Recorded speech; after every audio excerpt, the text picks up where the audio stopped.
Hello everyone, we are back again for our Friday stream. I hope everyone had a fantastic Thursday. Today we have, as you may notice, we ended last stream around, I think, rank 1300, and we have managed to climb that back down a little bit to 829. So that is going to be our starting point today as we as everyone kind of filters in and starts joining us. Makoto, welcome in. Hopefully you're having a great day so far. Hopefully, if you are in the US, hopefully your 4th of July was good. If not, then hopefully your Thursday was good. And so the deck that we're going to be running today, or at least the start of today, is going to be a little bit of a blast from the past. Let me take away...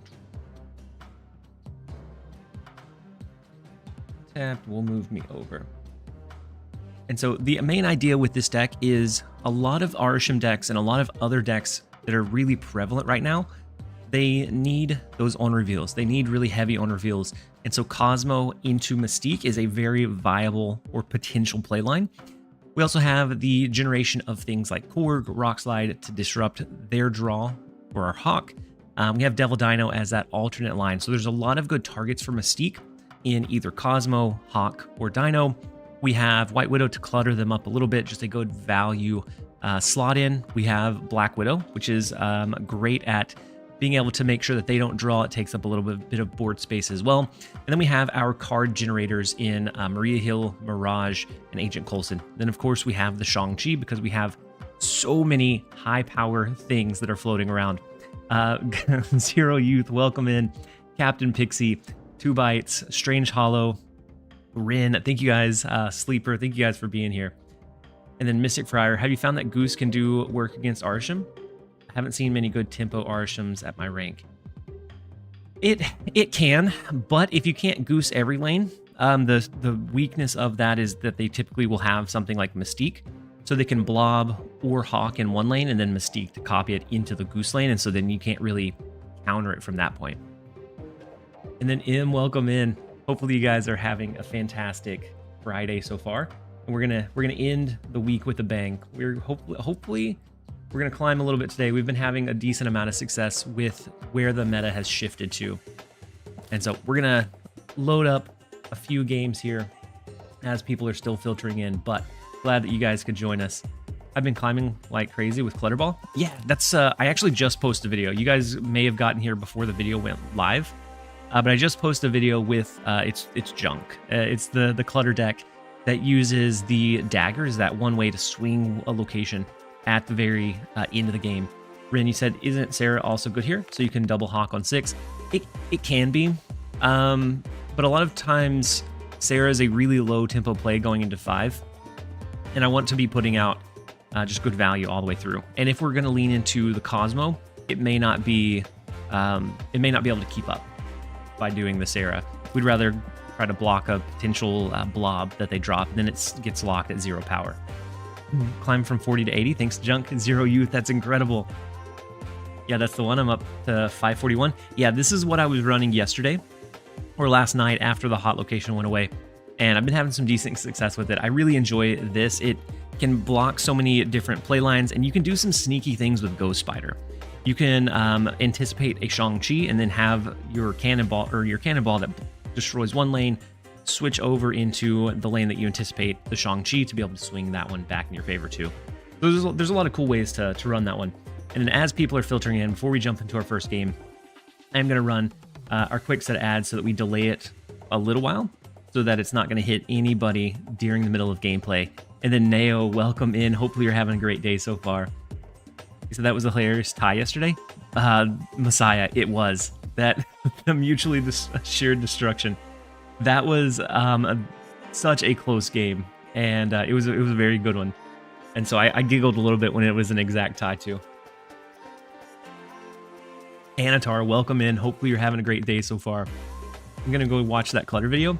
Renshum, hopefully you enjoy it, and then if you want, jump back and join us afterwards. Day, I waited till night just to watch this. Neo, well, I hope you're having a good night then. And then Anatar, hopefully you're having a great day. or night, if it's night over there. And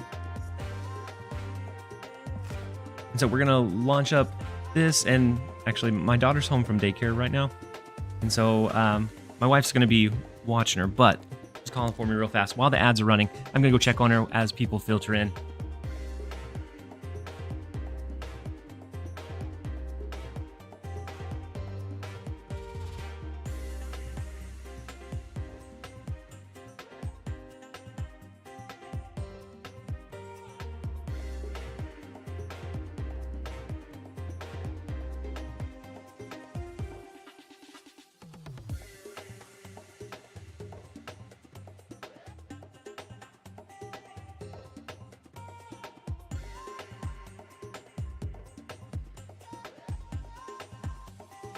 All right, she's all settled in.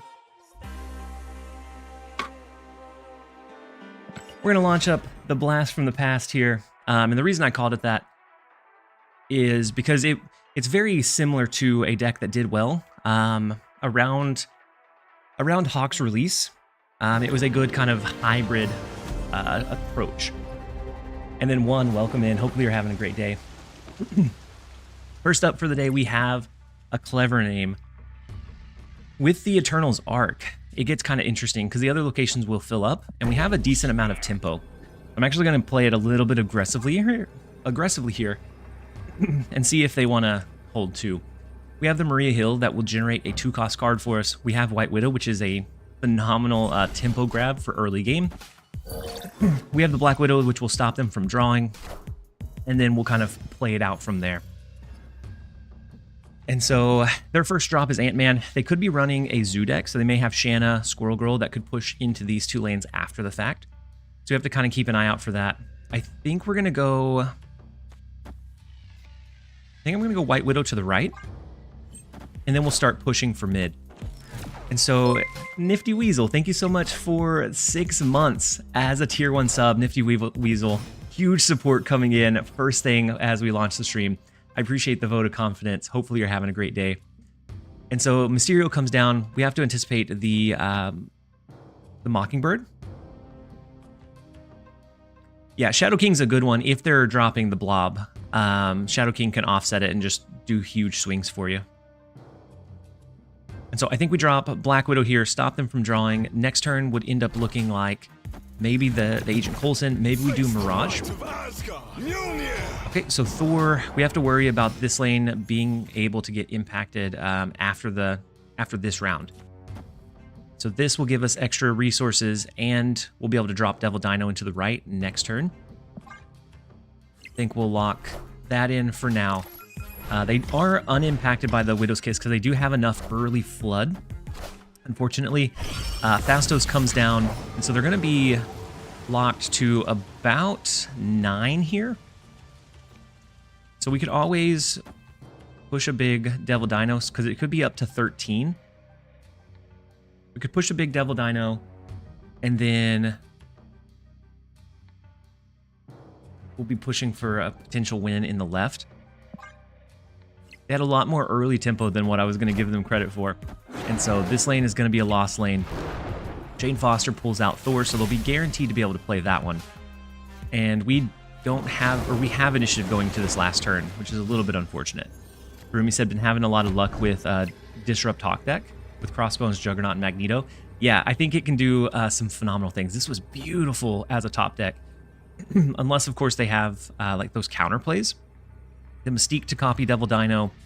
And then I think we do Mirage. That will make sure that our Devil Dinos don't get any lower.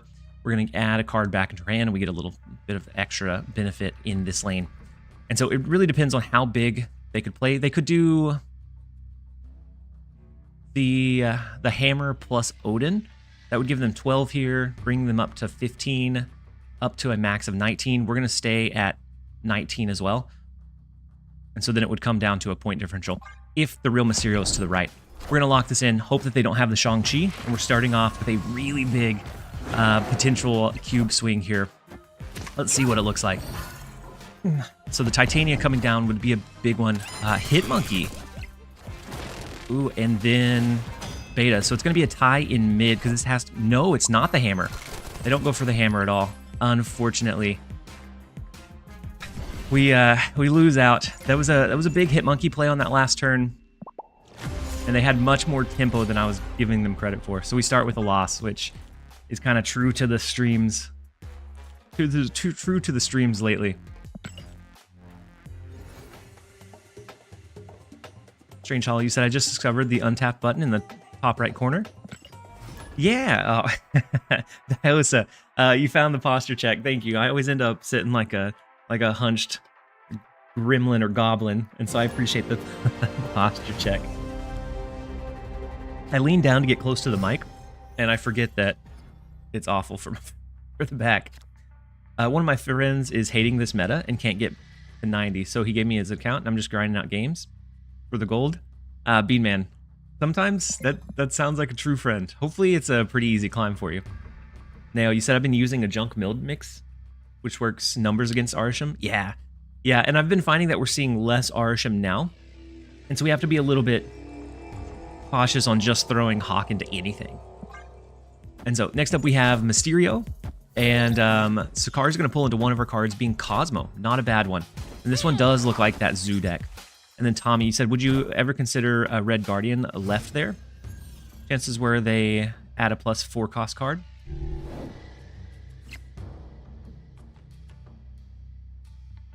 Red Guardian to the left on that last turn. I could potentially see the Red Guardian making sense there to kind of take out some of that last tempo swing. Like you're talking about if you were the opponent, right? Zodrex, you said hello, stuck in 90s myself. Gonna give your junk deck a shot. Hopefully it works for you. It's very... Play it aggressively when you have the ideal line, but cautious outside of that. And so they cap out the right lane. Oh, never mind. They have Kitty Pride. I hate playing against Arisham. I have a pretty low win rate. Do I just suck? No, Arisham is one of those decks that it's very, very difficult to like cleanly play into it. So I don't think it's you by any means. I think it's just a difficult deck to verse against or play against. So we do have Mirage and Maria Hill. I think on 5 we probably, or we could do Devil Dino. We have the Mystique to copy from there. King Manny, thank you so much for the raid. Hopefully you had a fantastic stream. Pusher, welcome in as well. Oh, for me instead of Mirage, we could do that. Mirage is mainly for that card generation to make sure that if we end up going Devil Dino, it stays big. But I could see Red Guardian could have quite a bit of value here, and so they go really big in the right lane. They don't have much space to play. They will start duplicating their Kitty Pride every turn that they play it here.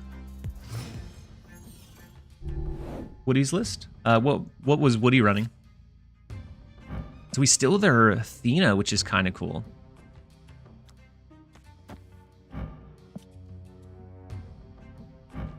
No, we generate Athena and we steal their Kitty Pride, which is incredible.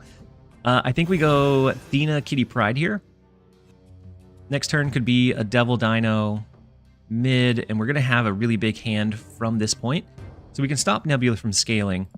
We can play Devil Dino mid. Last turn, maybe Devil Dino right plus Kitty Pride somewhere. Ravona Shell with Hawk and Mystique. Yeah, I did notice, or I ran up against a couple of those.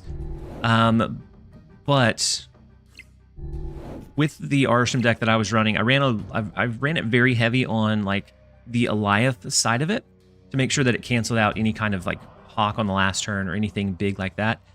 So I was having a decent success against those decks that just kind of blankly threw in Hawk because, yeah, the Athena from Maria Hill is such a huge hit. I'm going to play Devil Dino here, and then we have the Mystique that can copy it going into this last turn. There's so much less Arisham today. Yeah. With it having a couple days in, there's still a lot of it, but a little bit less than we saw before, which I'm very grateful for. Like it was a very trying couple of days, seeing only Arisham and thinking I had it figured out, and then they'd have this like big counter that I wasn't anticipating. Will it be nerfed? I don't know. It's very early, and right now most of what we were seeing was Arisham versus Arisham, and so I think it'll be interesting to see how it pans out in the metagame overall after everything kind of settles down. And so they have the Kitty Prides that they're going to continue. And then Illic... Is that I Like Train? That just came from the new video. Thank you for being here. Hopefully you're having a fantastic day so far. We could do Devil Dino to the right. Welcome. It took you long enough. And then I think it's like Train. I Like Train. Thank you so much for the Prime sub as well. Hopefully you're having a great day. And so the Kitty Pride actually sticks here, so it becomes a free calculated win, right? Snap. We'll Boomer Snap them.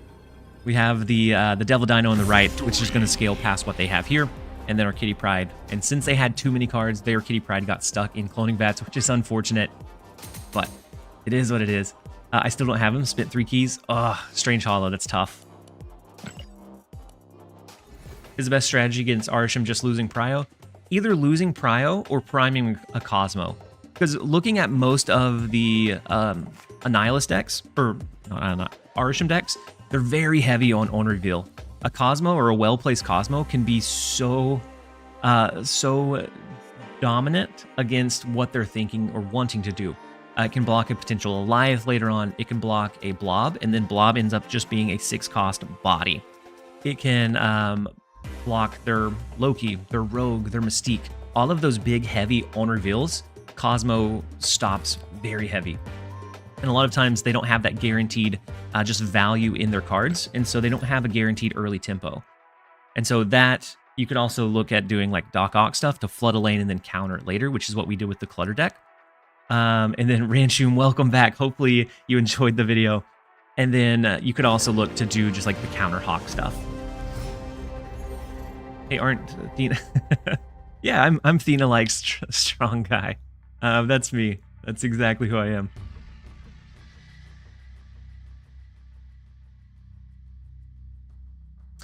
All right, and so next up we have Supreme Savage, rank 75. Let's go ahead and start playing a little bit in the left lane. Boosty, you said I have your new YouTube video paused at 2 minutes 30 seconds. Welcome in, Boosty. Thanks for joining me. Were you live yesterday, or did Wednesday wipe you out? No, I was off. I took off to spend time with my family for the 4th of July. And so it was intentional. It didn't necessarily wipe me out, but it was good to get a little bit of a break. And so, no, I wasn't live yesterday. My goodness, we get Athena out of Mirage this time, which is such a good value to be able to pull in. I don't mind the peak there. So they're likely running maybe Iron Man. We have to look out for the Iron Man. But otherwise, we get a really cheap Devil Dino Mystique on the last turn. Peak scam? Yeah, the peak scam on Athena for sure. We could always still push it. Meltdown Kid. I took out the one where you can time out someone else. But if you need a second, we have the 2 minutes. Wait, it didn't work. Sorry, guys. Hey, welcome. It took you long enough. There we go. Okay, I kind of like the Invisible Woman here. Maybe? All right, we're going to throw down the Invisible Woman. Waffle Brains, thank you for the Prime sub. Hopefully you're having a fantastic day so far. The Invisible Woman will allow us to hide either Mystique. We can hide our Shang-Chi to take out their Athena, potentially. A couple of really good things that we can do with it. I kind of like the Mystique, but at the same time, I kind of like Black Widow. Throw Black Widow left. How was your day off yesterday? It was good. We spent it. We hung out with my daughter. We played in the sprinkler in the backyard and just had a good time. And then we went and watched a fireworks show in the afternoon. And so we hung out with a couple of our friends. So it was a very good, kind of relaxed kind of day. So with Ravonna, we're looking at like the Juggernaut, the Iron Man, and inverted Iron Man could be a very big concern. And so they could always hide that here. I almost want to maybe White Widow and then Cosmo to the right.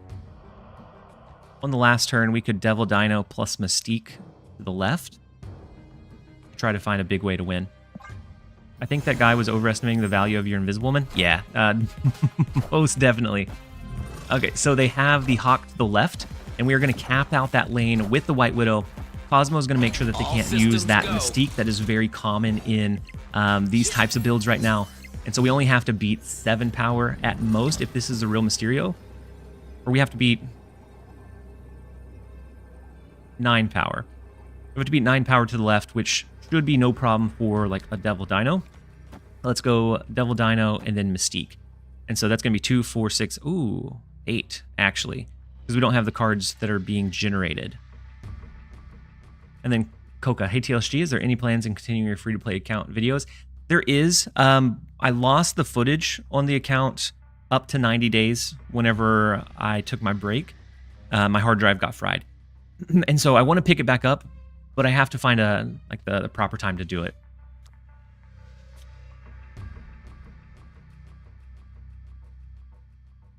Does Athena buff after the game ends? She will, yeah. So she'll buff afterwards. Otherwise, we could do like a Shang-Chi. So we might be able to do...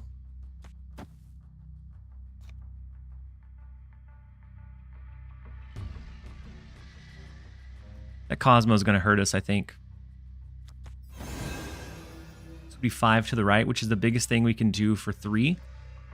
And Devil Dino goes over this left lane, even though we only have 4 cards. Because it has the base power.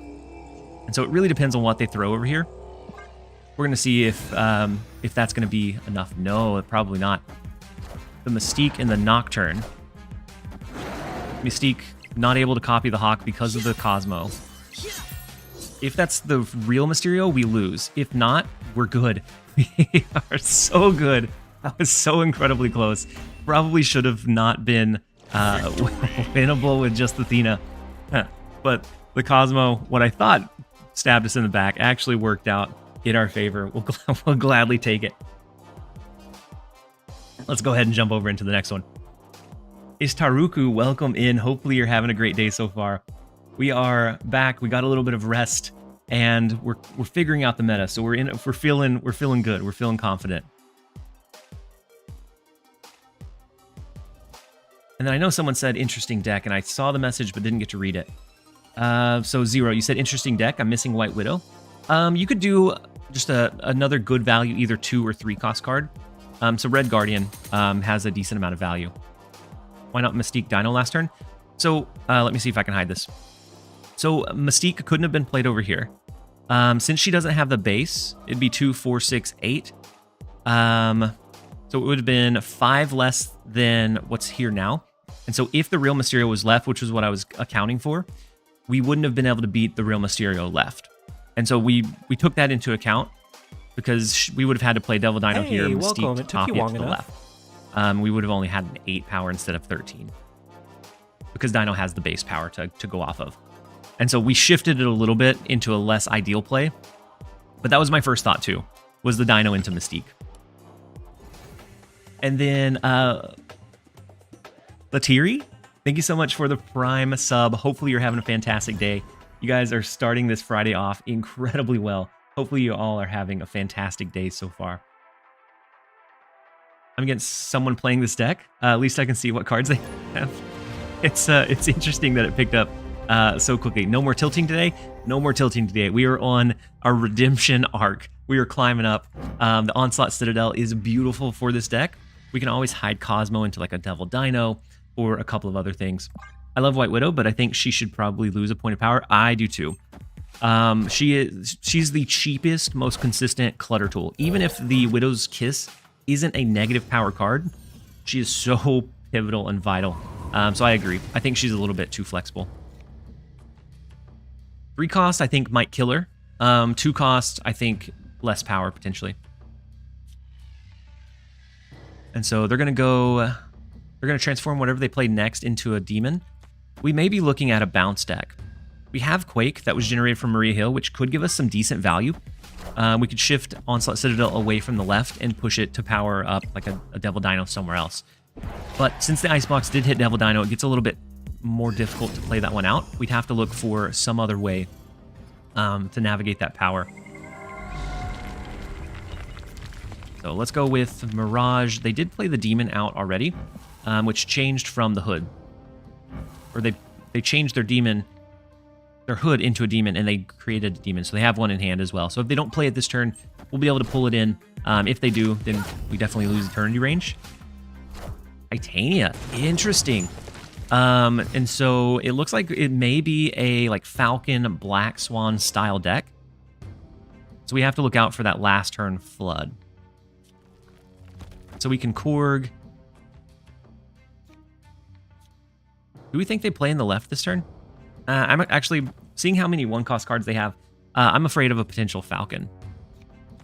And so this would be a line that I would consider if I didn't think they were going to either Beast or Falcon pull these back in this turn. So since it is, I think we're going to just go ahead and throw them with a Quake for now. Is this deck to collect the bounty on Arsham? It's good regardless. Like, it has some good disrupt. It has the counterplay in Shang-Chi, and it does do very well against Arsham as well. I played 6 games in a row, no Arsham. Yeah, it's a lot less common right now. Let's do Hawk to the right. I don't think the Black Swan deck runs counterplays. I haven't seen it enough to comfortably know, but I don't think they do. We can do the Hawk, and then we have Mystique plus Titania on the last turn. And they're going to be able to flood this turn into maybe a Beast, maybe a Falcon. But I do want to snap into it because I don't think they run a Shang-Chi. I think it's a pretty tight 12 in what they can do. They're looking to flood plus a Hit Monkey. And I don't think they're going to be able to have space for a Shang-Chi. Yeah, 3-cost would ruin her. Yeah, I agree. And so with the Black Swan into the Sasquatch, interesting. So they're not leaning into any of the pull-ups or anything like that. So let's go Mystique, Titania. We don't necessarily need to generate cards. I think we have a good shot at this right lane as long as they don't have a counter component. And then they only have one space to play in this left. And so this would be a pretty big double drop.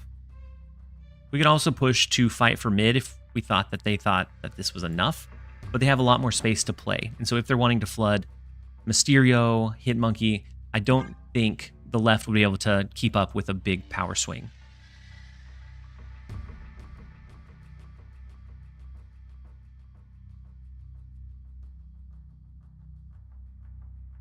Are people ignoring that you're always filling up the lanes by the end of the game?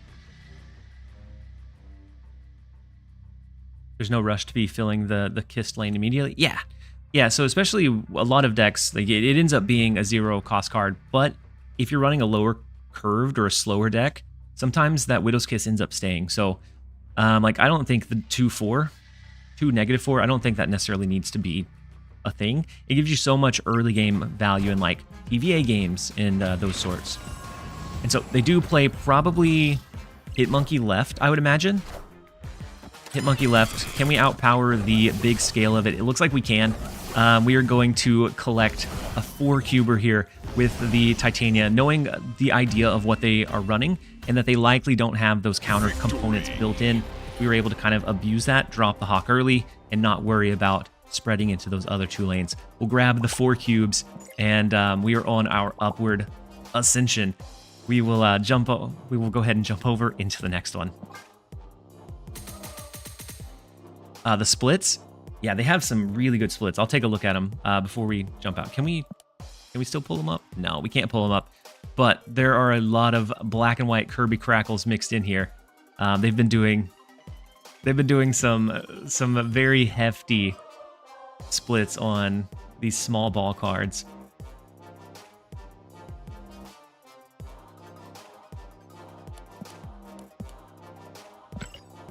And so far, no Arisham. But this deck does do decently into Arisham as well, especially with the Hawk line.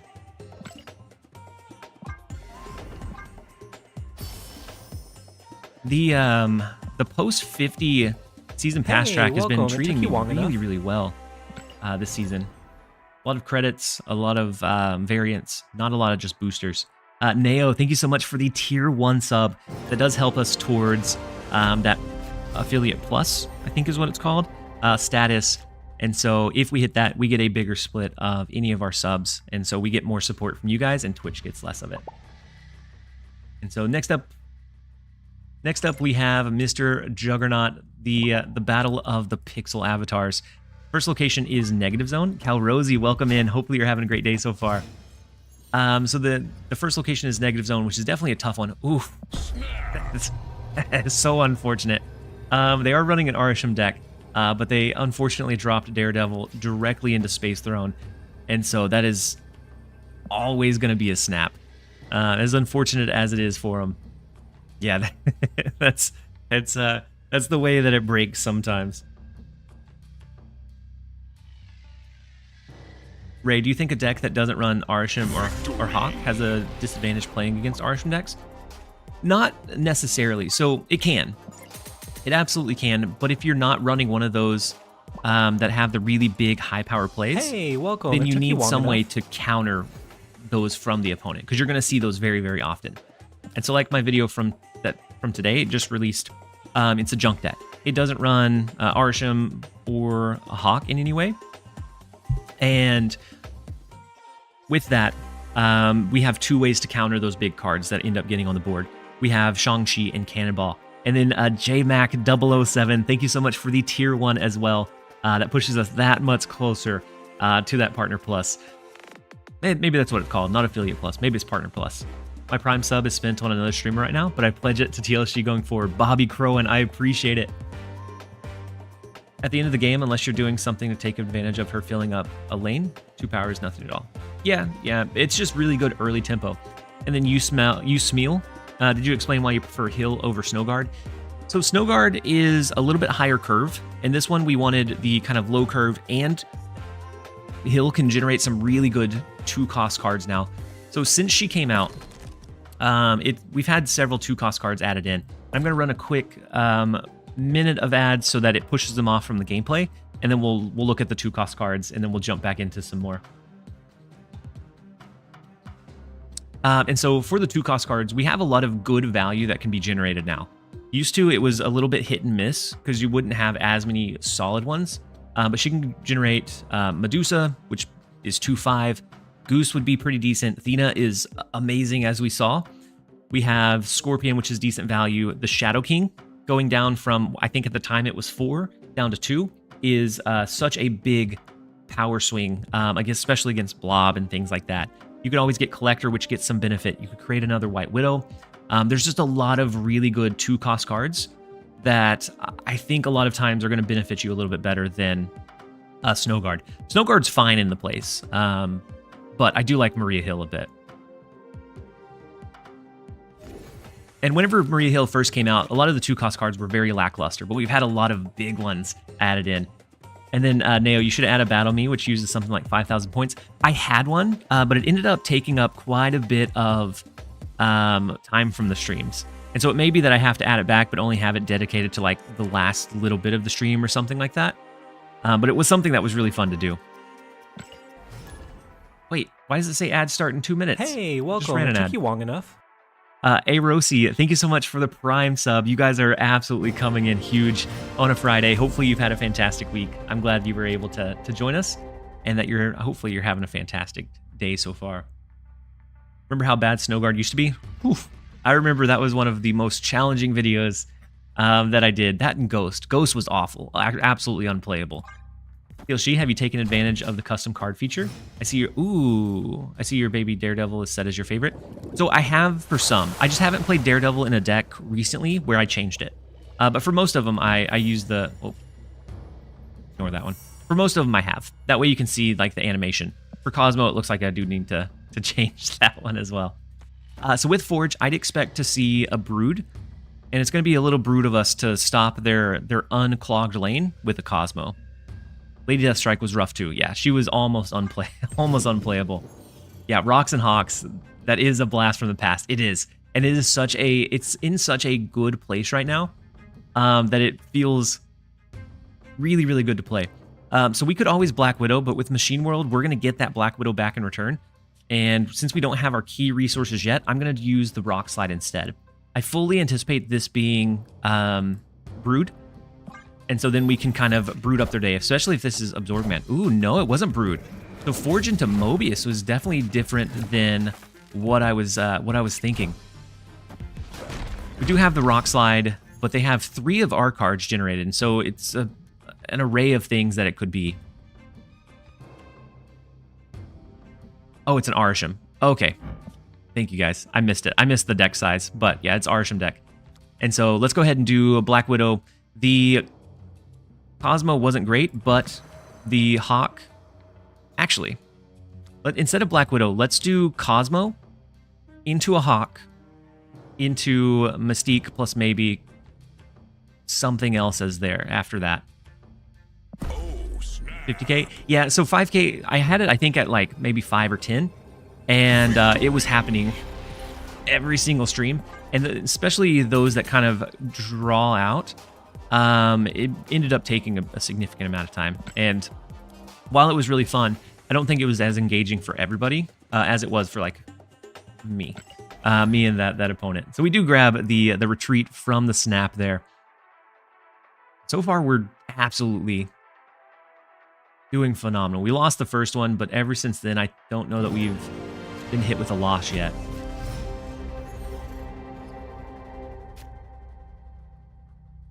Yeah, we're 6-1 right now, which is huge. So next up we have Get 'em Dairy. We have the Lady Deathstrike avatar. Let's see if we're able to beat them. They're not running an Arisham deck. That's the new check. Instead of, it used to be Thanos. You always check to see if they're running Thanos. Now it's check to see if they're running Arisham. 7 games and just the 1 Arisham deck so far? Yeah. Will you ever multi-stream on YouTube? So I'm actually live on my video on demand channel. The link is in the panels down below the stream.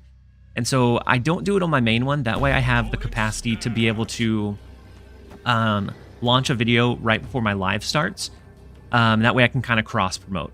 And so the lives go live on the video on demand. And so if you like it on YouTube better, definitely jump over there. We're getting close to 1,000 subs, which would allow me to have just a little bit extra revenue from it. And so if you haven't, check it out. Drop a sub. I'd greatly appreciate it. So the Angela, the Snow Guard, interesting. We can do Black Widow. That'll pull into Asteroid M, and it's going to mill one of their cards here. And then next turn, we can look to do like a Rock Slide or something similar. I bet Second Dinner is kicking themselves for not making Arisham the season pass. I don't know. They got most people to spend tokens or keys. And so I think they got what they wanted out of him. And so we lost our Hawk, and we lost...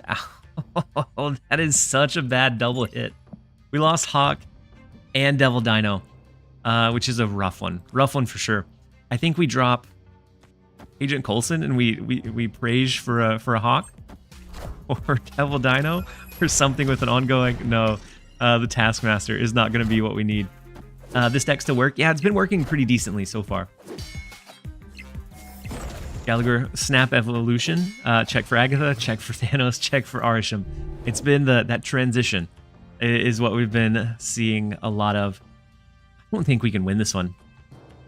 With how bad that Hotel Inferno was for us, I'm not sure there's anything we can do here. The stream is the best way to end the Friday. Calrosi, hopefully you had a good Friday up to this point. And hopefully the stream, hopefully you enjoy the stream, and hopefully the rest of your Friday goes well. Is there a good substitute for White Widow? Yeah, you can do another kind of disrupt card, like a Red Guardian is good. You could even do Jeff as that kind of flexible card. It just, any other, or Shadow King. Shadow King with how much, like Angela and Blob we're seeing, Shadow King could be pretty good there too. I think I'm just going to retreat out of this one. I don't see a winning line, since we don't have any good outs. They milled both of our good winning outs. So we're going to jump out of that one. We're going to give them the sweat emoji before we jump into the next one. And then Shim Daga, welcome in. Hopefully you're having a fantastic day so far. Only thing I dislike about Arisham is how it brought back Loki in full force. Yeah, so it always feels bad to be running like the clutter deck, and then they Loki, and then they have your clutter cards, and they clutter better than you do. Always feels really bad then.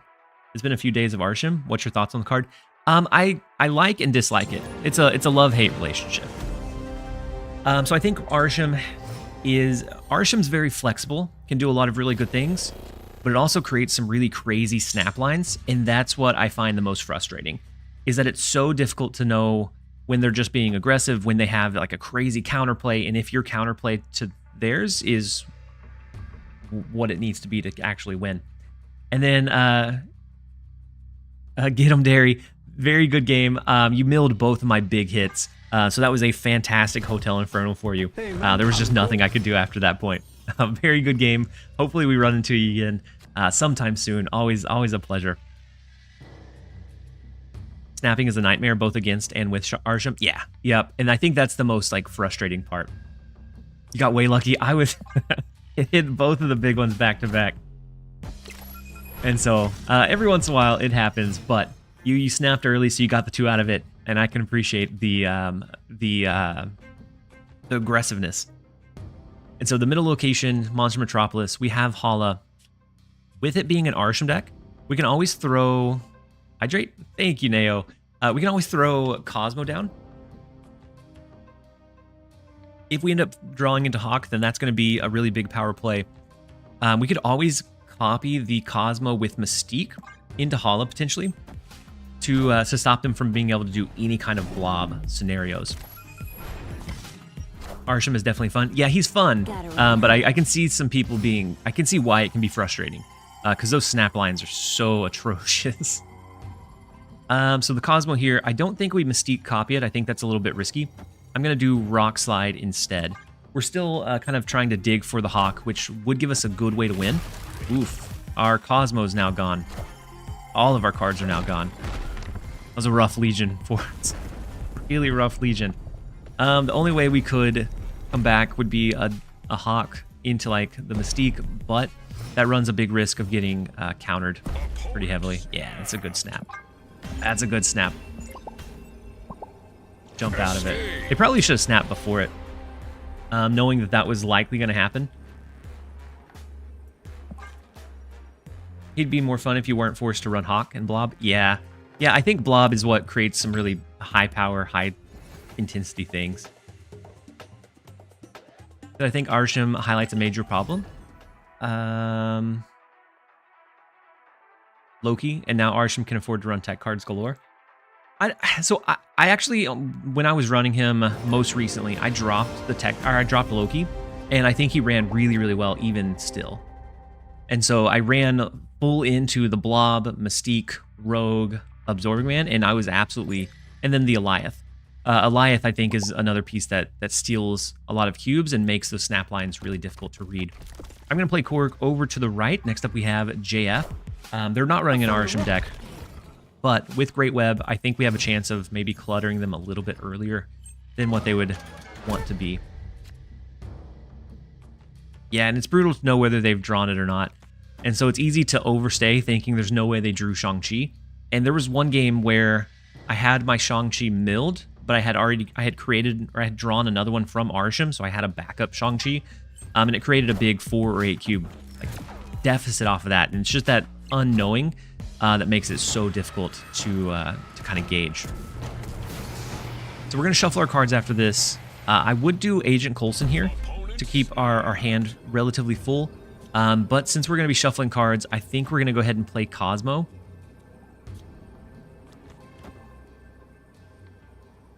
I'm going to play it into a Tealin for now, just to see. Oh, I thought it was going to be a Legion for some reason, and just destroy the whole board. I've had an opponent top deck a Blob, win an 8-cuber for them. Yeah, and I know they top decked it because I docked them. Yeah, yep. It's always painful because it's just that that bad flip side of RNG. Now they do have the Mr. Negative, but a lot of times those will use those on reveals as well, like the Arnim Zola, the Black Panther, but Iron Man Mystique may not be that big of an issue. I kind of don't want to play Maria Hill, because if they don't play anything, it's going to get pulled over into the Great Web. So I think I'm just going to hold off on 4. Negative Tribunal with Super Scroll. Yeah, I could see that one. I could see that one running really well right now too. And so I think we're going to go Devil Dino. It becomes really tough because they have several turns to get all of their negative resources, and so they can have just a really wide variety of in-games. I've been running Super Scroll in my Arsham deck. Yeah, I started to, but then that ended up feeling a bit too greedy to an extent. And And so they have the Hawk. We have to look out for so many big cards. So Mystique to copy the Hawk. We have to look out for Mr. Negative, Mystique to copy it. Was this one inverted? No. So they have 3 inverted resources. And I think this one should probably Mirage steal something good. This is the last turn. Otherwise, yeah, I think Mirage would be a good call. Against Negative that hit it on curve, so hit it on 3, has 3 inverted resources. This should probably be a retreat. They could always Iron Man, Arnhem Zola, the inverted Iron Man, push it here and here. Yeah, let's dip out of it. We'll give them the 2. We'll play it kind of dedicated, and we'll jump out. A lot of times I like to see those play out, but for 4 cubes, I don't think it's worth it. If it was for 1 extra from 1 to 2, I would stay, but from 2 to 4, I don't think I can justify it. Super Scroll and Arsham is what we in theater call a hat on a hat. Yeah, I ended up cutting the Super Scroll, but for a little bit I tried one in my build. Atelium likely gave them the inverted resources too. Oh, that's true, Bobby. And so they had the 3 free draws.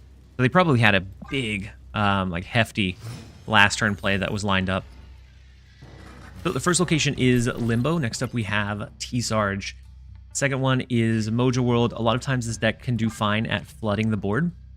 We have a lot of those early game kind of cheap resources that we haven't drawn this game, but we have our Agent Coulson potentially coming in next, or we've dropped down maybe a Cosmo. Because this would fill our hand 3, 4, 5, 6, 7. We wouldn't be able to draw next turn. So I do like the idea of dropping Cosmo, but not into Mojo World, because I want to drop our kind of low-cost cards there.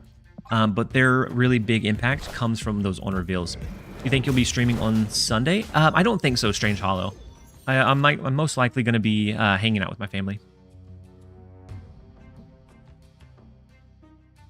So they have 4 of our cards from Loki, so like a Hawk, a Dino, but sometimes they don't get as good of value from them as we do.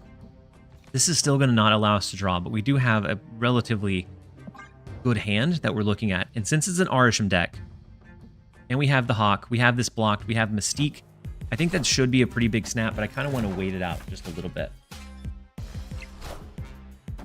Let them get some resources, and then we'll kind of go from there. The Rock Slide from our end, the White Widow from our end, and then we generate Dracula Stature, and the Havoc from Maria Hill, which is not a bad last turn play for 4 power.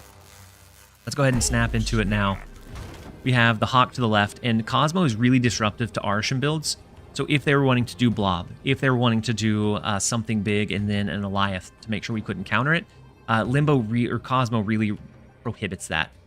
And so I think we do the Hawk to the left, and we may even skip on turn 6, honestly. So the Sarah reduction, they get a lot of cards to play. We may skip on 6 to make sure that we don't have initiative. But then we would be afraid of a potential Eliath. Be the only thing we would have to worry about. We can always do this to make sure that middle location gets capped out, which I kind of like. It wouldn't result in them going the full extent of the game, but it would make sure that we're not going to get Eliathed in mid on the last turn when we drop our Mystique. And so I like this. It kind of solidifies that win in the middle location with Mystique copying Hawk. Let's go ahead and do that. And they play Arisham to the right. They're not going to be able to play for mid anymore. And then the biggest way to counter, for an Arisham to counter the Hawks, would be the blob, and they can only drop at max 1. And so we do force the retreat here. So were you saying Havoc was better in mid? The reason I dropped Maria Hill was to make sure they couldn't counter us with like a Shang-Chi or a Rogue or anything like that. So we will gladly take the 2 cubes. Let's go ahead and jump over into the next one. Bean Man, you said I've won 8 cubers just playing Cosmo, Mystique, and Hawk? Yeah. Yep, it's one of those that it's so strong and so disruptive. The Cosmo, I think, was kind of overlooked for a while into that Arisham matchup. But knowing that they rely so heavily on their own reveals, it's a big piece to that puzzle, I think. Nail, you said TLSG. If you had to verse your wife for one battle, what deck would you use? So she, I don't know that she's ever watched any of my content, and so I don't know that she would know how to play.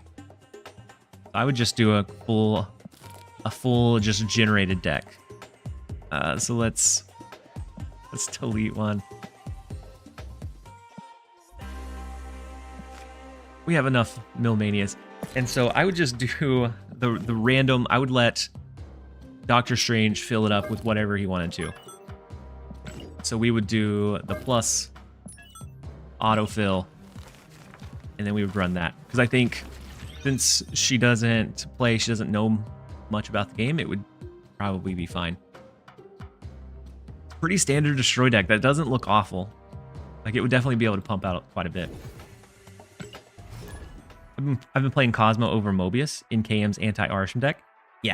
Yeah, Cosmo's in a really good spot right now. We've been really greedy on our own reveals, and so it really kind of stops that and puts it into it keeps your Hawk safe from any kind of rogues or Shang-Chi's, and it gives you that peace of mind going into those final turns. And so next up we have Splat. The first location is Xandar. Let's go ahead and drop our Maria Hill, see what we generate. Sometimes we'll get a really good 2-cost card. We can always pull those back in. We can pull Maria Hill back in and get a second one if we need to. And then T. Costia, welcome in. Hopefully you're having a great day so far. We do have the Agent Coulson. So I'm not even sure if we beast Maria Hill back in. It might be just that we play her into Nidavellir. It keeps Beast below that Shang-Chi range, so if eventually they throw something or want to counter us there, then we should be fine. And they're not running an Arsham deck, which is kind of why we went with a more cohesive Hawk deck versus just a kind of throw Hawk into whatever it ends up being style of deck. And so we do have Agent Coulson, but I like the Rock Slide a little bit better here. We start adding a little bit of disruption. And so they have Ravonna. I'm thinking it's like the Athena, Angela, Kitty Pryde, or there's a lot of Ravonna shells that are really strong right now. The Wong one is another potential one. RK925, welcome in. Hopefully you're having a great day so far. And with the Angela on the left, it does look like it's probably the Athena, Angela, Kitty Pryde stuff. And so we have Hawk that we could set up. So maybe it goes Cosmo, Hawk, Mystique, something else on the last turn. That way they can't stop this one. Although we're kind of afraid of Iron Man is a pretty common card in this style of build. So maybe it's Cosmo to the right, Hawk to the right, and then we kind of push from there. Rahi said it does feel like people just forgot about Cosmo for like a year now. Yeah, that's why I was able to do the Spectrum ongoing deck when I came back, and I was able to find success with it. Because it felt like everybody was running Destroy, Phoenix Force, all kinds of heavy on-reveal stuff that just fell to an Armor and a Cosmo. And so we have Hawk that's going to be thrown to the right. They did have the Sage and a Sarah as well. Interesting. And so we have Initiative, which is kind of scary. They can do a lot of cards. They can do a lot of plays. They can also look to do like a Juggernaut. Or maybe they have the greedy Rogue that they're going to try to steal one of our cards away.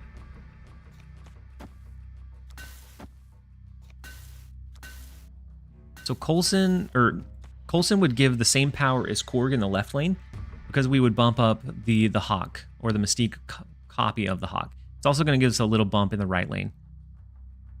Juggernaut Center would be bad. What if they played Juggernaut Center? For us? Yeah.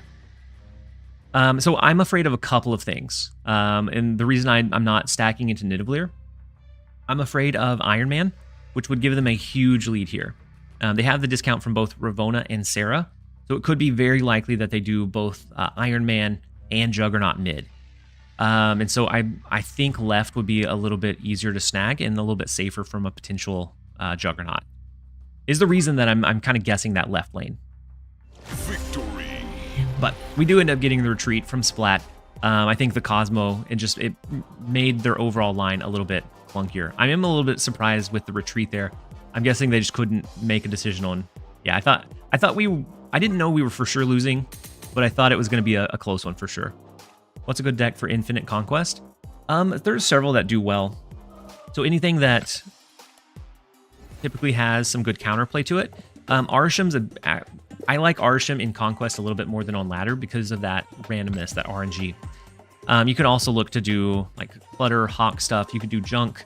I think there's several that can do pretty well in Infinite right now. Tempo Sage makes me think they drew at least one rock and maybe both. Yeah, that's true. That they didn't have very many, or if any, good options. Yeah, the rocks may have been a big disruptive factor for them. And so next up we have Stumbles, rank 496, and it is an Arsham deck. Nowhere's the left lane, so that's already a pretty tough location for him. And we have Korg, Maria Hill. I think I'm going to lean into... Let's do Korg for now. We have White Widow to add a little bit of disruption. If we draw Cosmo, that's beautiful. We can block 2 of their lanes, and then we're just focused on one of the other ones. We do get Devil Dino. Let's go White Widow to the right. I almost want to snap into it because we already have Hawk in hand. And they can't counter it nowhere. Let's go ahead. We're going to go for it. We're going to hope for a Mystique at some point, which would be a good way for us to bring home the rest of the game with our Hawk. Or if we get Agent Coulson, he can potentially generate one for us. But we'll see. So they skip on turn 2 as well. And they stick with the snap into the Icebox, which gladly does not hit our Hawk. That would make it very clunky to use. But we do have the Black Widow, which is going to be the Widow's Bite. I'm a little hesitant to play anything else into the right lane. So we're going to play Black Widow into mid. That's going to make sure they don't draw on this next upcoming turn and just make their overall play line very unfortunate. And so with Quinjet, I'd have to worry that they're going to be able to do some pretty big things. I kind of want to do something like Cosmo, we do Hawk, we do Devil Dino, and then we're looking for those card generating tools from there. It would stop us from being able to do a Mystique, but I don't think that's too big of a mistake on our end. Let's go ahead and go Cosmo. Hopefully we hit something big in that middle lane. And we just... Okay, so it's the Nimrod. We could look to destroy it, which would be kind of wild. All right, let's go Hawk. We do have Agent Coulson, so we could generate additional cards in hand on the last turn. It's not going to be huge for a Devil Dino. And since Maria Hill got hit, we won't be able to do that plus the Devil Dino, unfortunately. So let's see what they end up playing here. Loki. So Loki's not going to be huge for them. They could have Shang-Chi, but they don't have anywhere to use it. Mystique becomes very tough to utilize. And they could have Dino. So they do have more cards than we do, but they're going to have to swing 2 lanes, so they have to play a couple of them.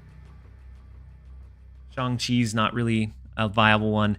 It puts them in a really tough spot. I was thinking Devil Dino mid, but we do end up forcing the retreat. It's just one of those that is just so disruptive that they lose those potential ways to win. And so every step of that we were doing some kind of disruption into the big Hawk play, into finding a finisher from there. We'll take the 2 cubes. We're having just so much luck with this. It does look like a lot of retreats, and that's what this deck's going to do. Any kind of Hawk or Disrupt style deck, you're going to get a lot of retreats relatively consistently. But let's go ahead and jump over into the next one.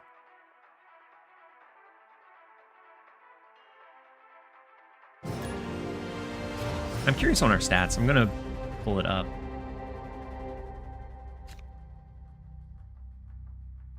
We're at 9 and 4, which is almost a 70% win rate so far. So serving us pretty well. RK, you said I need help. What do you need help with, RK? And so next up we have El Tigre coming in with another Arsham deck, which is nice to see. We have the Korg that we're going to throw with discard. Hey man, if you have Meek, then an Annihilus, like Dracula discard's not bad. We do get the Hawk. We have Cosmo, so Cosmo on 4, Hawk on 5. Looks really, really solid. If we draw Mystique, then that almost solidifies it from that point. They do have 2 cards here already in place, and then the White Hot Room comes down. Let's throw a little bit of disruption their way. Or, since they're a big deck, they're less likely to run the Agent Coulson, or they're less likely to draw the rocks. So the disruption from the rock is actually less so in an Arisham deck. So I kind of like the Agent Coulson to potentially generate those big resources for us. I'm thinking we're setting up Cosmo and Hawk into this lane.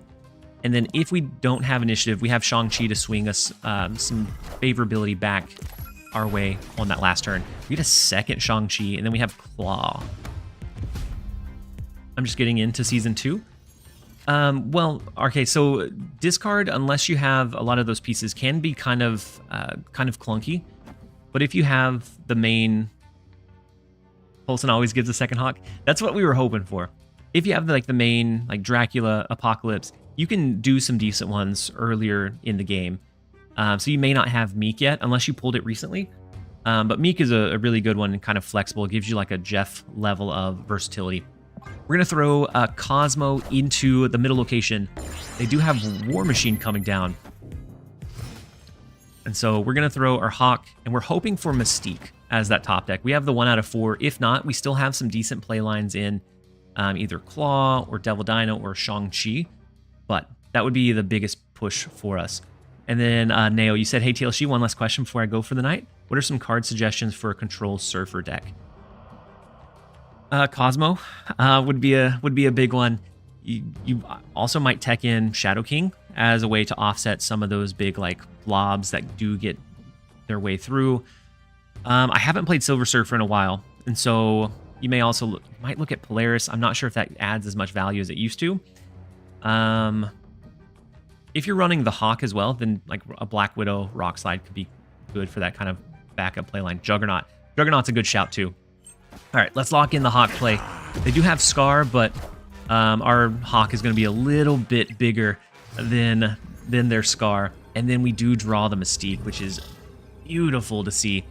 The only thing we would have to worry about would be a well-placed Rogue or Shang-Chi.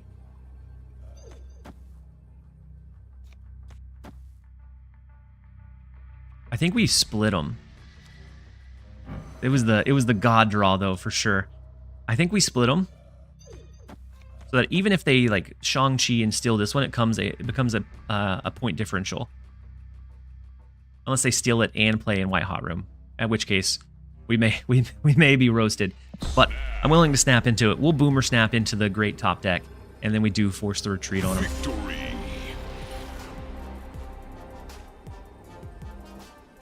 Chase, she said, man, I wish War Machine was better.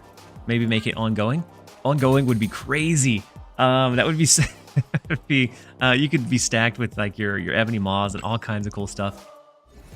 And even then, I think there's still like some limited value to it, but it would be pretty cool to see. But yeah, War Machine is very lackluster. He's one of the like 4 that I'm missing still, and I'm in no rush to pick him up. Did you play any other card games before getting into Snap? I did. So I played, my earliest card game was Yu-Gi-Oh! Back in the like original like Dark Magician days. It took you long enough. And then Nacho heals. Nachos definitely heal. Thank you so much for the Prime sub and the support. I played Yu-Gi-Oh! And then I actually dabbled in like Pokemon and Digimon, the card games, when I was really small, but not as much as I did with Yu-Gi-Oh! And then I transitioned. My next big one was Hearthstone. And then from there, it was Legends of Runeterra. I did a couple of like the Masters tournaments. And then after that, we went back to Hearthstone and then eventually switched to Snap from that point. And then the Aeon, welcome in. Yeah, we're slowly chipping away back at that rank. We're making some good progress now. And I'm actually going to snap into this with the Great Web. They've already played a card that makes their left lane very congested, or potentially very congested very quickly. And so I think we snap into this line. For someone who doesn't have Debris yet for Junk, who's a good replacement? Debris is a really tough one to replace. Like that, the value that she adds is, you may do something like if you have a Nihilus, then you could kind of augment it without the Debris. But if you don't have a Nihilus, which is probably likely since you don't have Debris, then you may have to wait on the archetype for a little bit. All right, I think we're going to do a single Agent Coulson to the left, just in case they play something anywhere. It's going to get pulled over. It'll cap out the Grape Web for them. And I don't want our card to be that split between the two. And so Nick Fury is going to get pulled into Great Web. They're going to be capped out there. We're only going to have a very finite amount of power we have to beat. and that is going to be 15, which is very much doable. The Gilgamesh is interesting. We have Drax, which is also very interesting. I kind of like this into maybe a Devil Dino, Mystique, Maria Hill style of line. Try to snap back into it a second time. All right, we're gonna lock this in. The Loki gives them some resources, but they're not as valuable for the most part as what ours would end up being. So we have to look out for the Shang-Chi, but a lot of times we're either gonna drop initiative or be able to pivot around it anyways. I wish we could do a Black Widow and give them 2 duds to draw, but we do have to lean into the Devil Dino to make sure we win the left. And yeah, it's the classic Hawk and Dino mix. It's in a really good spot in the meta right now, with Hawk being one of those big counterplays to those big cards. It just offers so much utility. So we're gonna Devil Dino to the left. Next turn, we do have the Mystique primed and ready. Depending on if they play for the White Hot Room or not, we should probably be able to drop initiative here. The Mystique is actually, or the Black Widow is actually great, right? Because that's going to keep our hand really full. That's going to draw us more cards than we would have drawn naturally. And we already have our kind of ideal line for that last one. And so we don't have initiative. We have to look out for a Nihilist, but that is the only thing we're worried about here. Or maybe Blob. Blob could be pretty detrimental. And so I kind of like Mystique in mid. That allows us to Maria Hill to generate up to that 7 card limit, because we're going to generate 2 cost cards. But 7 cards is only going to be 14 power. If I was them and I had Blob and Camartage is good, but then that, that leaves the White Hot Room susceptible. I guess it becomes a gut of where they're going to fight for. Empire of Light, welcome in. Hopefully you're having a great day so far. He could have the Cosmo? Yeah, he could have the Cosmo for mid. Because they played our Agent Coulson, they played our Black Widow, and they played our White Widow.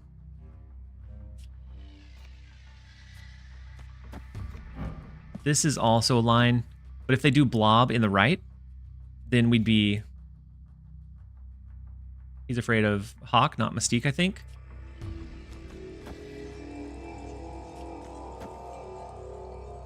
I think we're going to stick to the original line. There is a chance where that Cosmo comes in, and then we are not able to beat it. Yeah, the Cosmo. Ugh. And then the Mystique. Ooh, it's the double up of the Cosmo Mystique. So we are going to donate the 4 cubes to the very good play. There was a weird line where we could have just Gilgamesh and Maria Hilled that. But unfortunately, he was not afraid of the Hawk.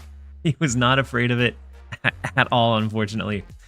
We will donate the 4 cubes. It was a good read. It was a good play. I never even considered dropping it for the Gilgamesh, which looks like it would have been the right call, but one of those. Yeah. One of those that's it's a tough stay from their end, but it paid out for them. Which is fine. We're all good with it. We're going to run a quick ad break real fast. I will chat for just a couple minutes. You never expect 0 power, right? They'll never expect it. We're gonna run a quick ad so it doesn't start in the middle of the games, and then we'll be right back with it. So don't go anywhere, you guys. We're gonna continue with this deck. We're still doing really decently.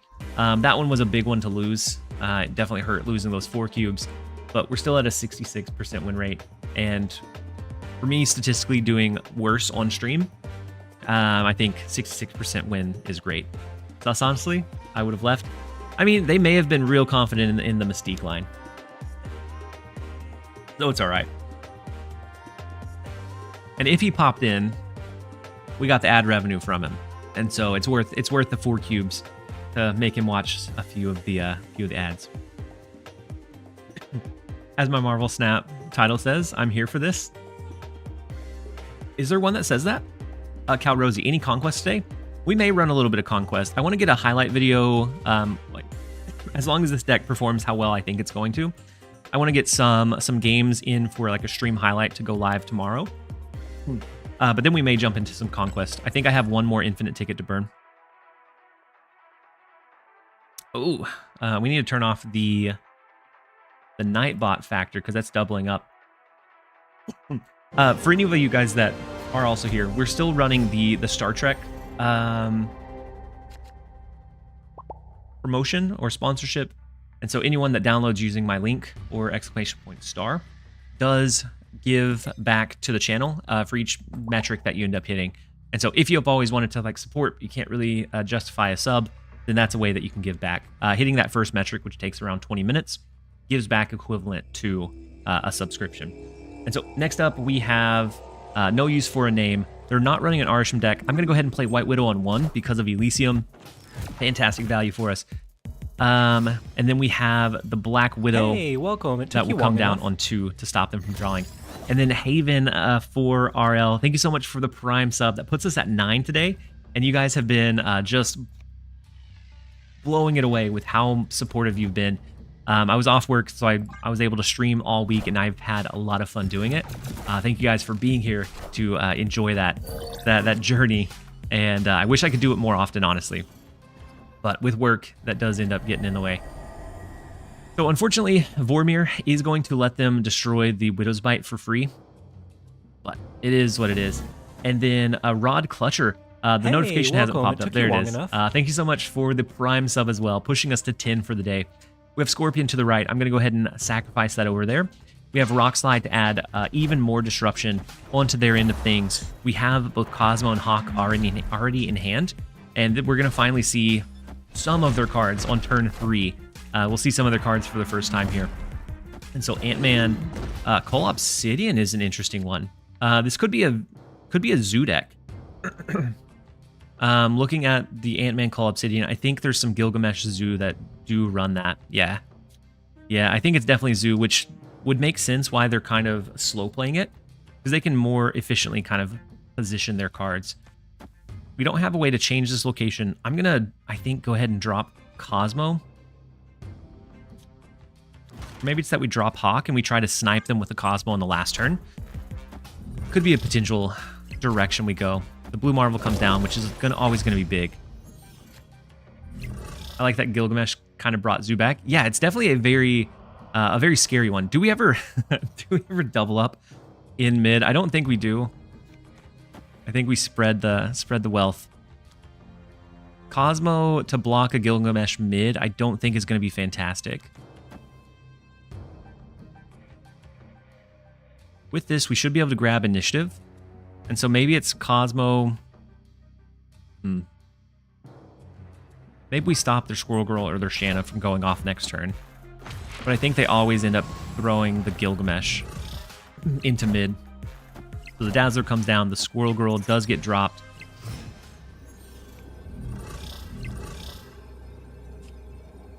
So with initiative, I think it becomes really tough to win. Even if they just play a card here and then Gilgamesh somewhere else, I think it still becomes a tough win for sure. The middle location Wakanda definitely hurts us a lot. It's only for 1 additional cube, so I'm okay risking it and staying. But I think this is likely a loss. But I'd be curious to see how it plays out. So they do play 3 cards.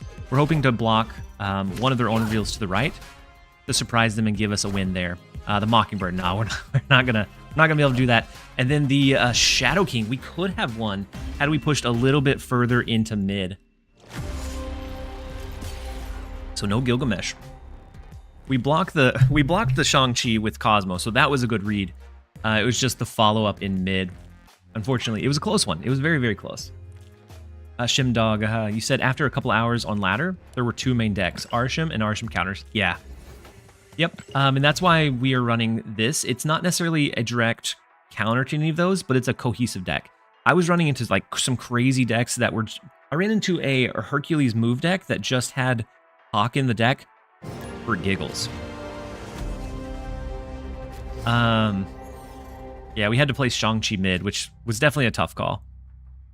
How do you think Absorbing Man would be for a potential double Black Widow? I think it could be okay. It's just a little bit high on curve, because a lot of times we're going to be wanting to set up like the Cosmo Hawk stuff around turn 4.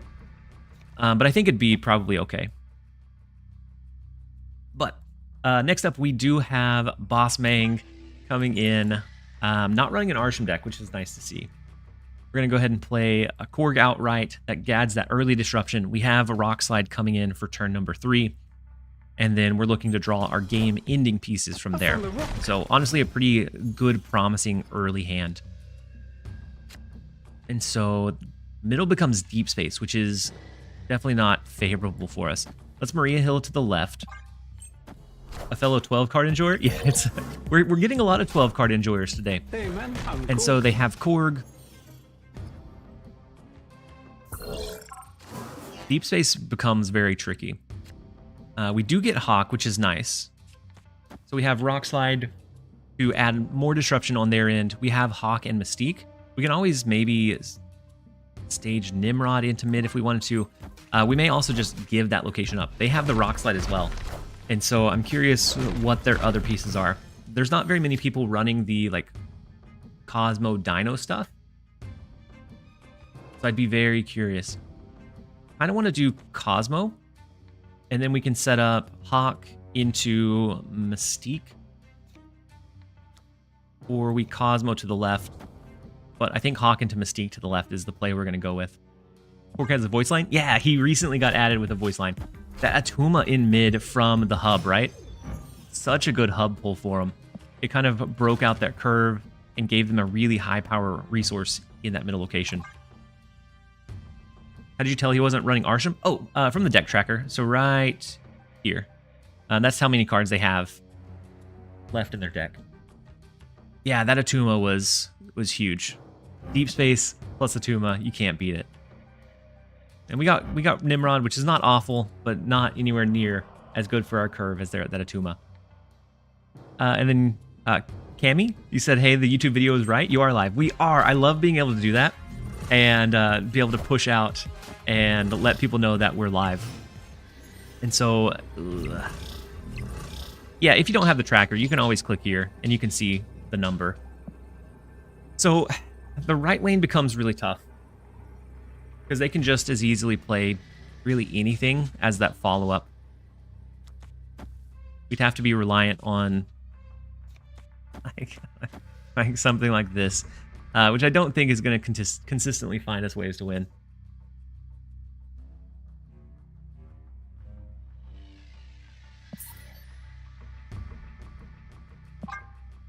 Play the Coal Rock.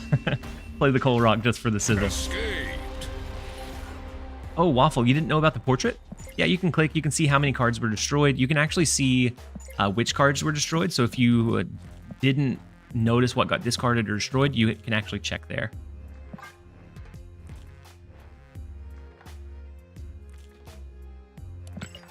So we're going to jump into the next one. We had a little bit of a rough streak. We were climbing really good, but it's fizzled out just ever so much.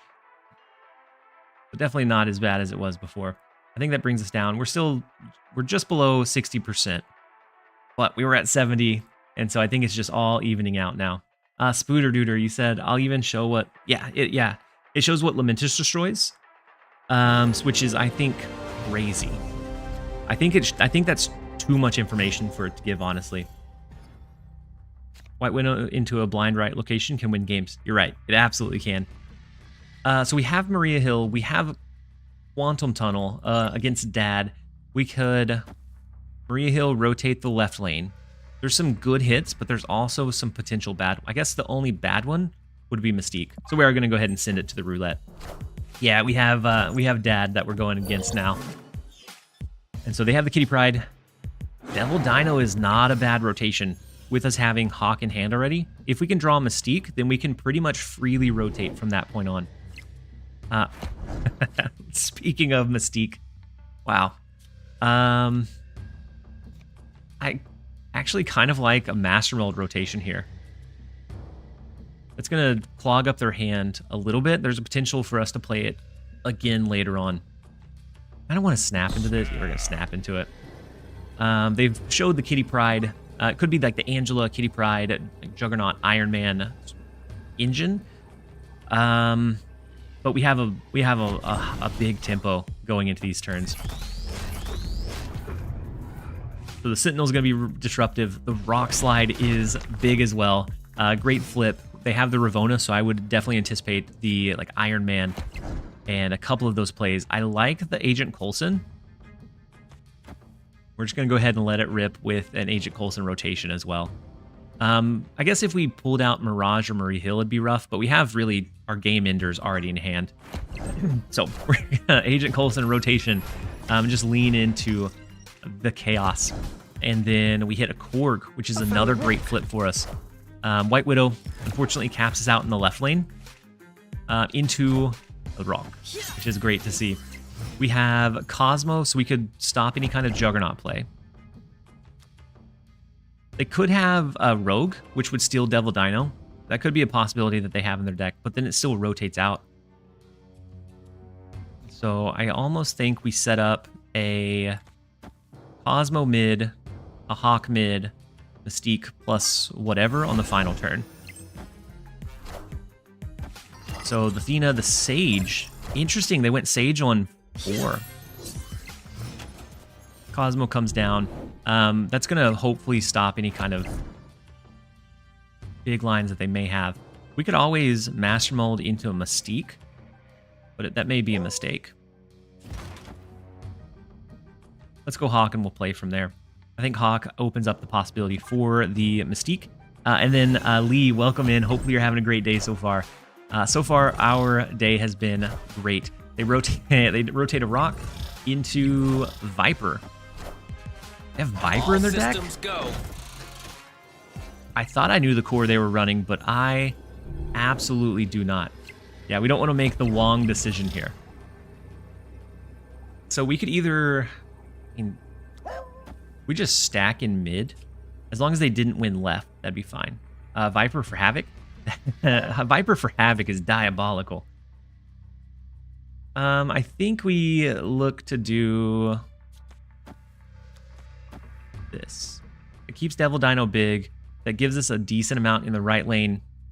They can't play Iron Man there, so they'd have to push us out.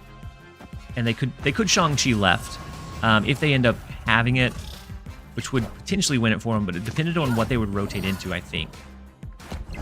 Oh no, it wouldn't, because that lane would be free. So the Cannonball pushes Devil Dino out. Into Doc Ock, which could give us the win. Oh my god. Doc Ock into Hellcow. We don't win left, but it gets us that much. It gets us close. It could have pulled Gamora or Shang-Chi, which would have been crazy.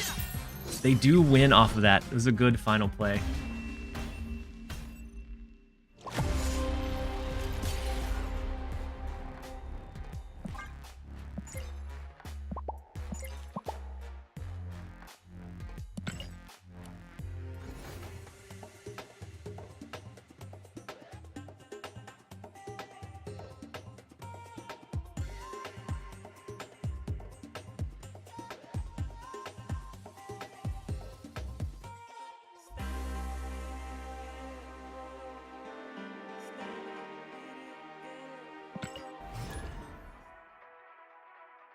I was thinking the same thing, Rite of Passage. Dropping it once is like fine. Still, you're probably not going to get a lot of converts dropping it once, but doing it over and over is definitely a bit much.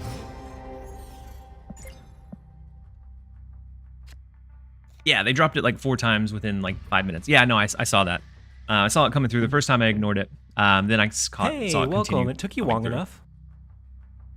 Always, TLSG always looks so sad. When it's like I'm disappointed in one of my kids. It's like, I don't want to have to do this, but we have to. Aziz, welcome in. Thank you so much for the Prime sub. Hopefully you're having a fantastic day so far. Next up we have Max.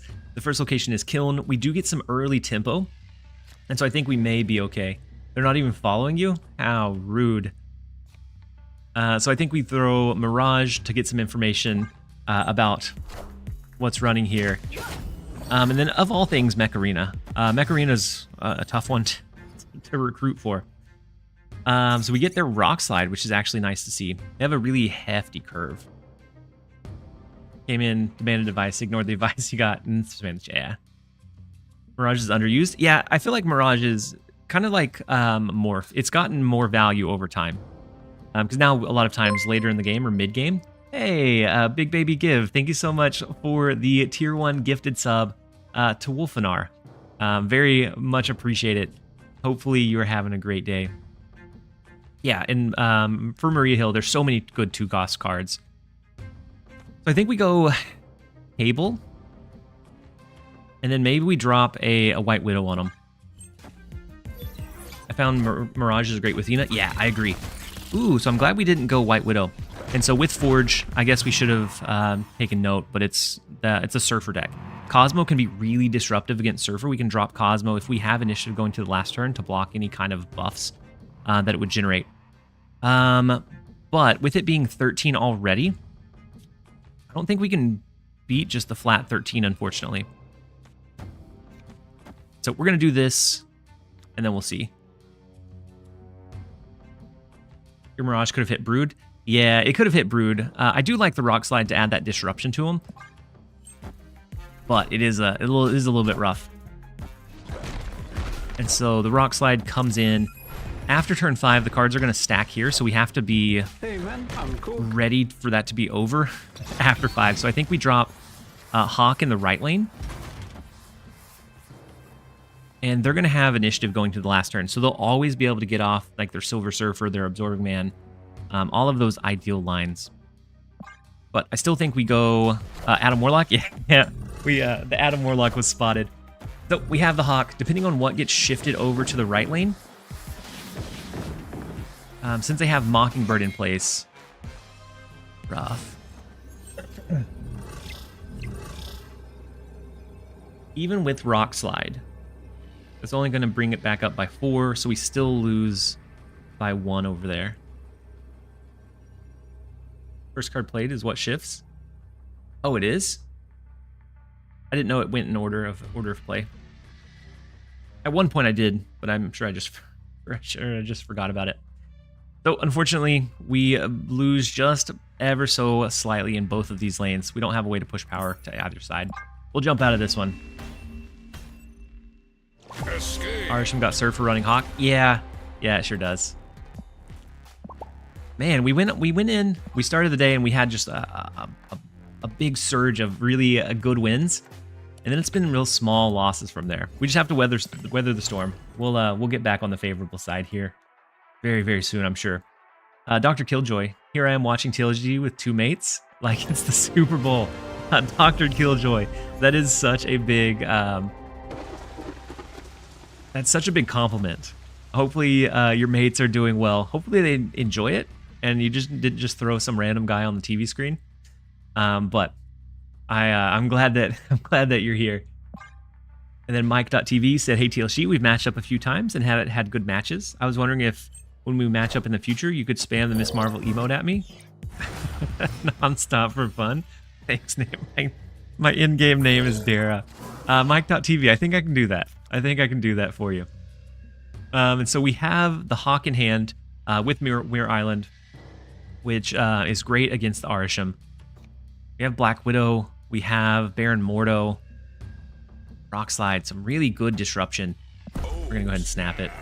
We'll snap into this one. I think it puts us in a really, really strong spot. Yeah, Arsham has people building some weird decks. Just like where Hawk is there just because. I've seen some real, like a Hercules move deck that had Hawk in it. Just for the giggles. Which was probably one of the stranger ones I've seen. We can do Black Widow in mid. We could also do it to the left. And then just... Or we do a Cosmo. I kind of want it to eventually Cosmo and protect that left lane from Hawk. And so maybe Bar with no name. Oh yeah, Black Widow. Black Widow's negative, right? Yeah. No Widow. Very good call. No Widow. Because of the Bar with no name. We also have Hazmat, so if we get something that's 0 power, so maybe like a Mystique without an ongoing, we can do that into a Hazmat, which would be a kind of crazy way to steal that location away. We either do Agent Coulson or Rock Slide. I like the idea of the Rock Slide. They do play a big War Machine. Ooh. And then Leech comes down, which thankfully we don't have Mystique in hand already. I wonder if they should have made Arsham the card that can be earned for free instead of Cassandra. It's a game-changing card, but I think Cassandra... Oh, that is such a good top deck right after Leech. We're gonna make them we're gonna make them very frustrated. You can't make Mystique negative? Not now.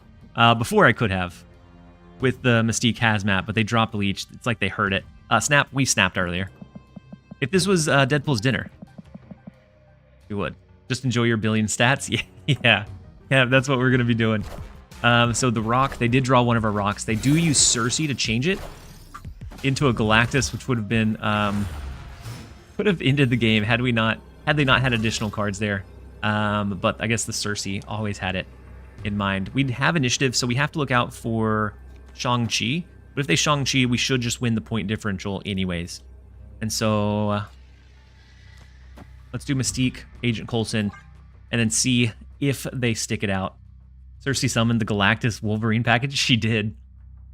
Watch them get the hood off of Arsham. Ooh, I'd be... we'd be a little frustrated. The Arsham, or the hood to the right, the Shang-Chi in mid. That'd be a devastating blow, but it's one that... Juggernaut's the worry? Juggernaut's a worry too. There's a lot of worries with Arsham, and that's the thing that makes it so difficult, is those snap lines are so hard to read. But we do end up Legion. Legion into Bar with No Name is also a very good shout. There's a lot of ways that Arsham can like sneakily win that game if they're flexible and if they have it. But those are all big ifs. Which it looks like they had none of them. Yes, so many ways to lose, which is the thing that I think is the most frustrating about Arsham when you're playing against it, and the most fun about it when you're playing the Arsham deck, is that you can get really creative and find ways to win that you shouldn't be able to. And then Pulse Glazer, I see you popping around in chat. Welcome in. Hopefully you're having a great Friday. Hopefully your break has been good so far, and hopefully you're actually taking some downtime, because I know you're a chronic worker. You end up putting in a lot of hours. RK Pro, we will catch you around next time. Hopefully your stream tomorrow goes well.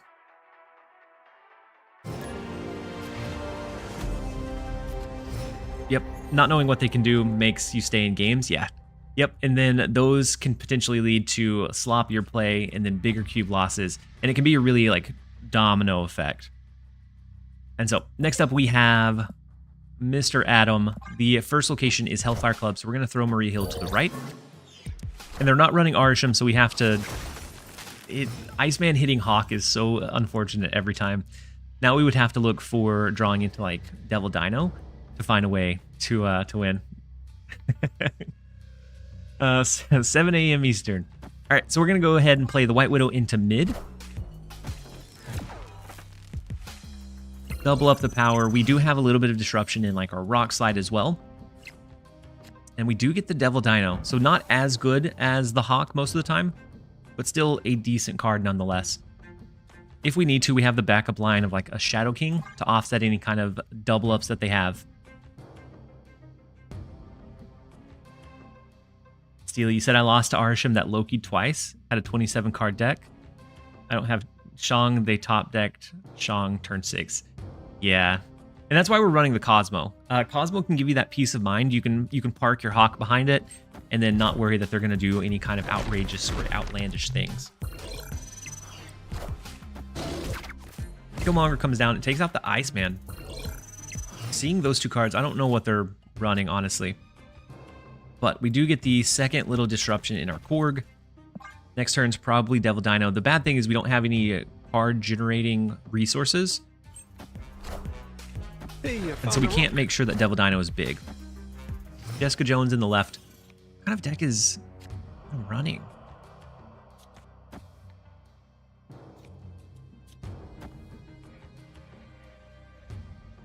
It does look like a pool 2 deck. With the pool 2 deck, we actually have to look out for Shang-Chi. I'm going to Devil Dino to the right. We may give up on the left lane. But Hawk does get pretty large because of how many cards they have left in their deck. So it may be that we just, instead of Mystique, maybe we just throw Hawk next turn. Could be a booster deck too. I don't see those all that often, but I did drop some ranks recently, so maybe it's widened up that pool. Definitely a pool 2 deck flavor.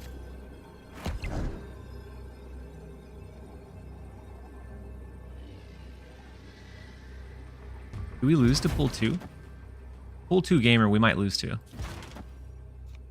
So Hawk beats the left, but then if they... It makes us tie here, so if they play something big here, we would lose. If we Mystique copy, that's going to lower our Hawk quite a bit. I think the only way to win would be Hawk left.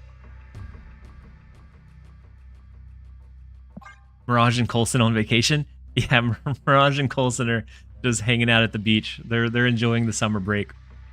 Shadow King resets Gamora. And Jessica Jones. True. So we could always... But I don't know that we can get big power there outside of that. Does it have to be like Mystique and then Shadow King, or Shang-Chi mid and Shadow King to the right would be our hope? But I'm not sure if that does it. That's a potential play. Would be Shang-Chi here in case they play like a big high power play. And then Shadow King right would be the direction we would go. But we may have been worrying about that for no reason. We have priority? Good call. With the Odin coming down, unfortunately, pull 2 can only do so much. And we'll take the 2. I don't ever feel good about winning against the decks that you can really tell that they may have just started and ended up getting to infinite. And then because of that, they end up matching against all kinds of like crazy deep collection stuff. I always feel a little bit bad for them.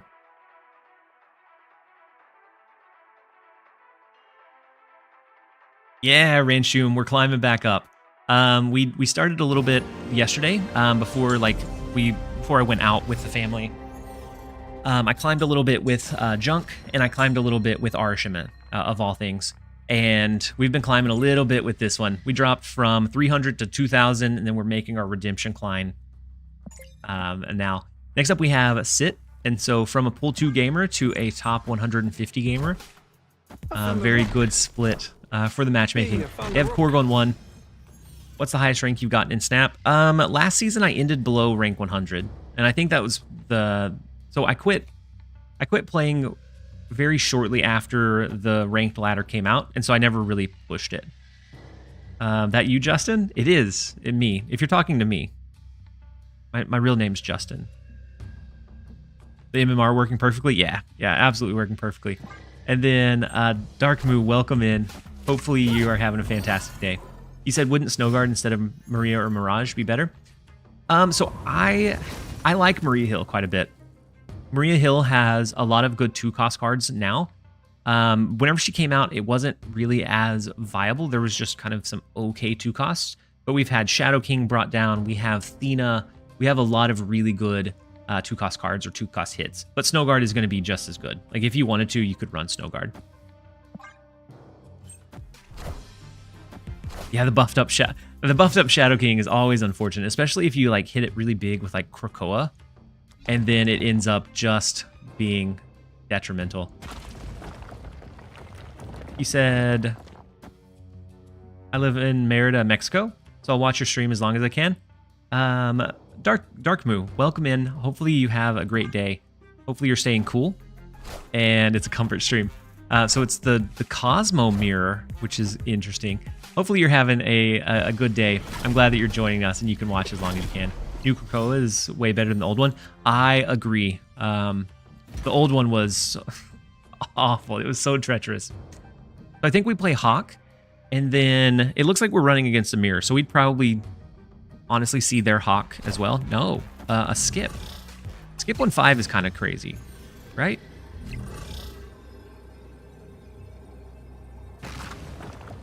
Unless they are trying to push us into playing into the Lechugia, which we're not gonna do.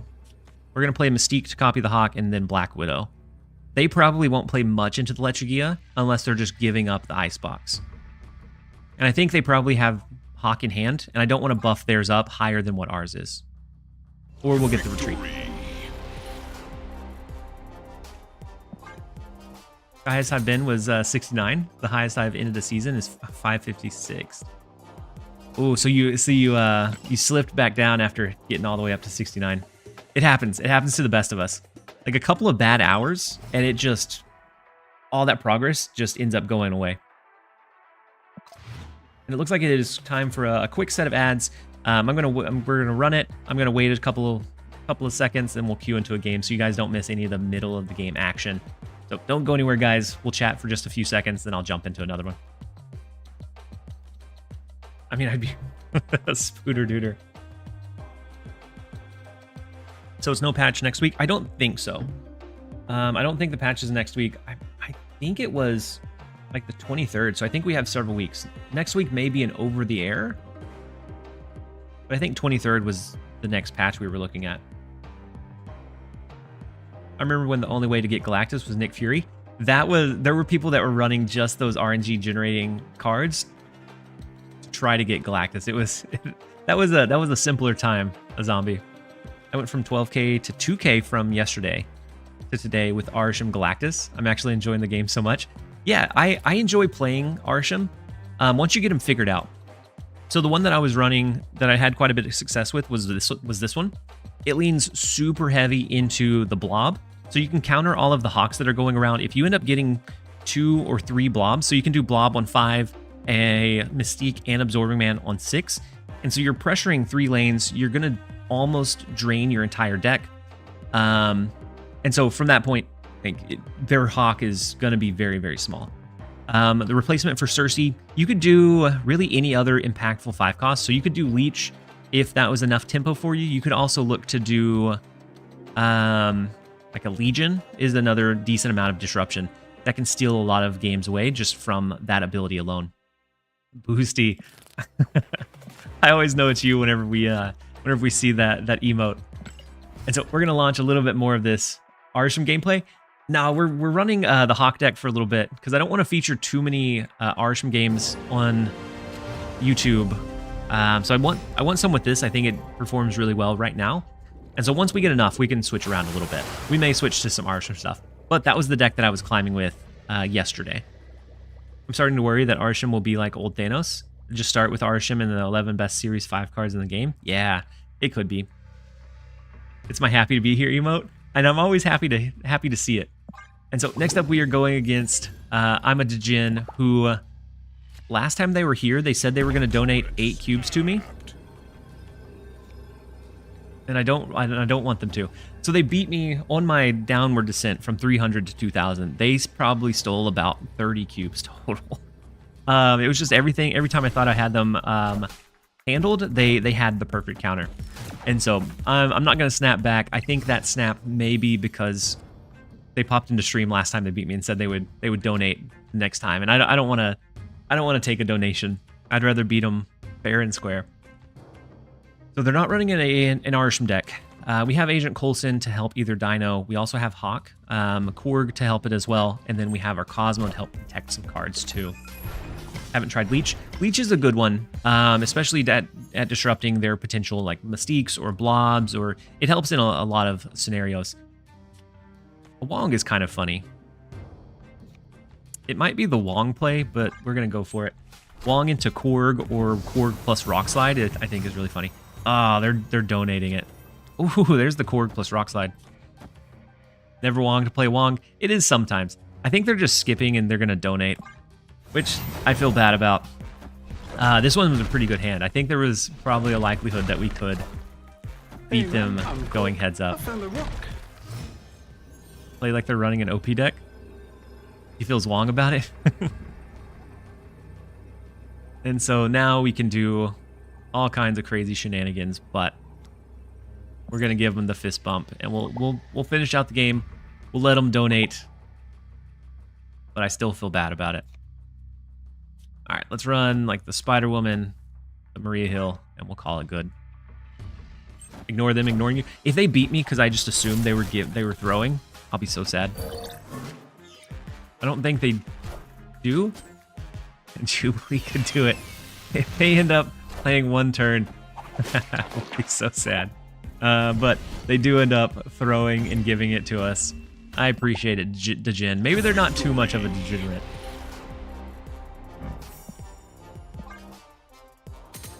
Oddly enough, in Infinite Conquest, I ran into 0 Arshamirs. Really? I feel like Arsham is really shines in Conquest, especially. He gave it to Jubilee to chance. It was all in Jubilee's hands. I'm playing Loki Arsham. Yeah, Loki, I think, fits into it well. It helps in the mirror matches and a few others.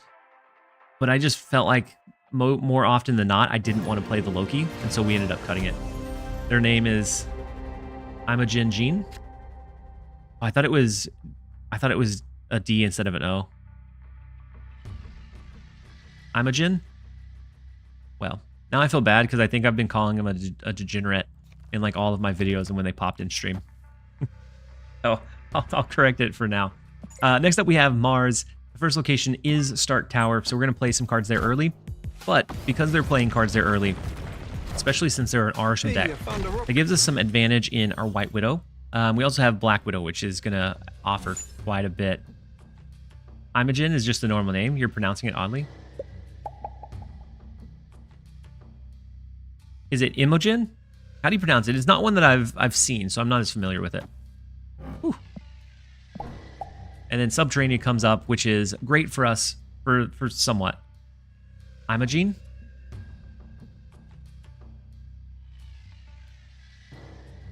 Try to remember it. I'm awful at some of them. Imogen? Yeah, like Sim. All right, so we're going to do White Widow to the left. If they played additional cards, they wouldn't be able to get very much. They'd have one more space to play, but we will take them only having 2 spaces.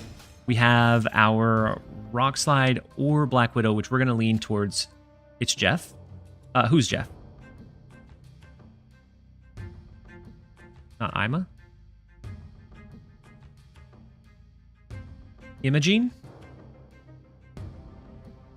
I started playing Snap in the Nimrod season. The Nimrod season was a pretty good one. Nimrod wasn't super viable early. Like, he wasn't awful, but he wasn't like game breaking until like Galactus and some other crazy stuff happened. So we're gonna go ahead and play Black Widow. We have the Mirage to get some idea of what they have in there. It's so hard in text. Yeah, I'm trying my best, you guys. So I think we now Rock Slide. Next turn, we could always do Mirage, or maybe we throw Cosmo to the left, depending on what they end up playing and where. And so we're giving them so much disruption in their hand. The Super Scroll is kind of scary, but if they end up copying a Hawk, is not really that great. It doesn't do that much for them. But not being able to play Dino on curve is a little bit tough. It's Cosmo left. The On Reveal, wow, had they played it in mid, it wouldn't have went off. All systems go. But they do get the Dr. Doom off, which is a good one. That's built into their Arsham deck as well, which is very interesting. So we can't do... I feel like this is going to be a loss. Imogen? Thank you, Hernandez. We're going to figure it out eventually. All right, so if we did our card generating, it'd be over here. That's not great. If we did Devil Dino, then their Super Scroll copies it. So we would want to do it over here. But that's still not enough. It's going to drop us down to 7. It's not enough to win the right. The Dr. Doom and a little bit of power they had early was really, really good. And then the Dream Dimension. I had to do it. Next time I'll play seriously. No, it lives. I saw it and I was like, I know that they're going to throw. They're going to throw here. When you played that Jubilee, I was so scared that it was just going to be the Fates way of finding a way to give you the win. And I was just so confident that we had it. But I appreciate the I appreciate the throw. Next time, I want to beat you fair and square one of these times. I have to go get some sleep. Have a great stream, you guys. Thank you, Shima Dog. Hopefully you have a great night. Hopefully we'll catch you again really soon. The font isn't the best. Pulse Glazer saying his name looks like it says Snap Judgment's poo today. Yeah, the O and the D always throw me off. It's really hard to read between those two. But next up we have Blink. The first location is Olympia, so we draw into additional cards. I like the idea of going. We're going to go ahead and play our Maria Hill out. See what resource it gives. We have Mirage, and they're running an Arisham deck, so it's going to be a whole bunch of hodgepodge. Scarlet Witch isn't bad, depending on what the other locations end up being. Oof. Elysium is a little bit scary, especially for an Arisham deck. I mean, we have card generation, and so maybe it's not awful. Let's do White Widow to the left, since they did play a card into that lane. Is this deck an Arisham counter? It does decently against Arisham. Fur. And then we're going to play Mirage. We're going to see what their lowest cost card in hand is. Let's see. Loki. Wow, that is a big early turn 2 Loki. And so we're going to get one of our resources back in return. Potentially a Korg, or another Maria Hill, or another White Widow is great. We get another White Widow.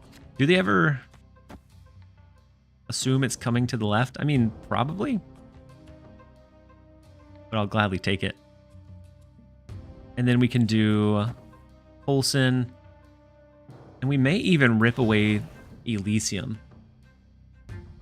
We have Hawk and Mystique, and we have Cosmo.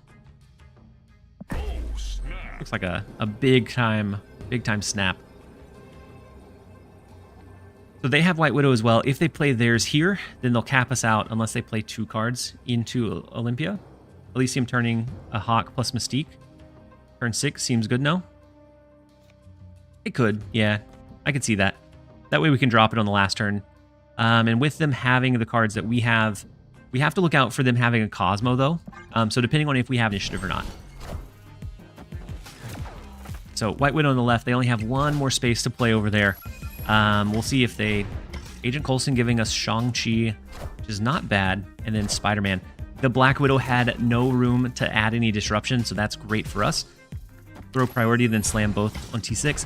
I'd be a little bit worried about Cosmo. Would be the only thing that would be a big concern.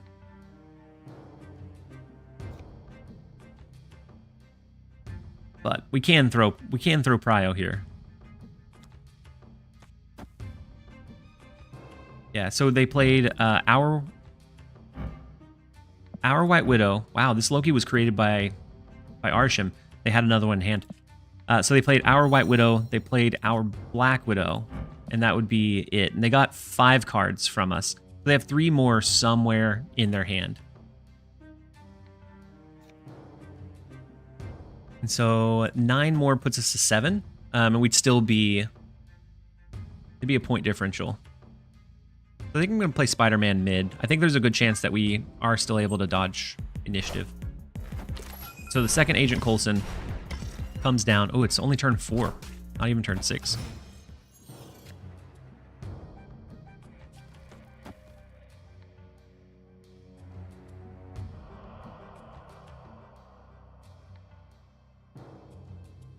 You always top deck Ghost Spider anyways. We don't have Ghost Spider built in. So we have Korg. And I'm not sure if we want to throw any of these, because we could always throw like Cosmo. We'd always throw Cosmo, but that gives them a really detailed amount of information. I think we just throw Korg. That keeps us below initiative range. Actually, it ties us in mid, and so it may not, depending on where they play. The Gamora comes down, which is really, really big. We do have Shang-Chi, so if we wanted to take it out, we could. But I like the idea of Hawk to the right. Then it becomes a Reed. I think we're going to Mystique to the left. Because if they play Cosmo, they're only going to be 5 power. We are above their 5 power, so they can't Cosmo in the left lane and not have any issue. Blob right wins. Blob right could win too. But we probably should have thrown Cosmo down to stop the potential blobs.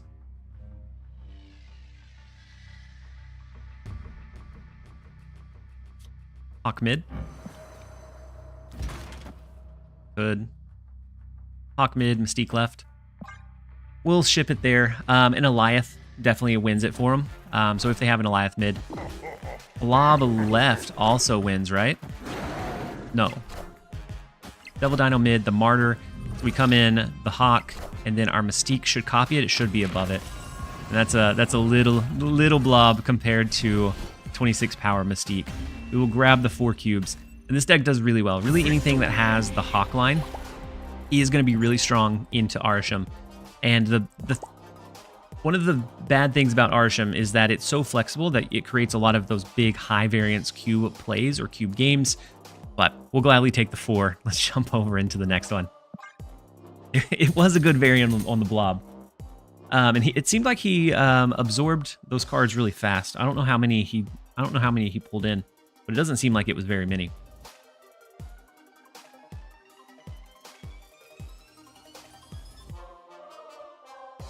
We are sub 800, slowly but surely climbing our way. I wish we were able to stream next week instead of returning back to office. Because I think we could climb back down to a reasonable level. Hawk Mystique is too good against Arisham. Yeah, the numbers are ridiculous for the 2 cards. And next up, we're going against another Arisham.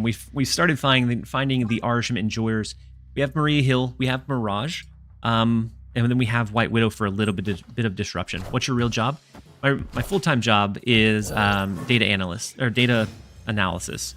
And so I look at a lot of numbers, metrics, stats, and then I convert it into easily consumed things for our leaders to be able to like gauge the health of whatever initiative it is that we're tracking. This whole Hawk Blob minigame is kind of stressful. Yeah, ooh, you don't have either of them. That definitely makes it more stressful, Hujay. So, ooh, what a big Mockingbird. We don't really have many cards that are gonna discount it, but it's still a 5/11, and we know that they have a Mockingbird somewhere in the pipeline. With the right location being Sanctum Sanctorum, that gives us a decent amount of value from the White Widow. Because they'll have to play into these 2, we can much more easily find a way to tap out those locations. So Jessica Jones in mid, we haven't seen a single card from their actual deck yet. They're going to play into the left if they play this turn. I think we go White Widow, and I don't know if we win, so I don't want to go ahead and throw Mojo just yet. The Isle of Silence is tough for us.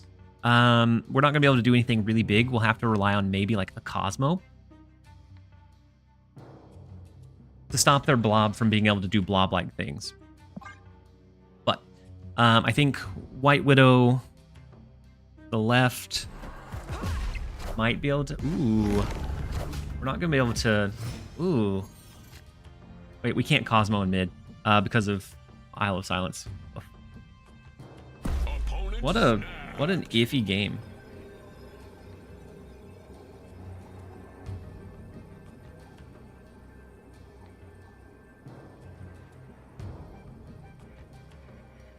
Turn 3 at Eternity?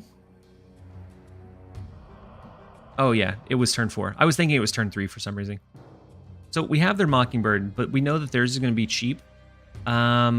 We'd have to get a Shang-Chi top deck would be the only way we could win. So I don't think it's worth to stay. We'd have to rely on the 1 out of 4 to find a way to win. And their Mockingbird's going to be 9, so it'd be 18 minimum. I don't think there's any line. As much as I want there to be. Escaped. Yeah, their Shang-Chi would be 9 instead of the 11. As much as I want there to be a way to win that one, just not in the cards. So, still sub 800, at least for one more game.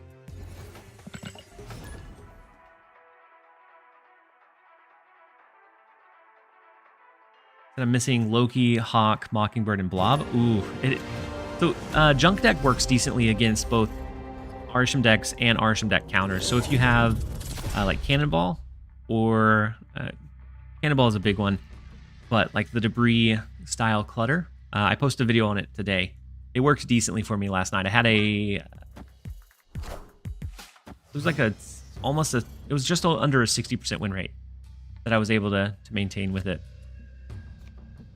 So Nebula starting out, it's not an Arisham deck. So I think we Mirage, we get some insight. We have Black Widow that will be that early disruption. And we have Rock Slide to follow it up. Whirl Girl. So we're looking at a Zoo deck. It's kind of scary. Let's go Black Widow for now. That's going to pull over into Asteroid M. We have Rock Slide as well. We might be able to, if we dropped initiative, we might be able to win with like Shang-Chi. I'm just mid pull 3 player. Gotcha. Gotcha, Hujay. So their Celine was kind of tough. Quinjet came down as well. And then they got a Kitty Pryde. So I like the White Widow. And we're going to go ahead and throw, bad as it feels, I'm going to throw Maria Hill into the negative zone and see what she generates for us. What time zone are you in? I'm in Central Time. And so the Widow's Bite to the right, the Kaz are coming in. And so Blue Marvel is also going to be a really big one for him in that left lane. And then like a big Gilgamesh is also very, very scary. The Lizard's not necessarily what we wanted to see, but let's go Rock Slide. I'm also going to play Korg into negative zone. Which is not a great investment, but we have Shang-Chi, so if we don't have initiative going to this last turn, we might be able to Shang-Chi the Widow's Kiss, or the left lane, and that would be ideal. But it looks like maybe they have Jeff. Okay. How was your holiday? Yeah, I had a really good time with family yesterday. It was definitely very much needed. It was a good reset. So now the question becomes, do we hawk or not? I think this is probably our best line. That puts 5 here, because if they move Jeff and we destroy Gilgamesh, but they only have 1, 2 cards that have been buffed up, so it could just be that they do a Blue Marvel. I feel like a Gilgamesh is a tough drop for them. Only be 11 power. And so 18 with the Gilgamesh right now. Ours would be 17. We might outpower them with the Hawk. Does Celine also count as buff though, having negative power? No. She'd be so it has to be a green number. It essentially just looks at the green. So this is going to be more power than a Gilgamesh drop. I think we're fine staying with this in the left. So they move the Jeff. A Blue Marvel might be kind of scary, but we'll see if that's what ends up dropping. The Gilgamesh, it is on queue. It comes in at 11. We have the 17 power Hawk coming in the left lane, the Squirrel Girl to push us over that edge. We end up with the Casserole.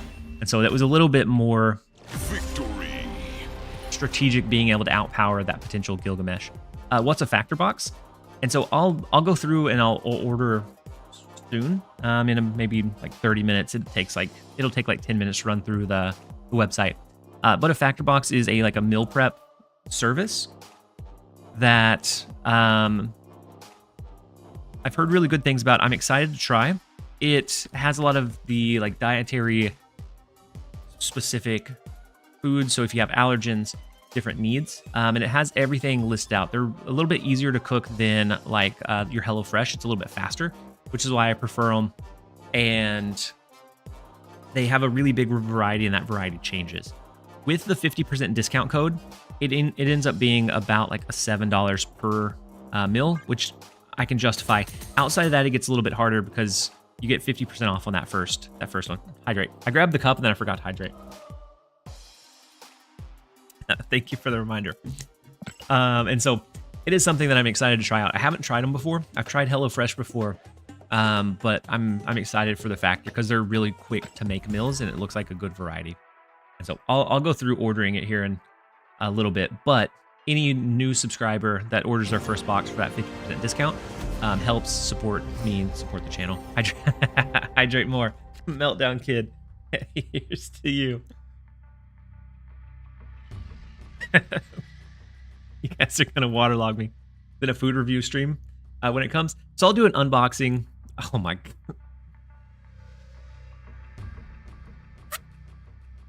All right. We do much more hydration. I'll have to run to the restroom and get a refill. So next up we have Bibikio. They're making sure you can run an ad while you pee. I know. They're giving me that segue. So we're not running into an Arsham deck. I think we go Rock Slide on 2. That way they have plenty of turns to draw into it. Crown City is definitely going to be one that we're fighting to win. So maybe like our Cosmo over there might be good. I'm not sure why. I'm not sure why it blocked that. We have another Hydrate coming in from Ranshum.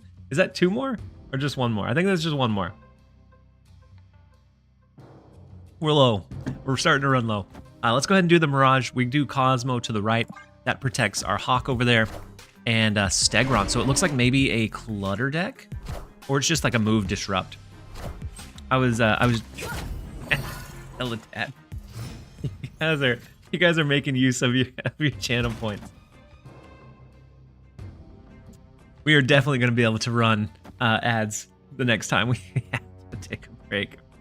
What happened to Warcraft Rumble? We missed you in the guild. French Toast, welcome in. It ended up, I was going through some kind of tough stuff. Yeah, 0-1 no ability is great in Washington, D.C. Was there another one? We'll do another one. I was going through quite a bit in my personal life, and it ended up, so the progression ended up feeling like kind of a drag. And so, yeah, rock for free and mid for 5 is huge. I found the rock. And so it's something that I would enjoy getting back into. You stopped playing as well. Yeah, I know that they came out with the guilds and things like that, but I just, they didn't have enough out quickly enough, I think is the biggest thing for me. So let's go Coulson and Maria Hill. We're going to generate some more cards. We always have the free rock to lean into. Yeah, they took 6 months, and like when you have that momentum off of that game's launch, you really need to be putting new things out to keep people engaged. And so before the first like raid, there wasn't a lot to do other than just feel like you were slowly grinding. So we lose the left lane for sure. We did generate Legion.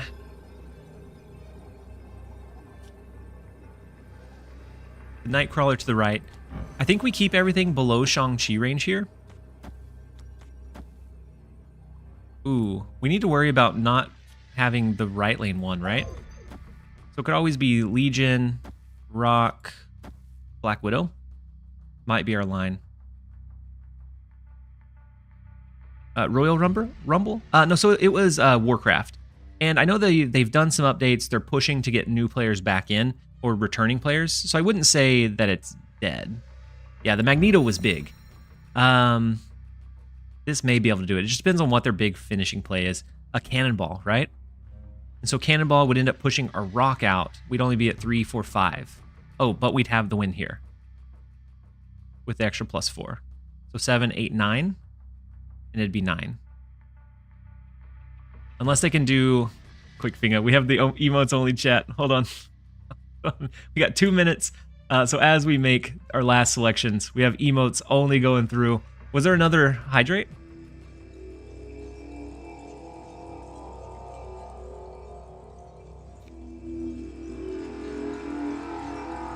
I think we're gonna go with this and see. Oh no, it is. Oh no, it's the Cannonball here, right? Yeah, we should have pushed more mid. The Cannonball is gonna be rough. It's gonna push our Rock out. We only have 5. We can't beat that point differential. No, Juggernaut. Juggernaut's awful too.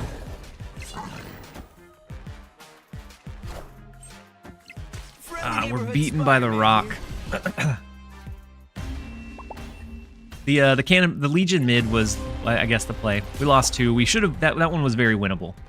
Very, very winnable one, but unfortunately, we didn't. I still loved it. I caught that last Hydrate, right, from Teledad.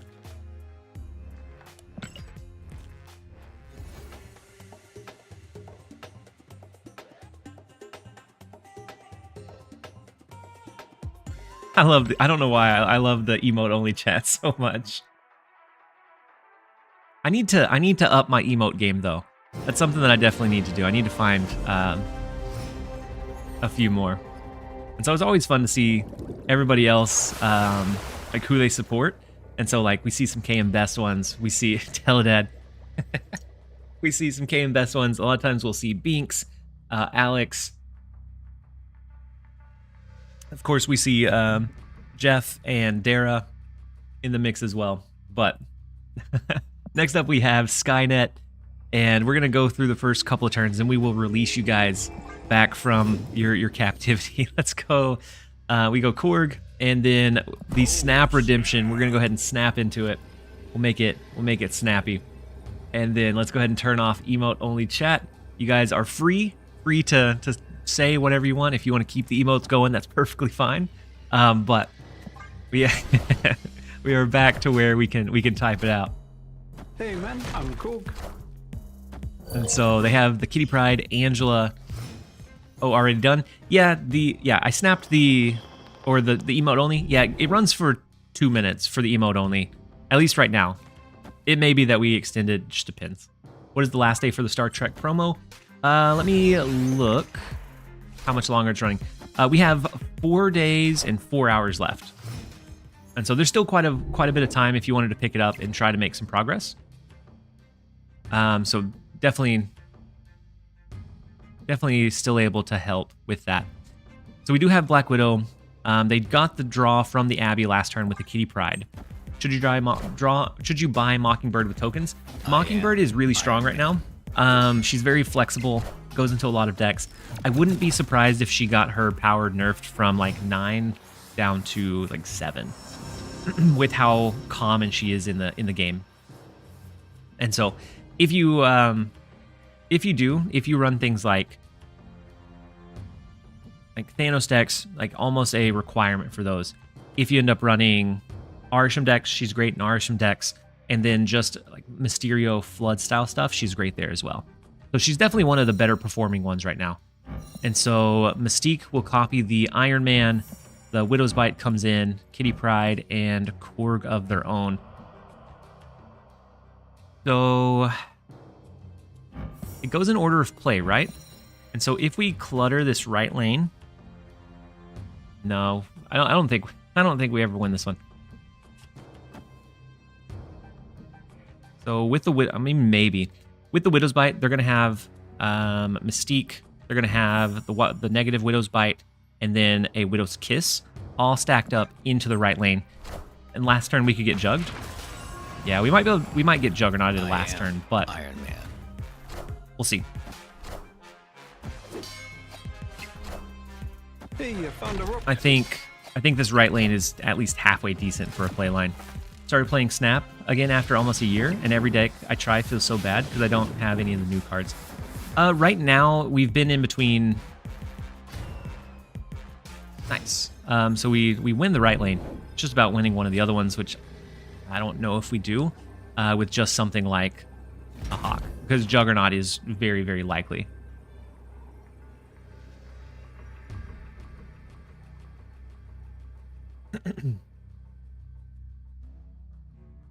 That's the scary thing about this deck, is Juggernaut is so strong. We can't really fight that left lane unless we had like Mystique or some way to stop that Iron Man, but we don't, unfortunately. Yeah, their Juggernaut would have to play... Yeah, I have to compete here. And so we would do Hawk, but Juggernaut, I think, unless they just didn't draw it, 50-50 to have it. And they snapped onto like the Iron Man Mystique stuff, right? Now my boy's meta. He is. We're gonna do a little Gamba. Juggernaut. Since Lena's release, he's been very useful. And so it went down to the Gamba. We'll give it to him. That's the bad thing about some of these reads and some of these stays, is Juggernaut's so common. We probably shouldn't have, knowing that they are the one that snapped. But it is what it is. We'll take the 4 cube loss. That puts us below... We're not sub 800 anymore. But we're going to go take a quick bathroom break after all of the hydration. And... Oh, no, wait. Did we snap? I can't remember if we snapped in that one. We're going to refill our water, take a quick bathroom break. Don't go anywhere, you guys. We'll be right back. We're going to run this a little bit longer. I want to get a little bit of a redemption climb, because after that last one, we're still sitting at 55%. We're still gaining cubes off of it. It's just, we've made some kind of silly stays. But Juggernaut's goated? Absolutely. We're going to run the quick 2 minutes, and I will be right back.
All right, we're back. It looks like right in time for it to end. You said I missed the laundry basket. Yeah, I miss it too. Now it turned into who jams out on the keyboard. Oh, you saw the keyboard back there. So it was my wife's when she was growing up, and her dad kept it and gave it to us as a gift recently. And so it's my wife's. Mainly my son and my daughter jam on it, but none of us are very good. So let's go ahead and jump into the next one. I missed the laundry basket too. It's now my daughter's toy basket, so that's what we use to kind of keep her playroom tidy. But yeah, I miss it. I miss it for sure. And then my dogs abandoned me too. They hang out with my wife in her office. So now it's a lonely stream. All right, or a lonely content creation over here in my area. And so we're gonna start with Maria Hill. Next up we have Farofa. They're running Thanos, so Vibranium Mines is also really good for the Hawk stuff. Team Basket, yeah, Team Basket and Team Doggo abandoned me, unfortunately. So I'm gonna play Lizard into this unknown location. What kind of puppies do you have? So I have 3 Great Pyrenees, and so they're not necessarily puppies, but they're giant. We have 3 Great Pyrenees, anywhere between like 80 and 100 pounds for the most part. Yoshi, if your wife were to play Snap, you think she'll be goated? I think she'd be all right. I don't know. I think she'd be okay, but maybe goated is a bit strong. All right, let's go Black Widow. And I kind of want to play Black Widow into the cloning vats. Snap. Yeah, they're always puppies. Let's play Black Widow into the cloning vats because that becomes a really tough idea of where do I play the Widow's Kiss or the Widow's Bite. If it's cloning vats, you're never going to draw again. Vibranium Mines, you're cluttering up your deck. And then the left would be capping out that location. Yeah, even if you don't replay it, it's just the fear of being able to replay it, which I think, looking at this hand, I think we do replay it. I think we go Black Widow. Let's go ahead and play Org as well. And then on 5, I think we play Hawk. We could always do Hawk on 5, Mystique somewhere else, and Cosmo if we drew it to make sure that the Hawk was safe. And then playing into the Vibranium Mines with 3. They could have Reality Stone. Okay. So they do change it. They're going to have 1 more Widow's Bite, and so they'll have to either play it to the left and cap that one out, play it into mid, which is also unfortunate. Ooh, and we do get the Cosmo. And so now it becomes a Hawk into like Korg to the left or Korg mid, and Cosmo after the fact for the Hawk to kind of protect it from there. Korg voice line is so good. Yeah, I love it. It surprised me the first time that it popped up, but I do love his voice line. So we have the really big Hawk coming in at 23 power. The Widow's Bite they played to the right. And so let's go ahead and play Mystique first. We'll play it into...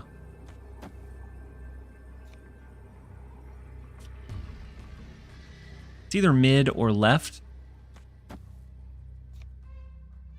But I think we played into mid. Let's Cosmo to protect the right lane.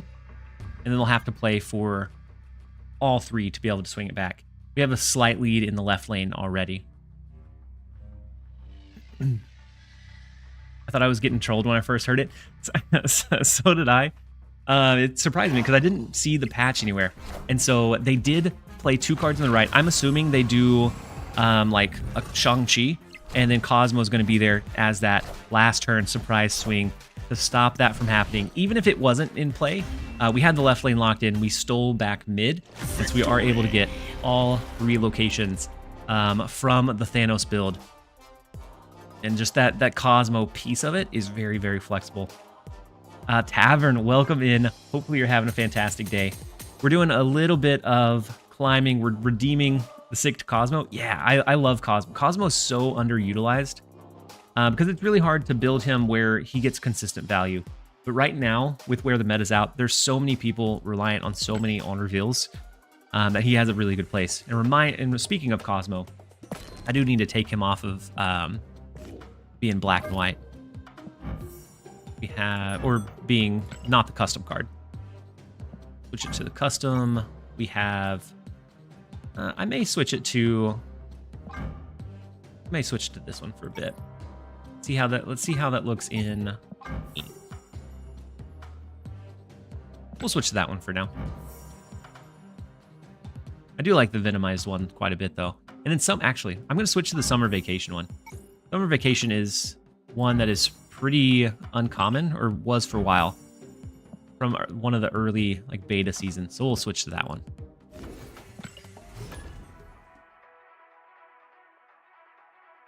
I think Pandart, Cosmo is the best boy. I think all Cosmos are the bestest of boy. I do miss when Lockjaw was in the mix and in the running for the bestest of boys. Is there a replacement for White Widow? Yeah, so you could either do like a Shang-Chi, or not Shang-Chi, goodness. You could do Shadow King, you could do Red Guardian, another just good value kind of clutter or junk, or clutter or tech style card. So I think I would lean towards Shadow King for now. Wait. Oh, Tavern. Tavern. We are running into each other. You said I'm playing Thena Iron Man. Good luck. Have fun.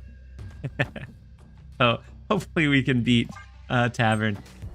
But we'll see. I have the Summer Vacation Gold. And it's nice, but it also gets rid of the entire background. Yeah, that's the... So, like, you don't get to see any of the cool, like, sea life back there? If so, that's kind of unfortunate. All right, let's go Black Widow as well. We want to try and stop them from drawing into those big plays. We don't want them to have the Juggernaut. We don't want them to have Iron Man or anything like that. Scooby-Doo Cosmo, the Luca one, is my favorite. Cosmo has some really good ones. Keenarchy.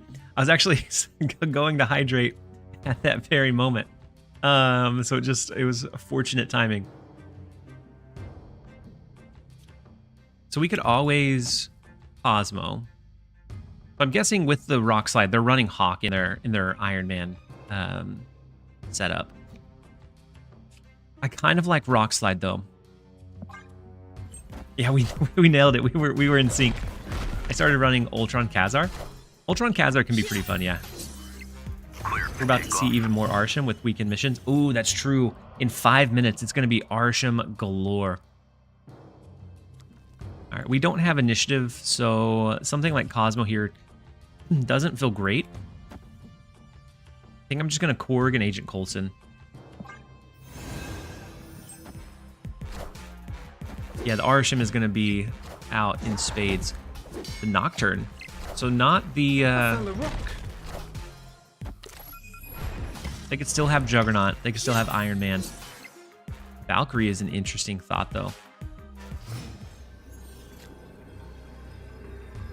I don't think it wins, especially if they Iron Man or if they Juggernaut. And we don't have initiative, so the Cosmo, the Mystique, doesn't do anything for us. We would just have to hope that they didn't draw into those. They can move Nocturne over. That changes this location, but it does afflict it by -4 before it changes. This is only for 1 additional. I was okay. Victory. Hey Jax, you guys always catch me sitting like a goblin. Well, thank you for the posture check. We do end up getting the retreat from Tavern. Well played. I'm guessing the Rock probably disrupted their draw quite a bit. Nocturne is overtuned. Yeah, the flexibility of that power level is so strong. I'm waiting on the Elden Ring run any day now. Tavern, well, very good game. I can't say that I'm not glad that the Rock did some disruption, but I'm glad that it did. The Elden Ring would be, if I was full time, you know, I think we would be able to make more time for some variety stuff here and there. But until like that, I think most of my free time goes towards like either streaming Snap or creating highlight videos for it. So we're gonna start off with the Maria Hill. That will generate a Jeff, which is such a beautiful pool. For Sanctum Sanctorum being that rightmost location. My goodness, that is going to be an immediate snap. For now, we're going to White Widow into the right lane because that's going to be one of the only locations where they're going to be able to place their own reveals. And so it gets really restrictive really, really quickly. So let's go ahead and lock that in for now. Ooh, they have, I'm guessing, Jeff as well. But I am glad that we have one as a backup line because we don't typically have one built into our deck. Okay, so I can expect a RuneScape marathon until you max out all skills. I am a RuneScape enjoyer. So with ultimate time and unlimited time, I grinded my fair share of RuneScape, but it ends up being like this thing that like takes over like everything I want to do. And so it ends up being where like I'm always like I'll fall asleep grinding an AFK skill on my phone, and like it's just like an obsession, and not a healthy one either. So the real Mysterio, I wonder where that one could be. Yeah, you can't have the XP waste. So we have Korg. We can go ahead and throw Jeff into the right lane just to make sure we're protected from any kind of clutter. And then we have both Hawk, Devil Dino. We can move Jeff over, so that's not going to be an absolute win in the left lane for him. Hey, you found a rope. Jeff variants are awesome. I don't have any Jeff variants, so I definitely need something. So Mirage could give us decent if we had any way to like reliably play it. Instead, we're gonna go with the Hawk in mid. Right now they're at 14. We're gonna be a little bit over that after this last turn card draw, and so we'll see what that looks like. Ooh, Nocturne as well, adding some uncertainty of that Jeff play or move into the Sanctum Sanctorum.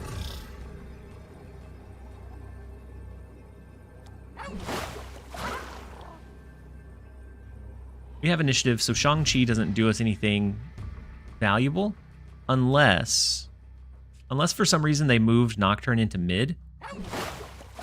I don't think they ever do. I think it has to go to Sanctum Sanctorum for them.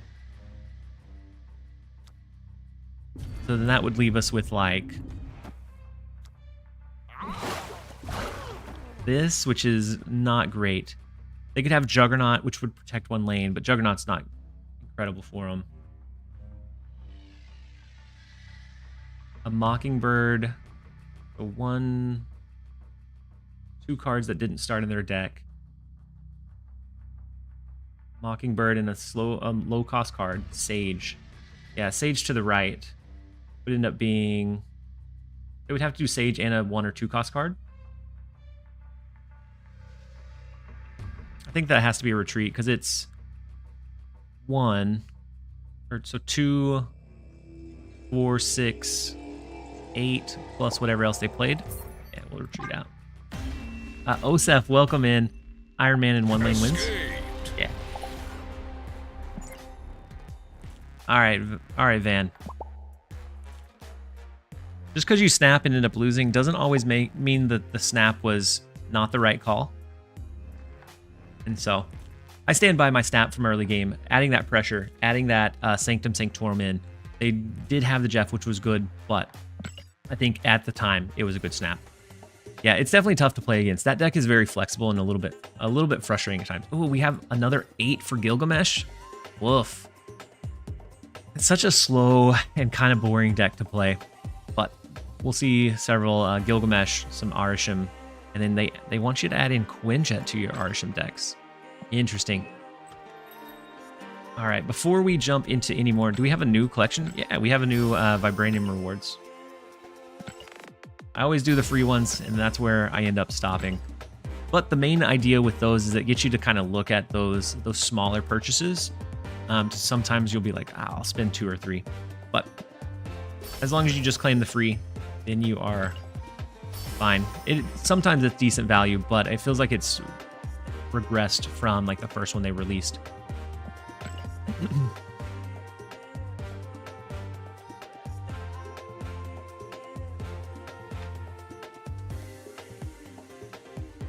All right, I want to make sure that we have everything set up here so that it can track, but we are going to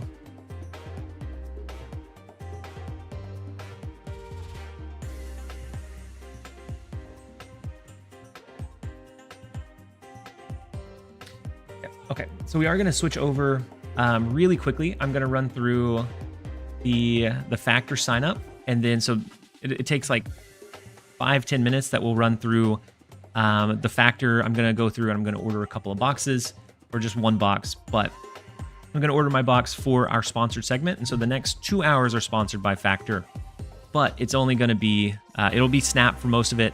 For the first couple of minutes, I'm going to run through, I'm going to like make some selections. Then we'll be right back to our regularly scheduled content. So don't go anywhere. But if you're curious about Factor, this is where we'll be able to set it up and kind of learn about it. And so we're going to switch over to this. I'm going to follow the exclamation point Factor. Nice, I can tell you which Factor meals I like. We could actually run a poll if we wanted to here in just a minute. And so with Factor, you get 50% off. If you use my code, you get 50% off of your first box and then 20% off of your next month's order using my link. And so it is something that you get a really good kind of discount into trying it out. For that first one, it makes it very affordable. And we're actually going to use my email address. And it makes it very affordable for that first one. We have the 50% off coupon. Let me pull it up in big screen for you guys.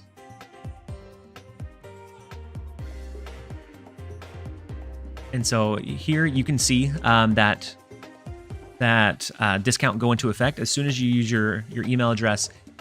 So you can see, depending on which box you order, it'll be a different price per serving. And you can see that the 50% off of your first order will get discounted, and then it's 20% off for the next 4 using my link. And so it also helps support me as a content creator. And they have some really yummy and easy to use or easy to cook things. And so there's a lot of variety here.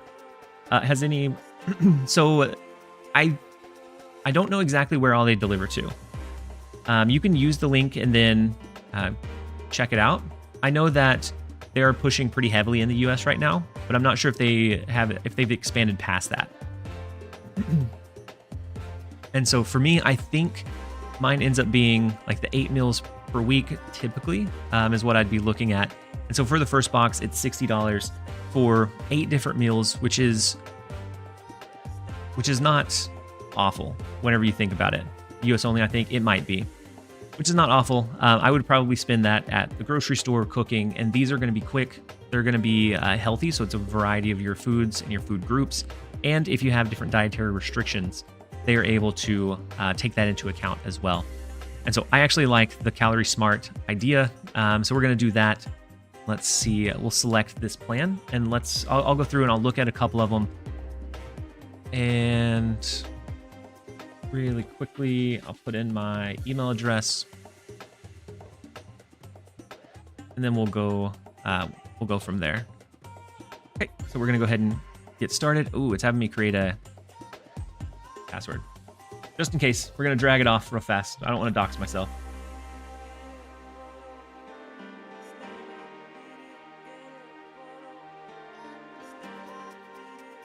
All right, and so then we'll do the delivery instructions. And so again, I'm going to do that right off to the side, and maybe it's that we go back. I think we can actually pick them before we make the order.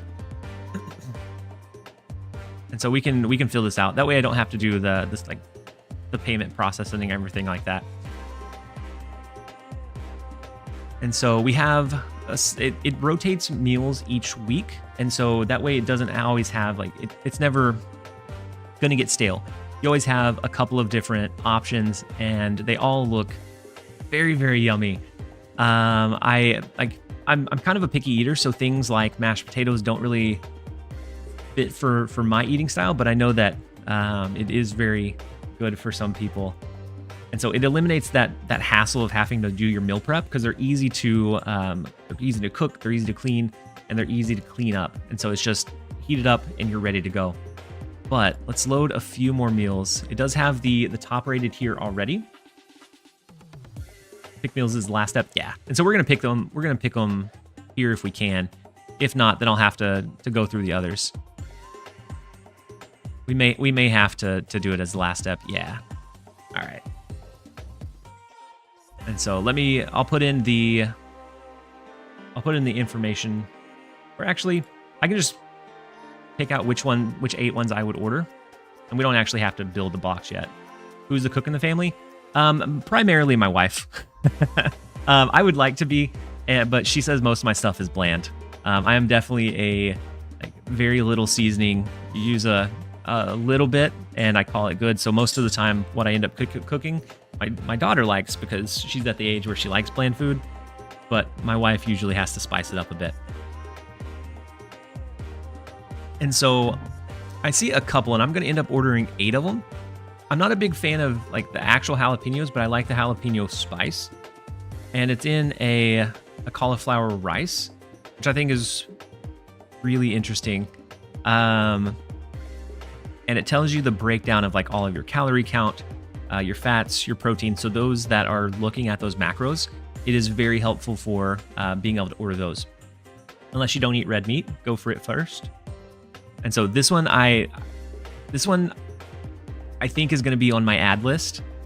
The spicy lime jalapeno I think is, no, you said those meals are really good and they actually only take 2 minutes. Yeah, easy to build or easy to like heat up, easy to clean up, and you don't have to do that meal prep. And so especially at the first order rate, that 50% discount, Ajax feels like a mid card. Yeah, I agree. He feels like he's going to be, especially with other releases around him, he feels like he'll be lackluster. And so jalapeno lime, and actually let's do a poll real fast. I don't know how many of you are familiar with Factor or have tried it, but I'm going to open up a poll. We're going to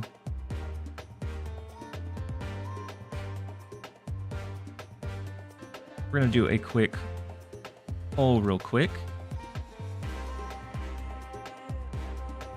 And so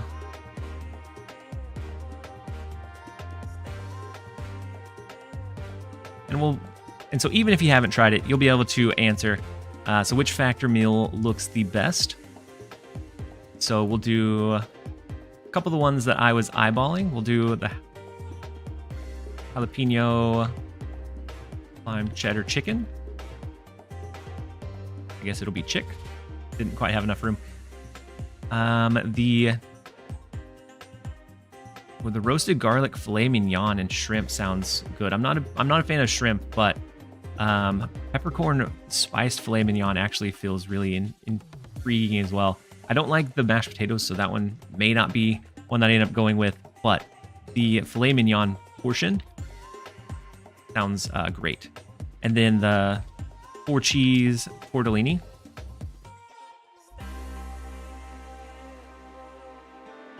Sounds really appetizing.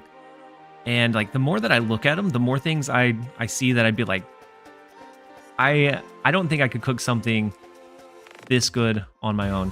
And then sun-dried tomato chicken. It has the zucchini noodles, and then we'll add one more in as well. And we'll run this as I pick out a couple of the other ones. This one sounds kind of yummy. Let me expand it one more time, see if there's anything else. Oof. I do like a good, like an Indian style butter chicken. So I'm going to add that one to the list too. That's definitely going to be one that I end up ordering.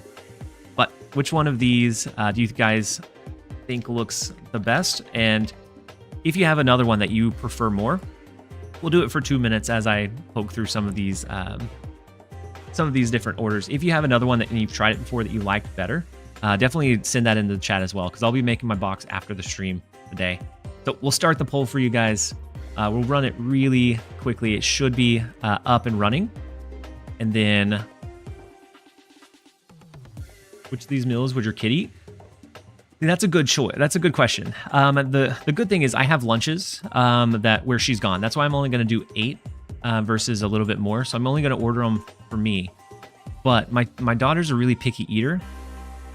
And so noodles are a really big root for her. So she might like the chicken pot pie pasta. She likes the peas, the carrots. It looks like there are like a base of noodles and then the broccoli. So I think that. Did you watch the animated trailer yet? No, I haven't watched. Which animated trailer? Rodman? Which trailer are you talking about? Which trailer are you talking about? I think she has a chance of eating this one. This one, the beef and pepper macaroni. I'm a big noodle person too. And so that one looks good as well. Like there are so many. It's hard to limit it to just the 5 for those choices. I didn't know I needed infomercial TLSG. P-Town, welcome in. And the thing is, I wanted to pick a sponsor that like I was excited to try. And Factor is something that I've definitely... I wanted an excuse to be able to order it. My wife is kind of excited because she'll get to try them as well. But it does look like there are several that my daughter might not eat. But like the chicken she might eat, the dill crusted chicken and cheddar broccoli. Grits maybe doesn't sound the great. They had me until the bed of grits, so maybe not. And then what's really good here is that it's not just the menu either. Like it goes past just the main menu. There are add-ons, which I think are also look really delicious. So they have like the pancakes, they have different like egg bites, they have different shakes, which I've heard some good things about. Some of their like refresher shakes. You have your like apple kale. So if you're going on some kind of juice cleanse, those are there. They have the little sweet treat like Factor bars, and so they have a lot of empanadas, which I'd be maybe worried to try, but I'd be excited as well. Like they could be really good, or it could be one of those things that may not be the greatest. But I think eventually it would be something that I would throw it in and give it a try. And so this one, especially if you're someone that eats out a lot, you're able to skip some of the like really expensive fast food, which a lot of times has been, especially if you're getting like chicken, ends up being around that price range anyways. You're going to be paying $8 to $10 for your meal for yourself. So you can skip that with like these meals, which are healthy. They're a better variety of foods. And it's just, you're able to do it and cook it on your time. And so, especially with me looking to return back to office, unfortunately, this is definitely something that I'm interested in because I'll have those to take with me to work and I won't have to worry about prepping for my lunches each day. And so let's see. I think the poll should be just about done. I had tabbed off of the screen. It's on the Snap YouTube. I don't think it's the developer update, but it's something. Ooh, so I can check that out right after this. And so it looks like our poll is over. And I actually don't know how to view the results. Is that bad? And then the other kind of cool thing is that if you have certain like allergens, they have all of them listed. So on the different meals, you can make sure that you're not going to get a hold of milk or eggs, which I think is also exciting because there was one point whenever we first had my daughter that my wife had to not have any product that had milk. And there's a surprising amount of things that have milk in it, not just your cheeses, but even like small traces. And so that's, I think, really helpful for those that may have a stricter, dietary need. So I'm trying to pull up, maybe it's the manage poll. Yeah, it's the manage poll. And we can view the results. And so it looks like the Indian style butter chicken was the one that got selected the most. So let's grab a quick screenshot of that. And then, so I think what I'm going to end up ordering would be the chicken pot pie pasta. And then we can switch back over to Snap content. The jalapeno lime cheddar would be 2. I do want to try one of the red meats because those did look really good. So I think maybe like the grilled steakhouse filet mignon would be 3.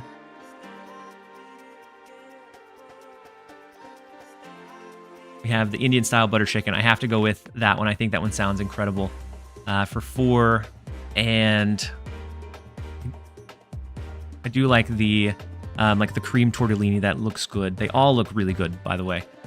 So I'm going to order those. I'll do another like short spurt where I get them when I get them in and I'll unbox them.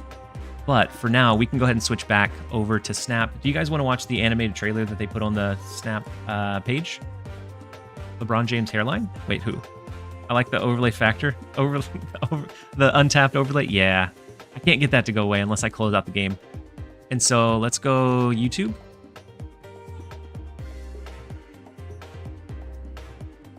So we're looking for the Marvel Snap channel.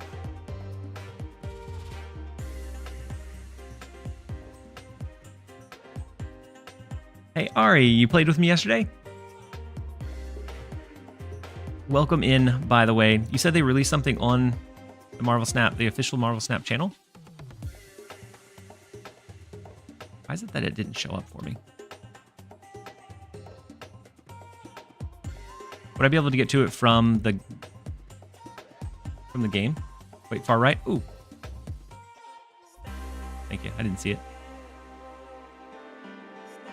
And yes, your underwear is getting tighter. Big slow-mo. Wait, hold on. I'm gonna kill the game volume real fast. We can watch this. Master volume right now is there we go. All right. Holy chimichangas. It's me. I'm freaking awesome. But not as awesome as all the summer drops. It's all about me, because who can resist this? Who's this red clown trying to steal attention from my movie? Summer drops include maximum effort with Gwenpool, Deadpool's Diner, hand-to-hand high stakes, Where's my trailer? alliances, whatever this thing. What? Jeff, high risk. Oh my goodness, we have ads. I apologize. I'll rewind it. I didn't realize ads were running. Ari Joe.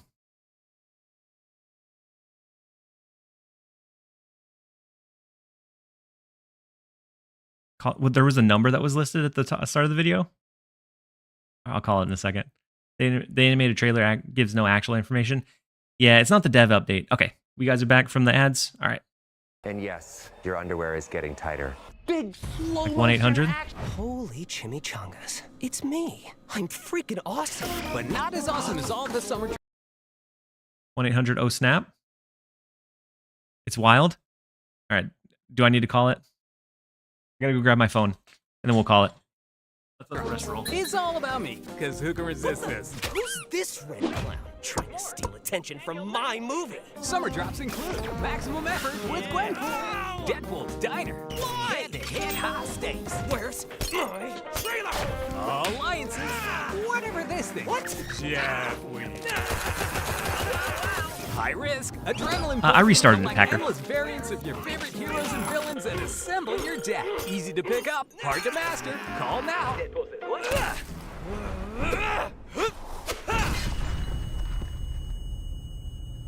Calm down, Wade. We have a universe to save. You need to work on your people skills, Peanut. This summer, if you're doing one thing, watch Deadpool and Wolverine. But if you're doing two things, play Marvel Snap.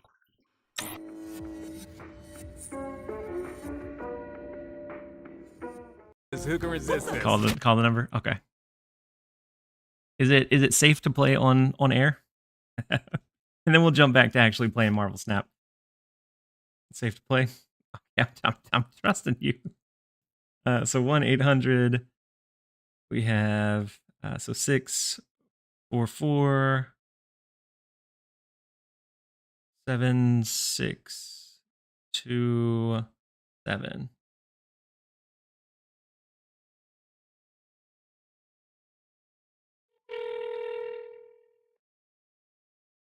Is it picking up for you guys? Let me look at the. This call may be recorded for quality assurance. We have a special promotion today for select callers. If you are over 50, please press 1 now. Is this the right? If not, press 2. Is this the right number? Thanks for calling this recorded live. Can you hear me okay? No. Great. So with our promotion today, you actually have the opportunity to receive a free medical alert device. So congratulations. It's that little button you wear around your neck in case of an emergency or even a fall. Now, if you're participating in our monitoring program, you actually can get your medical alert absolutely free. So oftentimes it's really expensive to buy a device like this. So we make it really simple for you. What is We pay this? for the entire itself, right to your phone for free. And then, of course, we guarantee 100% peace of mind. Is this actually from Snap? So let's go ahead and get you some more info on it, okay? No. I'm sorry, you've reached the medical alert center.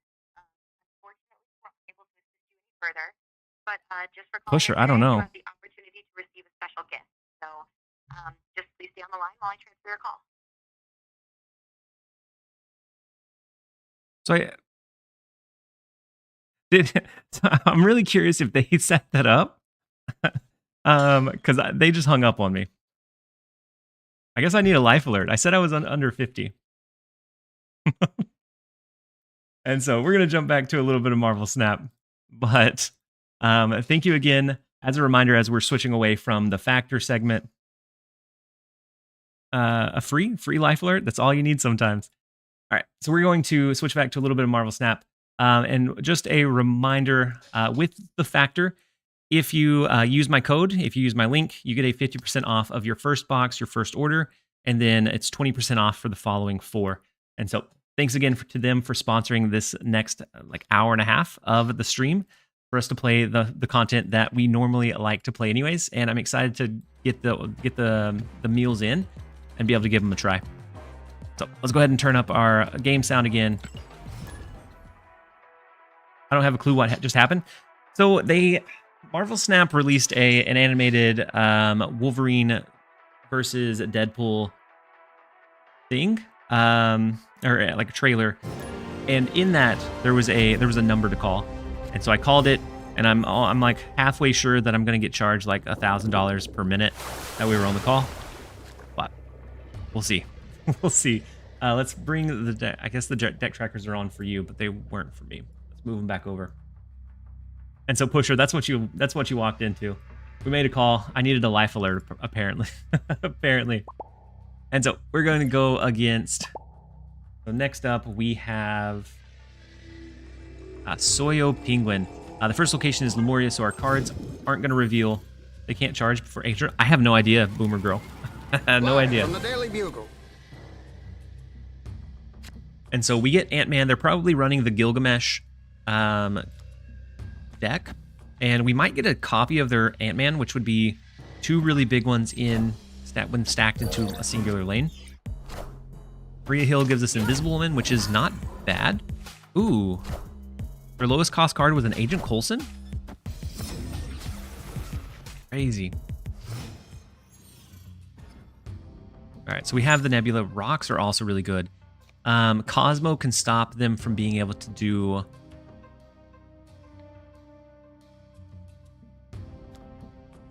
a potential Gilgamesh. I think we play Cosmo. I want to play the Coulson. I wonder what Jeff Week is. Ooh, I feel like. Wait, is there a Jeff Week? If so, I feel like they should do it on Shark Week. How'd you change your shirt so quick from the video to now? It's a trade secret. Shh. I can't reveal. A magician never reveals his secrets. Are you an Arsham fan? I like it, but I also can understand the frustration that it causes. It can cause some really big and wacky snap lines. When it's Shark Week, I'm not sure, but I feel like it's a miss if they don't, put the cute little baby land shark in in Shark Week. Taskmaster's kind of good off of the play. In the video, it marked out Shark Week and put Jeff Week. Okay, so it'd probably be that week. I like the Cosmo. This one? Yeah, I like this one too. And so it becomes tough for them to swing the right lane because they'd have to invest like their Gilgamesh or something. And then we have Taskmaster to follow it up, which I think we would Taskmaster here. Because if I was them and I was Gilgameshing, I'd play it to the left and then play something a little smaller here. But we do get the retreat. What's your favorite archetype of all time to play? I really like Junk or Clutter. You'll probably notice that I feature that one from time to time. I like that one. And I also like Mill quite a bit. Right now it's in a little bit of a rocky space because it doesn't do great all the time against Arisham. It can do okay, but it's very inconsistent. You have to have very specific resources. And if they end up hitting Loki, then it's almost game over at that point. Had to quickly minimize the screen. Soyo, I appreciate it. I appreciate you either pausing or minimizing or looking away from the stream whenever we matched up. Are you running Gilgamesh to complete the weekend missions?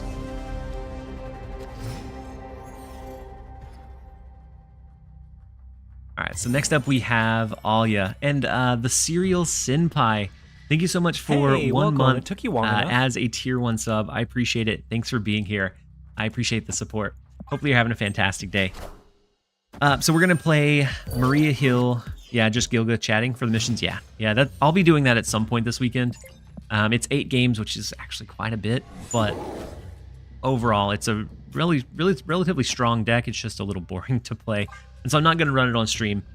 I'm going to run this a couple more times. I want to get a feel for how it goes, and then I may switch over to Arisham to at least for 4 wins, complete that piece of the mission.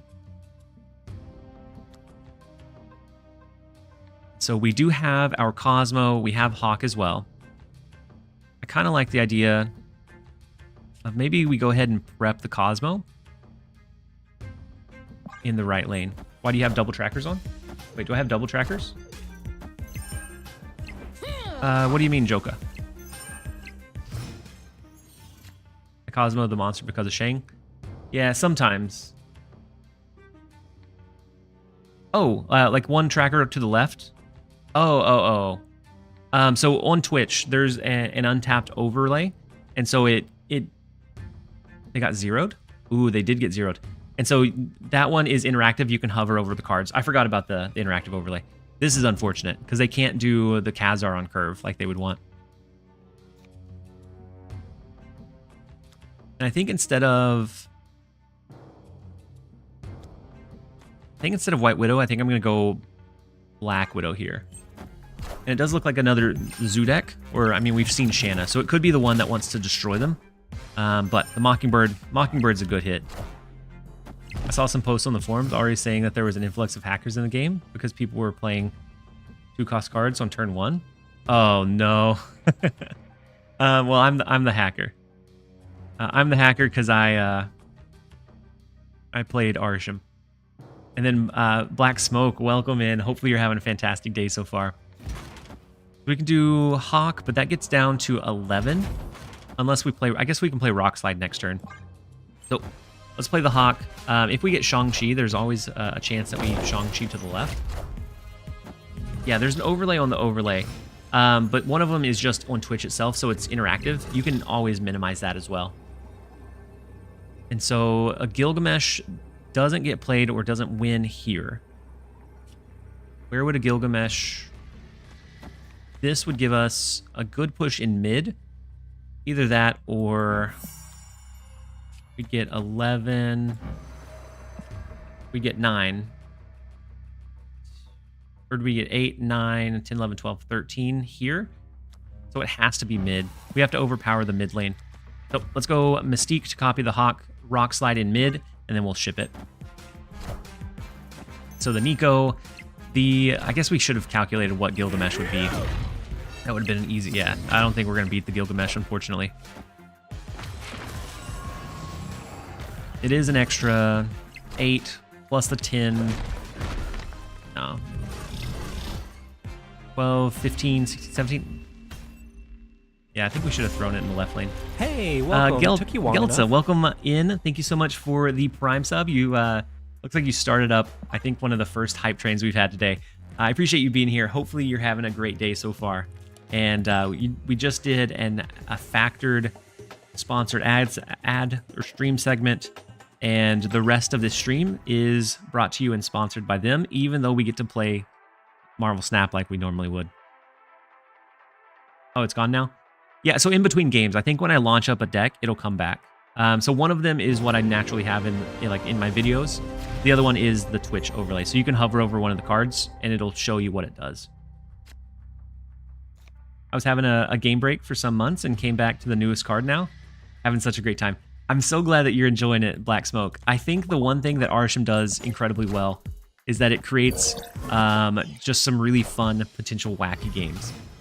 Whether it's super strong or not, which it has an okay win rate, but most of its matches are versus each other, so it's really hard to get a gauge for it this early on. And so it's one that's, I agree, is a very fun card, and one of the more fun cards that they released recently. Yeah, you can click on the button, and it'll drag up the overlay. So we do have the Cosmo. I don't want to play into Shuri's lab, so maybe it's like Something like Cosmo. We eventually do Hawk. We can play Calling Wing here. Make sure that we have the most cards in this middle lane. So the Squirrel Girl alongside the Quinjet, and then Invisible Woman is kind of crazy. That is a lot of cards flooded very, very quickly. I think that's enough, honestly, for us to snap. Because we do have the Hawk and Mystique line. We have Calling Wing, Org. Next turn would be, oh my goodness, Coin and Cleavage. Thank you so much for the 5 community gifted. A huge support. That definitely pushes our hype train up a notch. So if you got a gifted sub from Coin and Cleavage, make sure to give them a big thank you. I appreciate the support. Hopefully you're having a fantastic day. But next turn would be Hawk in mid. And then we could always do like a Rock Slide. Maybe a Rock Slide plus a Mystique. We'll see. Why not 3 and 1 this turn, and then 2 and 3 next turn? Maybe. Not the snap streamer we deserve, but the one we need right now. Coin and Cleavage. I appreciate your vote of confidence for me. And so maybe it would have been better the other way around. The 3 and 1. Yeah, that way we could do 2 cards each turn. Yeah. But I do like the Hawk. We have Rock Slide, but we're not going to use it because we're going to be copying Mystique. We have to look out for them playing a Cosmo now, though. Cosmo now loses us the game if we don't have initiative. How does this deck compare to the Cannonball deck you put on YouTube? There's the Cosmo. And so the next card they play could be Mystique that they play into the left lane, so it does still get very scary very quickly. This one, I think it does just about as well against the Arsham matchup. It's just, it's structured a bit differently. We may end up losing 4 cubes here. Because, I mean, now we can do this, which gives us a free out here. And we can throw Rock Slide as well. But I'm afraid of a Mystique copying the Cosmo here. Or maybe an Eliath. Eliath would be scary too. I'm still going to ship it. It's really hard to retreat out of this. But the Thing comes down. And then Rock. Ooh, interesting. Yeah, the Cannonball deck is really good. This one I think does very well as well. But it's still very, very strong. And so I'm curious what's in mid. I don't think there's anything that they can do to overcome 45 power. The Hawk. Theirs is going to be small in comparison to ours. And so we do get the 4 cubes. Very interesting stay from JVP. I'll gladly take it. But an interesting one nonetheless. Let's go ahead and jump over into the next one.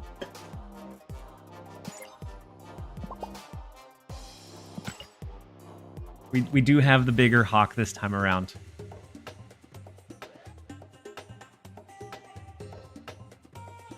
Wait, is the chat cutting off now? Okay. We are sub 800 again, which has been a long time coming. Ooh, and the Coin and Cleavage, the hype train, you bumped us up to level 3 actually. So from 1 all the way to 3, you pushed us with the gifts. So I appreciate it. Next up we have Ta Deeg. The first location is Aunt May's.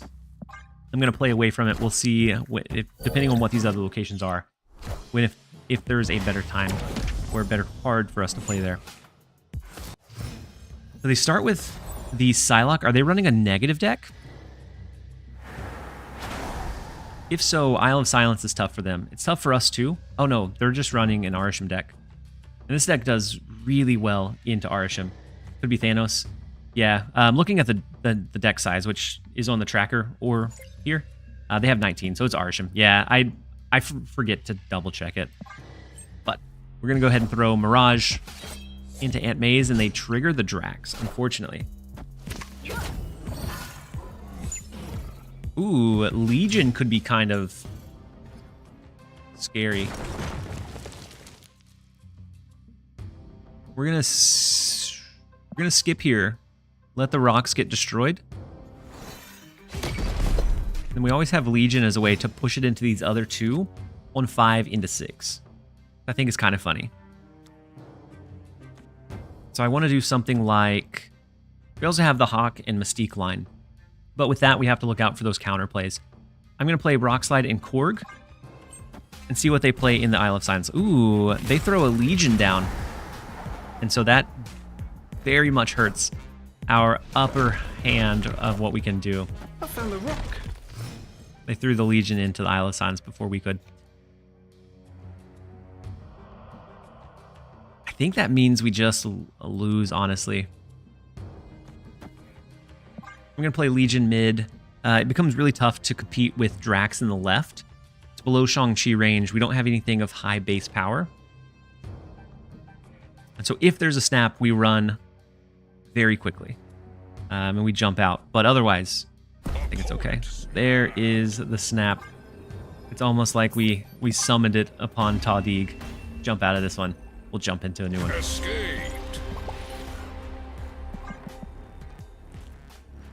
Was trying to lab out a zoo deck.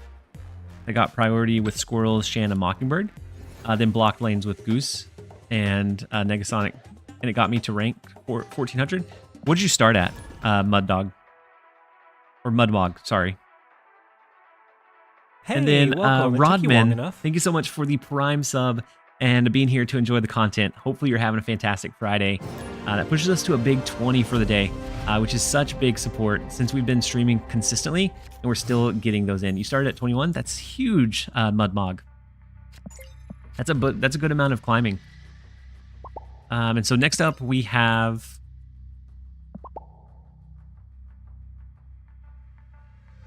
Next up we have Mic'd. I don't know how to read that one. Next up we have Mike. The first location is Los Diablos Space, so one of the locations will be destroyed after turn 3. With the Superflow, we actually get some extra energy going into these early turns. And we have Agent Coulson we could use on 2. Until we get a feel for where they are stacking and where they're playing, then I'd like to use White Widow to try to further cap it out and capitalize there. And so for now, we're just going to drop the Agent Coulson, get the 4 and the 5 cost out of it, which are going to be good for curve.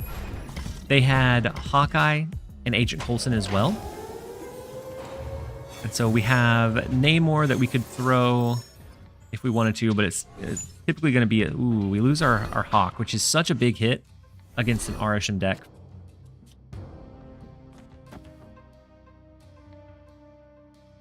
But we do enable Stature accidentally. So I'm going to throw Black Widow and Stature. We're going to try, if we can't hit them with the big Hawk, then we're going to try to block their draws and their play lines.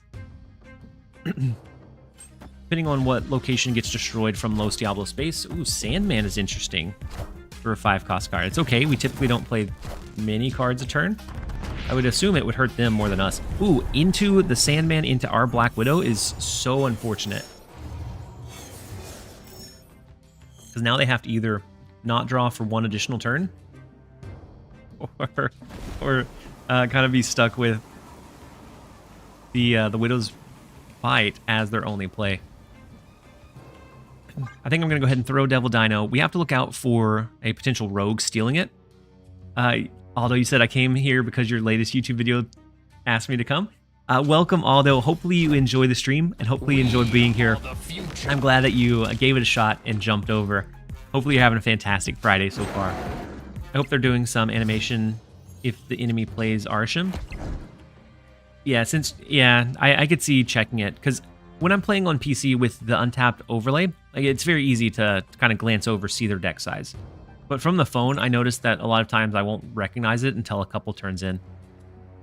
Just wanted to check in and say hello. I once again downloaded Twitch on my phone just for you. Hope you're staying hydrated. General Sergeant, I am. And we also took away the timeout somebody else, which may or may not have been in part because of the interaction from our last stream. But we are staying hydrated. We had a session where there were like 10 hydrates that were claimed all in a row. And so they do try to rogue the left lane with the stealing away the Devil Dino, but we block it with Cosmo. We now have Mystique, which isn't going to copy anything for us, but we only have to win the left lane. So that's all that we have to push power in. And so I think, or actually, if we Shang-Chi, it puts us below the winning level here. And Maria Hill doesn't generate any more cards. So I think we just do something like this.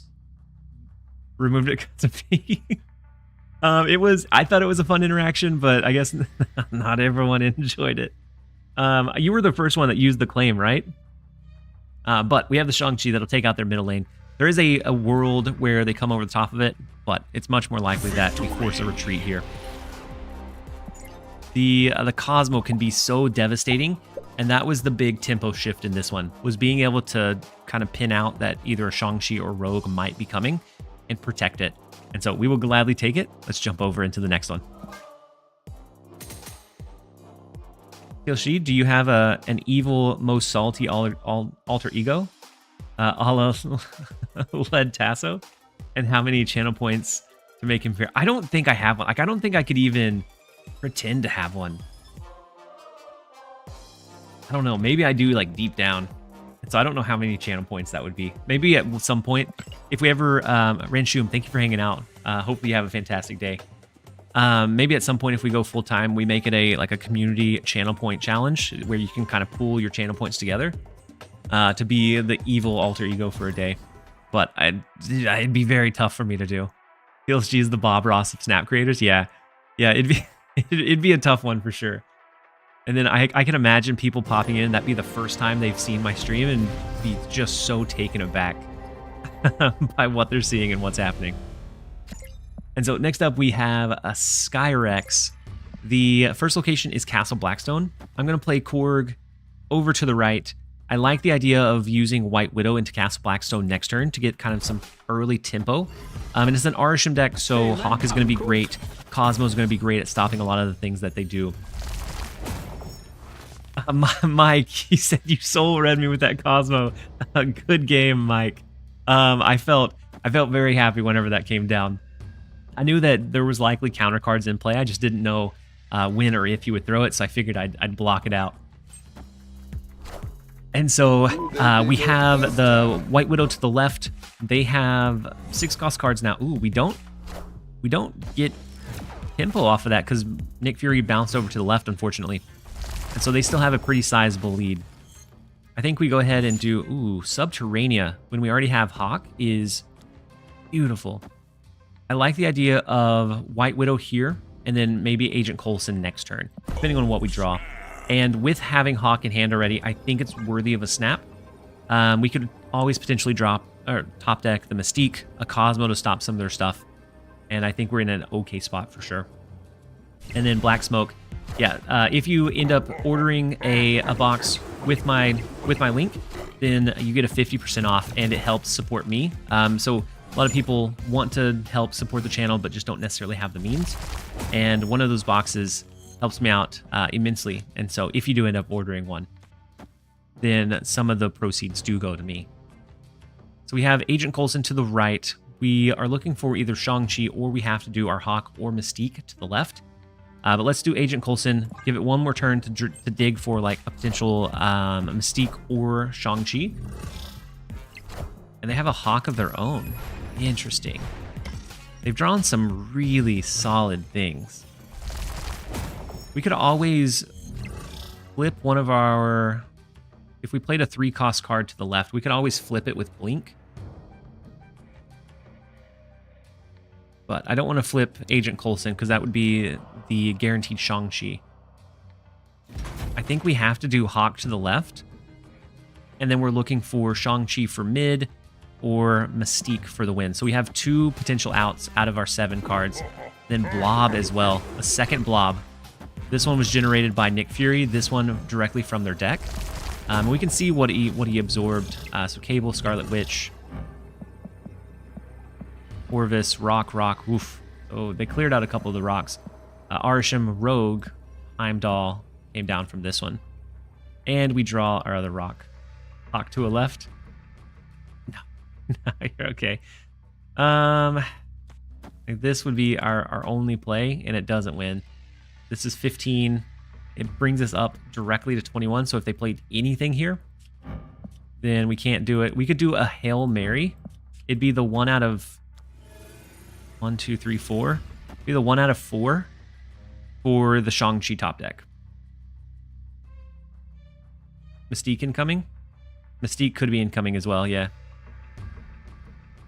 So if we blink the Rock, it wouldn't pick up the Hawk ability. The Rock would be the last one we fully played. This one looks like a solid retreat scenario. And it is going to start a quick ad break. I'm going to give it just a couple seconds before we queue into that next one. And then we'll dive in. Don't go anywhere, you guys. I really miss Blob over the past months. So many good new cards added. A lot to catch up on. But the new boosters are free. Yeah, I love the new booster scenario. Would it work out that way? Yeah, because the Rock gets fully staged and then Blink gets played. And so Mystique wouldn't work, unfortunately. But I love your streams, TLSG. I hope you keep them coming. So I would love to. Big Daddy.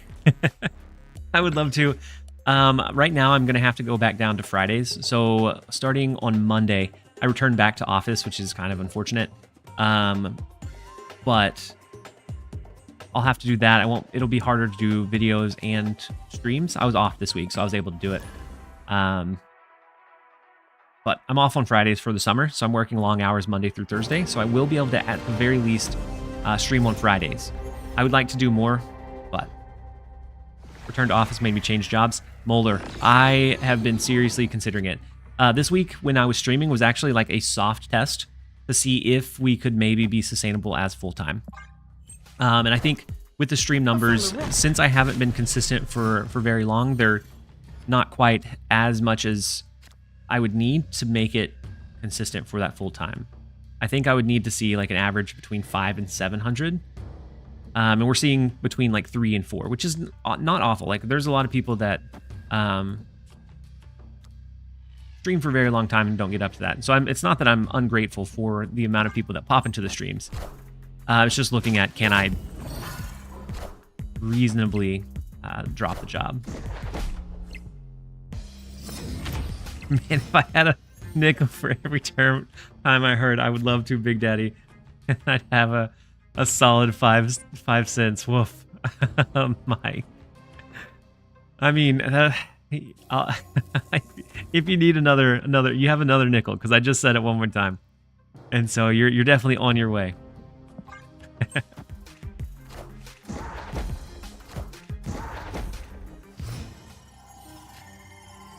And what's really bad about the return to office is that there's a lot of the day where I just don't really have enough things to do. And so I'll have to like open up an Excel spreadsheet and like act like I'm busy, which I hate. I hate having to do. We're going to play Agent Coulson, and I'm actually going to go ahead and play Maria Hill. I know that we won't be able to draw next turn, but we do have both Hawk and Devil Dino. Makoto, it's one of the office downfalls. Did you ever watch the new video for the season? Yeah, so I watched the animated one. I don't think it's the Dev Diary or the Dev Update. Not Diary. I don't think it's the Dev Update. But I did watch the one with Deadpool. We called the number, and I'm not sure that I'm not going to get sent a life alert, but it is what it is. You're not productive if you're not here. Yeah. Yeah, there's a lot of... Ooh, Blue Marvel they lose, and we lose Sasquatch. Okay, not a bad hit. And so there's a lot of, like, non-productive things that happen in the office for sure. But the biggest push that we got, or that we heard, was that not everybody gets to work from home, and so that it's not fair for everybody. Which is we've been work from home for like 4 years, so it seems a little bit silly.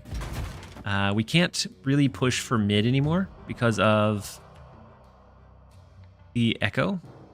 Man Thing actually gives us some decent value because all their cards are going to be really low cost except for the Gilgamesh. I think I'm going to throw Hawk to the right. The actual answer, we don't like paying rent if no one's using the space. Yeah. Yep, I agree. And we have new leadership at my job, and so they're coming in and they're making like, you know, an impact. And so they're really trying to set that example. Echo has a warning animation. Yeah, there were a lot of gamers that were going Echo blind. And so Hawk to the right, a Gilgamesh right now is going to be 1, 2, 3, 4, 5. it would be 14. Bring them up to 25. That's what we'd be looking at having to beat.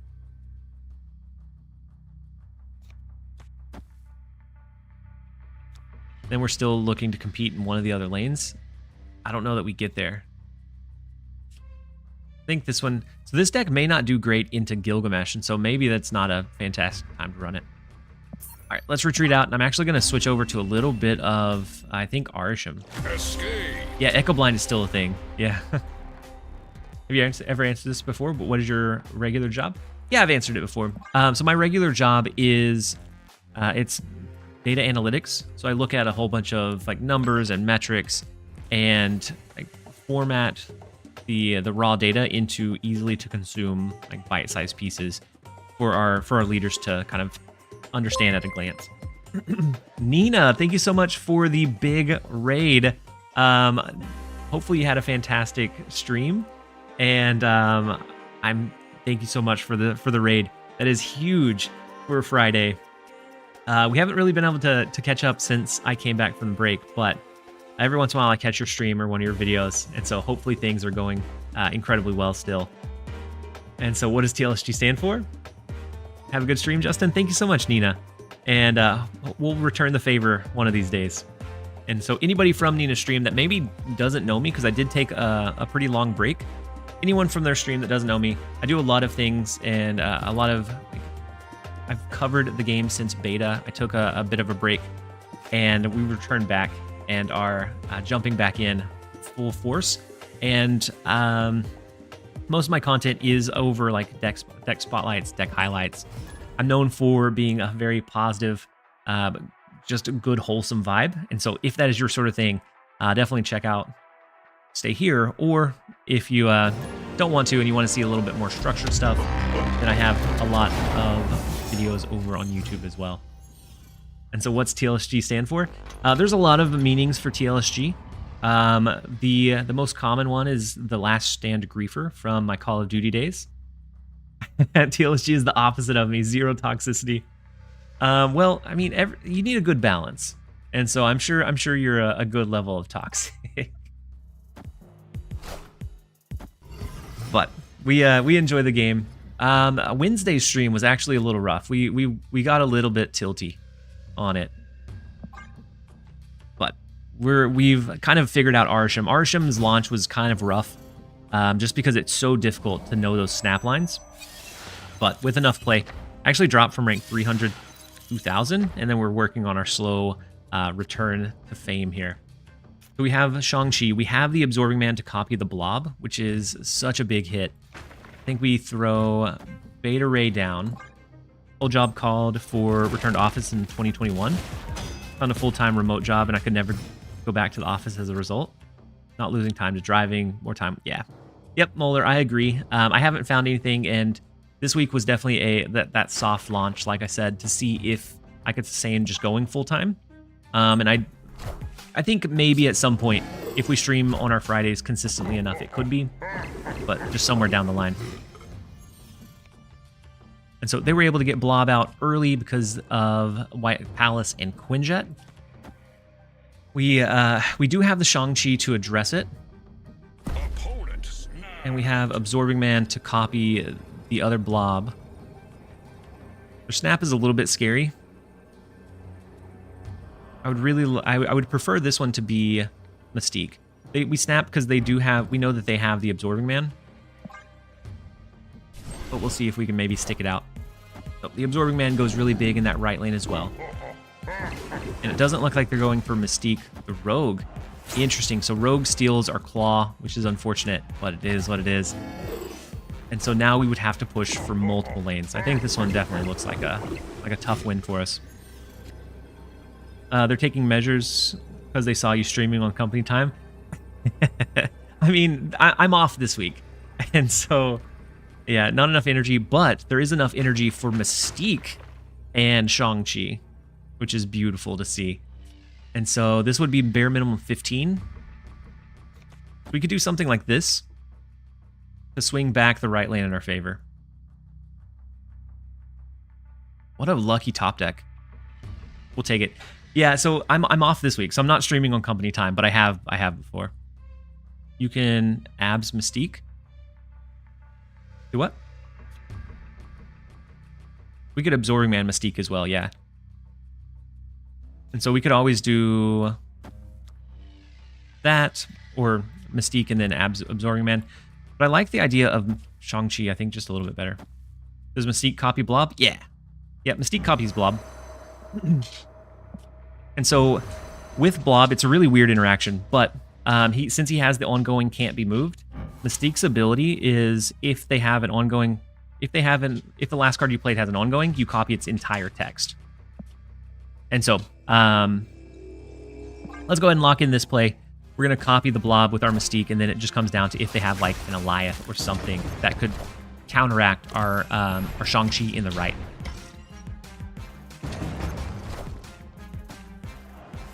Wow, so the Rogue, which is going to steal and get another Blob, but our Shang-Chi is primed and ready. It is, wait, no, it's not. They copied it with, they stole it with the Mystique. They do get the 4-cuber. Even while Mystique's text doesn't say so. The Mystique's text says copy its text. So it does, it used to not, but it does specify it now. Yeah, the Rogue was unfortunate. But, could we have played that a different way? I think leaning into the Mystique, it was never the option. Are we going to continue the free-to-play account? So I actually lost day 60 through 90, like 8. My hard drive got fried. Which was awful. And so I want to finish it because it doesn't have a good finishing. Lucky guy got 2 rogues. Yeah, it happens. That's one of the things with Arsham. But since I didn't end it, I feel like I need to start over because right now I couldn't really return to that one. But before starting over, the only thing they've changed at this point is you can now use boosters. So you don't really need to grind Conquest as hard early on. You can just use the booster shop for each refresh, and you're going to be able to use your credits every single time. And so that's a good quality of life upgrade, but I don't think it's enough to restart just yet. I'm hoping they do some other changes and rollouts that would really justify recreating, because I want to restart it since it doesn't have that ending, but I don't have it right now. And so we start off with Hawk in our hand, which is amazing. We have Sunspot, which is also really good with Arsham, because we're always going to have additional energy. I think we go ahead and play it over to the left. A Money Enjoyer. The 1 to 30 and the 30 to 60 is so good. Yeah, and I had up to like day 98 recorded, and I just had to do the editing and finish it off, and it ended up getting fried with a hard drive, which was so devastating. Because it was something that took quite a bit of time, and it was something I was looking forward to having a good ending. We did win Infinite Conquest a couple of times with it was Silky Smooth at the time, so we pulled Legion, and we just had that entire ideal deck, and we just kind of based it off of that. Next up we have Pixel Juggernaut is how we say that one. And so I'm always hesitant about playing our ongoings out without a solid way to like back them up. So without somehow to protect them. But I think we start with Ronin, and then we'll go from there. Love the Hades video. Makoto, you are one of the few that ended up finding and enjoying that one. And so I'm glad that you enjoyed it. It was a lot of fun. That game is incredible. I want to dive into it as they release more content. I want to play it some more, but maybe I won't end up doing any videos on it. How is it with Rogue? Does Rogue copy Blob as well for its eternity? Yeah. Well, so Rogue will steal the Blob's effect away. And then it copies the text once it steals it. A wild Blob? Or a wild Rogue? Maybe. I'm going to play... We're going to contest the left lane with a Hawk of our own. And then it comes down to who draws Blob. Or those other counter cards like... Ooh, actually, wait. We have Initiative. I kind of want to do Gambit. We have a 1 out of 3.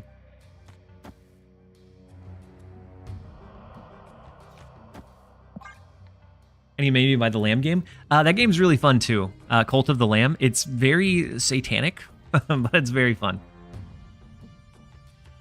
Like some of the things you see in that game, I never thought I'd play a cute little pixel game that ended up having some of those concepts, but like the overall gameplay was really good.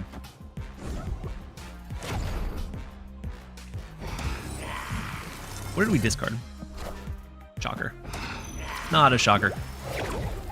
Pixie's an interesting one. So Deathlock, the Howard the Duck. So it just comes down to winning these other two lanes. So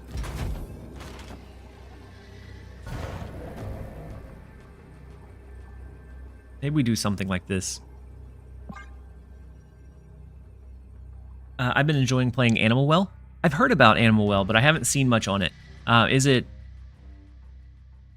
a pretty good one? Yeah, so she gets the on reveal. So she'll steal the ongoing, which is can't be moved, and then she triggers the on reveal, which it will absorb cards from your deck. So she essentially becomes a blob. We done. I'm afraid Howard's too strong. Howard's absolutely too strong. And so with the left lane, or with Quake, we're going to shift Onslaught Citadel to the right. Hopefully it's fine. The Shang-Chi, maybe it's not fine, unless they just whiff with whatever they transform.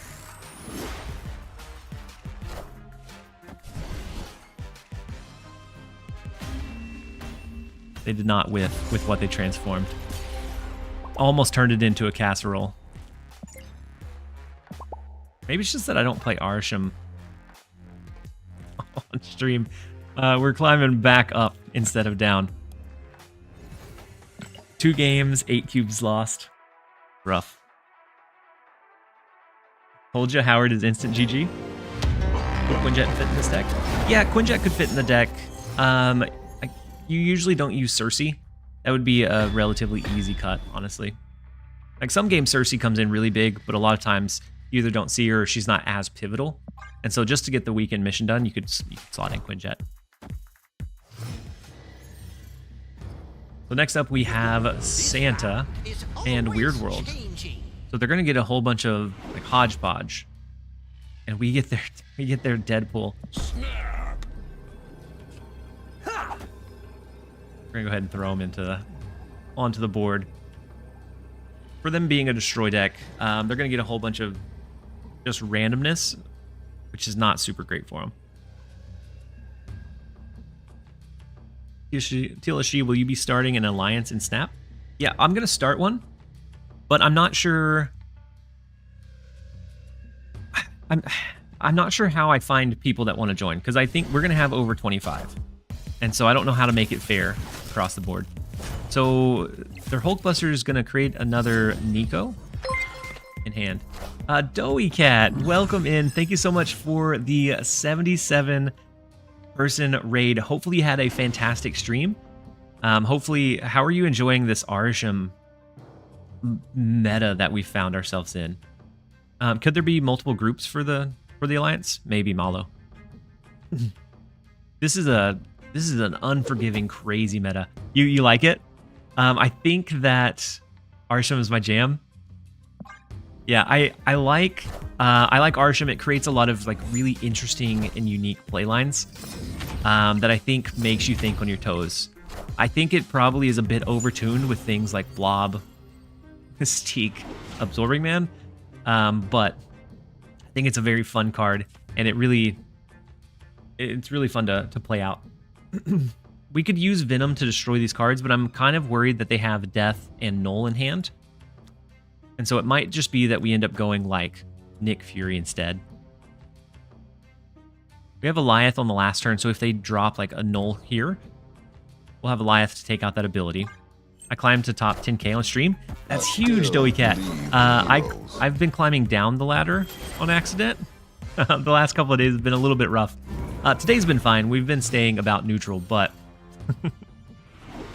Greener Games, you said been watching your YouTube for a while. First time in stream. Welcome in. Hopefully you enjoy it. It's still very much a cozy atmosphere, and so we're glad to have you. And I'm glad that you enjoy the YouTube videos at the very least. Let's throw Red Hulk. They could have our Shang-Chi, but that's what we're going to prime the Alioth for. I'm up 200 SP since Arishem's release. Nice. Have you been running Arisham? So I ended up getting swindled on his release day, and I played more than I should have, which is the biggest piece of like our downward descent. I was trying to figure out like either the meta or counter metas, and it ended up just being really unfortunate. So I ended up either thinking I had the line, I would end up like 4 or 8 cubes. Oof. The Hawk is unfortunate. There's no way that we overpowered that one without a blob to lean on. This would be our best bet, but that only brings us up to 24 or 34. And so we are going to sadly jump out of this one as well. And so with the Arisham that I was running, it was either that I was finding that I would think I'd have the counter in like a Taskmaster Hawk kind of craziness, and then I would get hit with an Alioth and just end up losing. And so it was, I hit that brick wall too many times instead of giving up and trying a new angle. And so it was like 4s and 8s very, very quickly, which was very, very tough to deal with. But we're back. We're back on the positive stream. I may switch off of Arisham because it is just not doing it for me. Let's go with, we're going to go back to Junk. I think Junk would do fine against the Gilgamesh that we were seeing. I also think that it'd do really good against Arisham and just about everything else. So we're going to do this instead.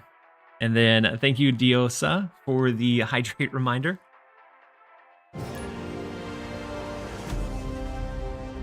I love that title. Which one? The Not a Puny Mortal? I don't do a single deck without that one because it's such a Wheaton. We're gonna hydrate again. It's such a rare one because they ran that competition, and I think there's like maybe 40 in the game, and so I don't do a single deck without it. And so Cloning Vats is decent for our clutter deck. We are running against an Arisham, and we have Doc Ock that would be able to mill their hand, cap out a lane. We have magic to extend the game where we need to. So I think for now, I don't know that we even copy the Green Goblin. I think instead we played into X-Mansion. I always like when they play a card into X-Mansion because that's going to almost cap them out. That's going to put them to 3 out of the 4. And so it's a lot easier to swing and overcome from there. They bought Hip Alioth Avatar and got an infinite border for it. Huge. What deck did you run through the Infinite Conquest? And so Stegron, they dropped to the right. Let's see the X-Mansion split. Pixie's not great for them. And then Shadow King. So their costs are going to be all kinds of wonky now. I think I'm going to go ahead and Magic the Cloning Vats. We don't really need to duplicate anything, and there's a chance that they get like Blob and they play some really big cards, and then they can play it again somewhere else. So the Ronin, speaking of big cards, they're gonna Nimbus, good day. Welcome in. Hopefully you're having a great day so far. Dagger Ghost Spider is fun. Yeah, I like the Dagger Ghost Spider line. It gives us that way to win an additional lane. And so they have 7 cards. I think because we already have a Shang-Chi target here and Shang-Chi in hand, we'll Doc Ock the left lane. And then we have Debris that can make sure that this is capped out after this turn. Then it's just looking at like either an Iron Fist staging into the dagger, a Shang-Chi to swing 1. And so I think we're in a very comfortable spot here. The second Ronin does come down into the right lane. We're going to drain them of a lot of their remaining spaces. So it really becomes tough to win from there. The Rogue, which is unfortunate. The Orca, which is going to be an easy Shang-Chi target. And so that leaves us space to do something like Debris here to make sure that they can't play in mid. We load I think an Iron Fist. And I think I'm just going to hold the dagger. I'm not going to let them know that we have the dagger for now. Maybe I go ahead or... No, we're doing Debris. If we couldn't cap it out, we also have the play to do Titania plus a card to cap out and then recall it back next turn. But since we have Debris, I think just staging the Iron Fist, we can do Shang-Chi into the dagger, and that'll push 12 more power into mid for us.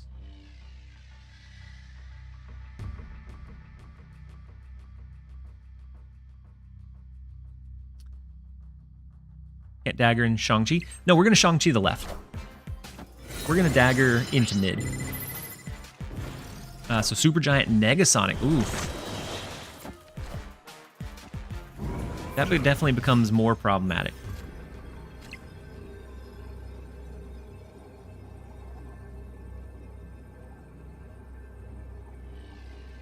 So instead,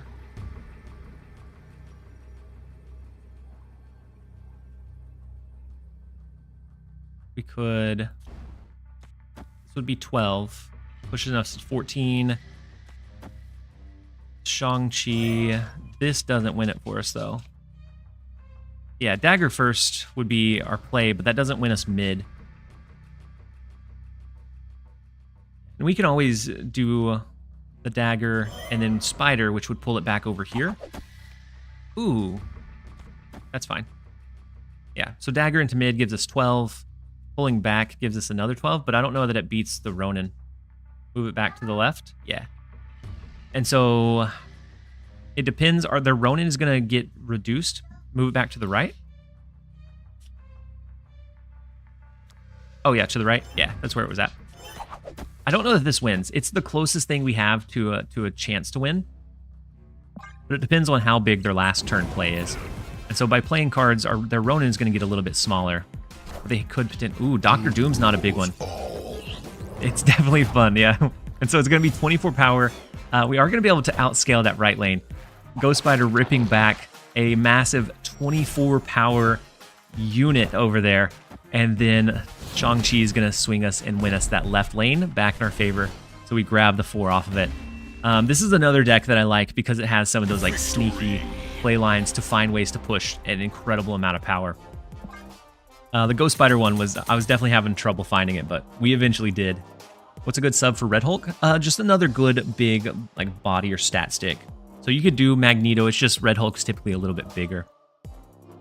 Yeah, just a casual 224. And that's the thing that I like about Dagger in this junk deck is that you typically will have a couple of spaces to make her work. Magneto for sure. Yeah.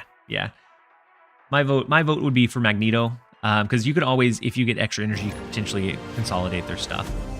Cannonball is a little bit harder to sub for because it's such a like pivotal piece in like having that double counter measure that I'm not sure that he's like directly replaceable. Yeah, Stegron maybe, but Cannonball a lot of times is that redundancy piece, especially in the Arisham meta that we're in now.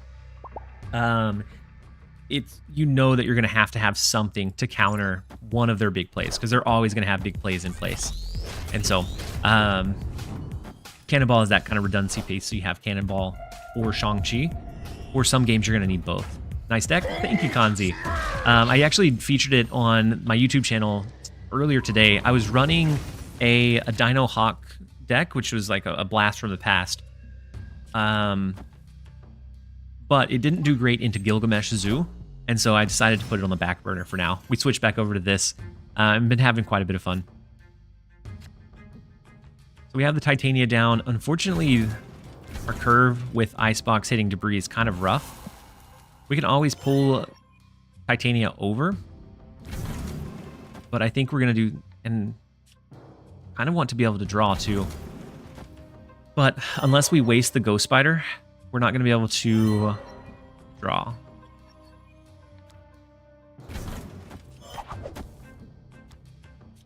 Let's go ahead and pull the Titania over, and that'll send it their way whenever we pull it over. And then I'm going to just play a Sentinel. I enjoyed playing this deck, but it's rough into Loki. Yeah, Loki is one of those that, because they get your clutter or junk cards, unless you can get that out first, yeah, it's definitely a tough matchup. The good thing is Arsham, a lot of those decks have ended up dropping the Loki line, but not all of them.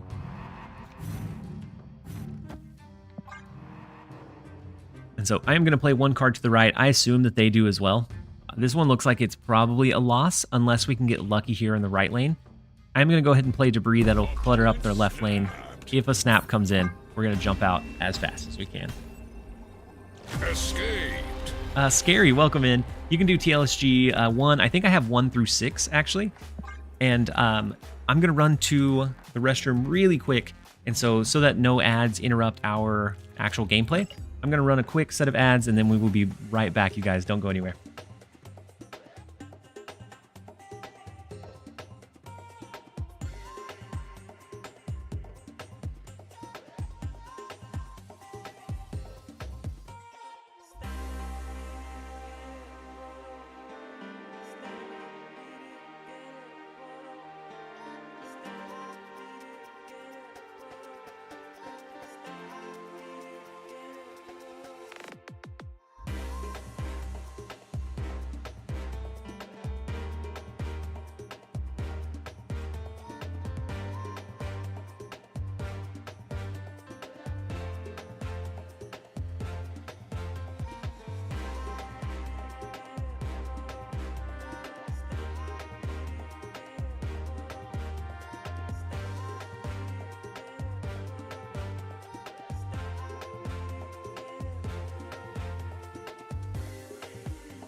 Black Smoke. He said, give me some of those ads. Or for free. I appreciate you guys that do sit through the ads. It definitely adds up if you sit through enough of them. And so I appreciate you guys being here and just hanging out. Just being able to enjoy the content is more than I could ever ask from anybody. But we're back. It looks like the ads are finishing up. And so we can go ahead and jump in to the next match. Yeah, yeah, Deadpool. I'm glad. I'm glad you caught it. It adds up over time.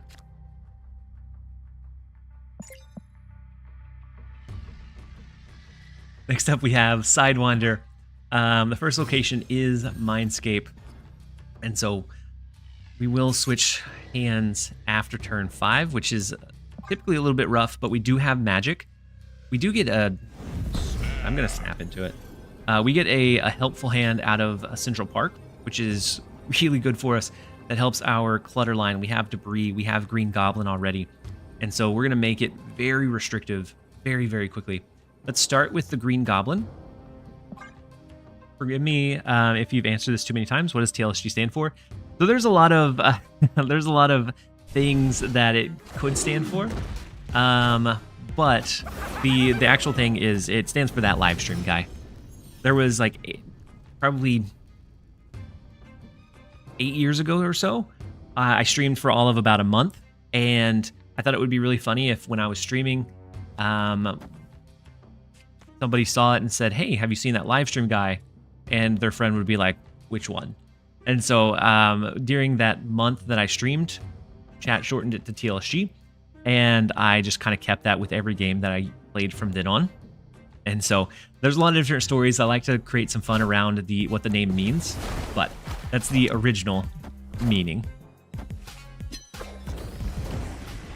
I'm convinced that people tell others to watch you and ask what they might.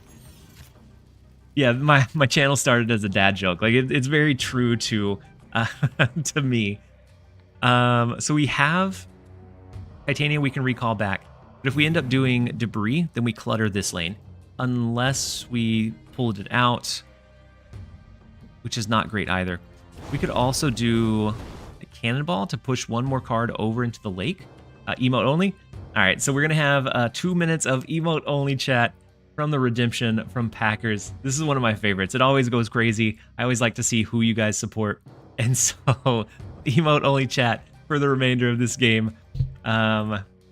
Always definitely one of the funniest ones, because I have a couple of Binks. I have some from Alex, some from Lambie. We have all kinds of cool emotes going on.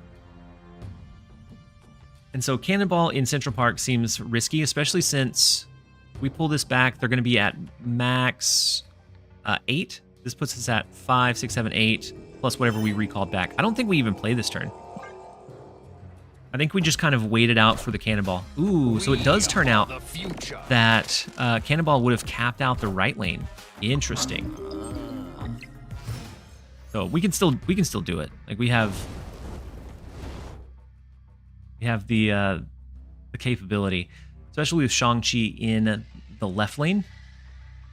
It's going to be 3, 4, 5, 6, 7, 8. It puts us at 9, and it puts them exactly at 8. As long as my calculation was not wrong. But we still have to find a way to win this other lane. And so maybe it comes down more so to like...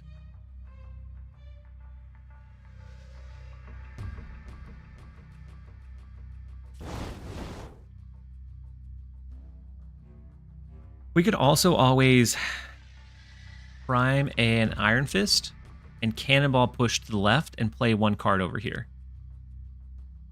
Help us win mid. Maybe it's something like White Widow. We prime an Iron Fist, we Cannonball in mid. On turn 7, that pushes the 7 over here, and then we play a low-cost card in this lane to bring Titania back to our side. We don't Cannonball. We don't Cannonball here. But we Cannonball here and pull it over. But then we don't win off of what we already have. Oof. Hydrate? Thanks for the hydrate reminder. We could also do this and pull it back, but that doesn't really get us what we need in this right lane. They have too many potential big options. This one ends up being a retreat, I think. Unfortunately, I think we had a really good approach, a really good attempt, but we just didn't quite get there with that Cosmo. Definitely blocking up and cluttering things with how many big things they have going. A lot of times, Arsham decks don't really have as many big bodies as what this one did, and the only one actually built into their deck was Magneto. The other ones were just good fortune. So we're gonna jump out. Let's jump into the next one, and we will set you guys free from the emote only chat.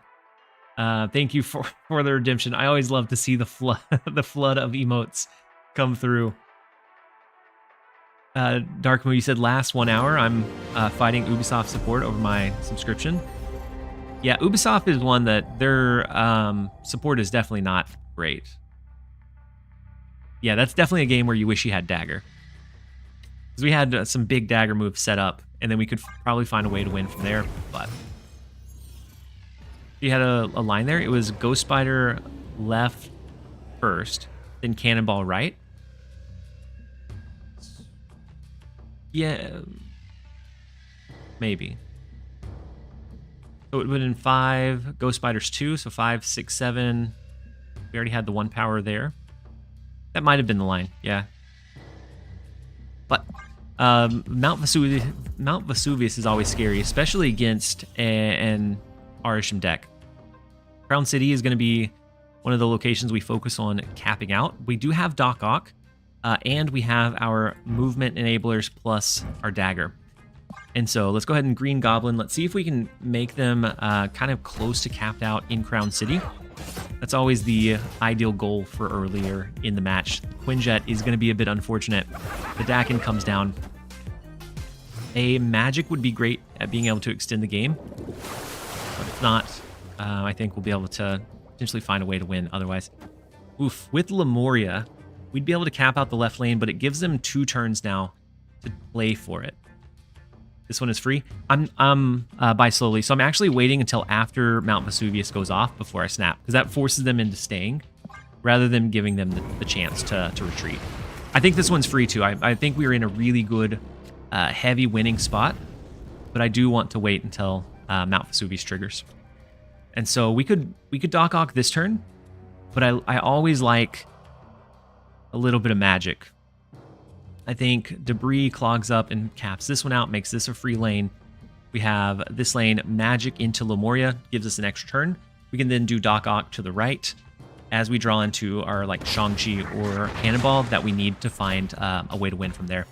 And so they do stick it out past 5. The Pixie comes down. They do play in the left lane, so we're gonna need the Cannonball or something else. Shang-Chi plus something else maybe. I really like Mount Vesuvius. It's fun when you're on the winning end of it. Otherwise, it kind of ends up feeling, you end up feeling a little gutted for sure. So we have our movement cards, so maybe we end up using those. We have a 2 out of 3 chance of drawing a counter component for the left lane next turn. So we could do Doc Ock, or we can go ahead and set up like the Titania and push it their way, but I like to save that one for now. And I don't like Titania in the lane in case we end up doing Cannonball. I'd like to drop it last. So we're going to just drop Doc Ock to the right, and you snap before T5, and they think now I can run, and they retreat while you have a crappy hand. Yeah. Go ahead and prime the fist. All right, we'll drop the fist on them. We'll prime the fist into mid for dagger next time. Yeah. And then I'm not going to snap yet, just in case any kind of craziness happens. We can always snap on turn at number 7, and they'll be stuck and locked into it. The blob over here is good, but we need one of these. Sasquatch is a little bit scary because this is going to go up to 22 max. Cannonball. Cannonball is big. Let's...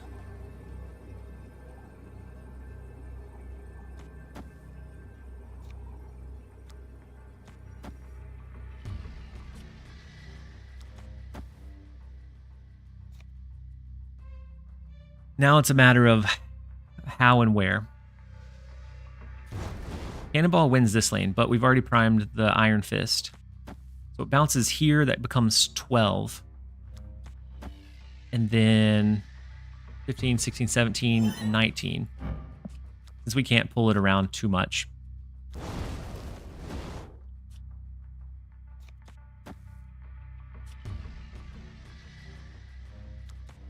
We could do dagger, then Ghost Spider. Cannonball the blob. So Cannonball blob, and that's going to force us into playing here. Would be like that. But that puts only 12 power, extra power mid.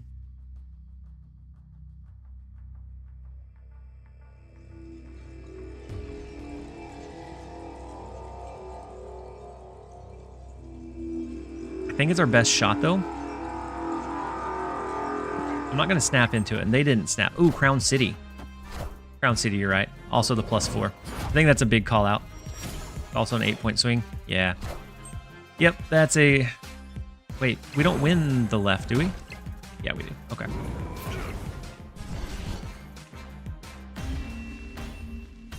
Should have snapped. Now I feel bad for not snapping into it. We could have gotten 2 extra cubes out of it. I had a blind spot and just trying to figure that one out. I didn't even factor in Crown City.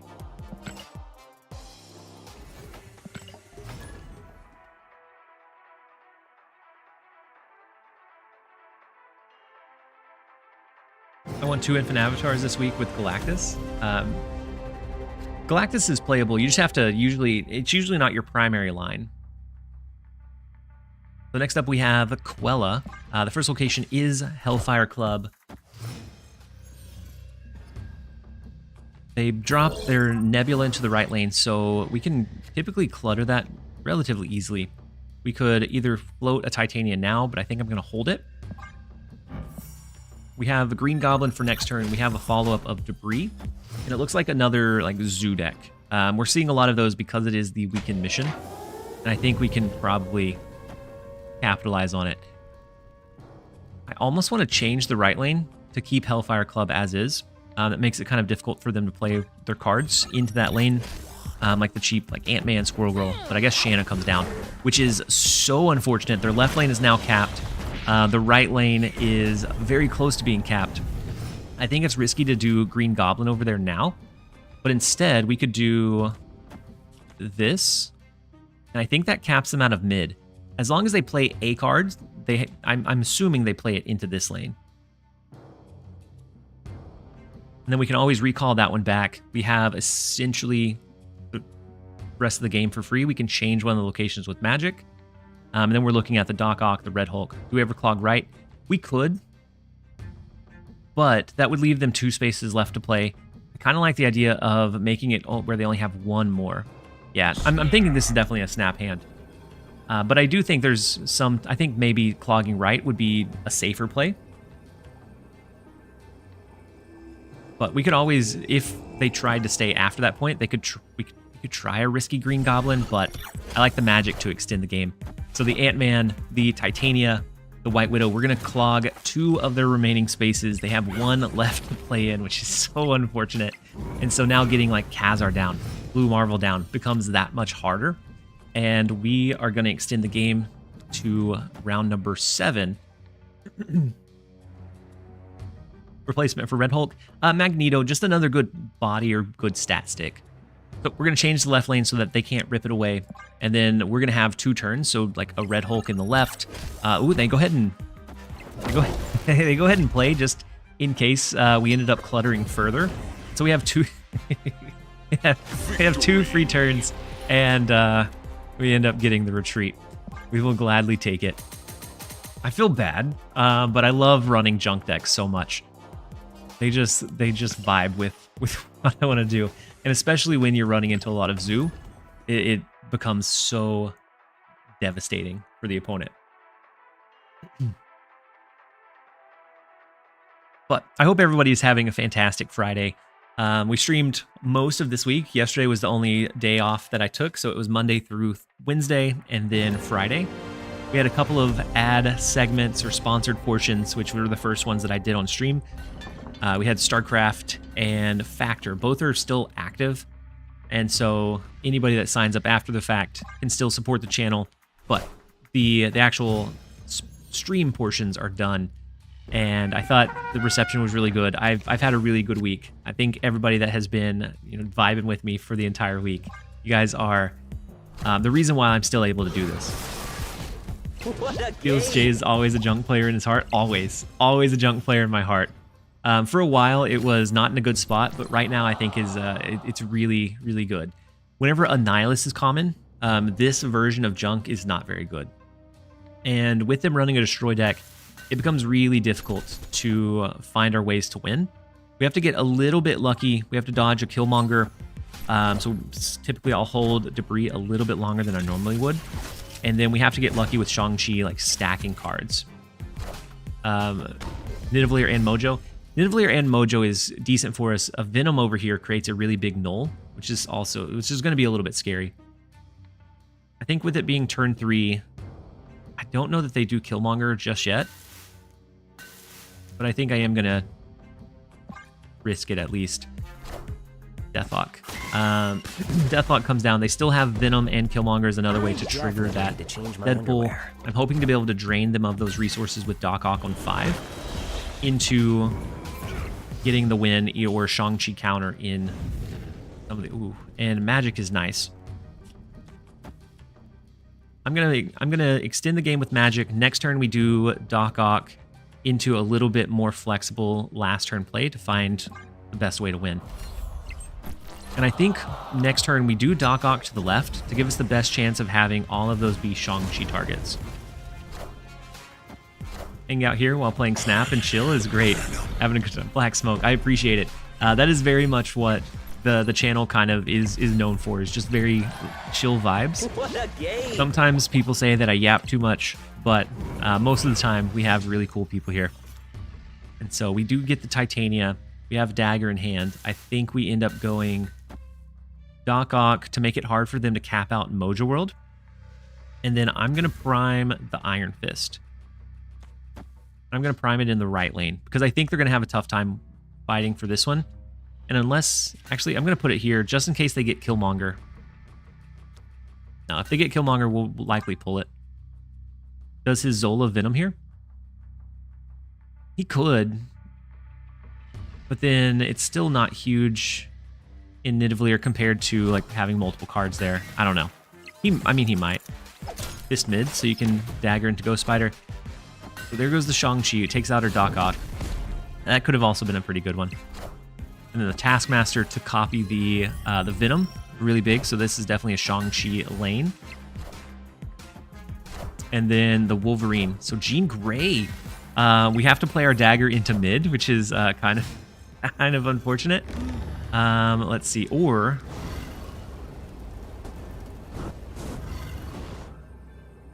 gets moved over. We could do that. It pulls over. We actually only need to win one, right? Because they only have one card. We win Mojo World unless they get Killmonger. Unless they top decked Killmonger, we should win Mojo World. Or Null could be kind of scary because we're going to take out some big power here.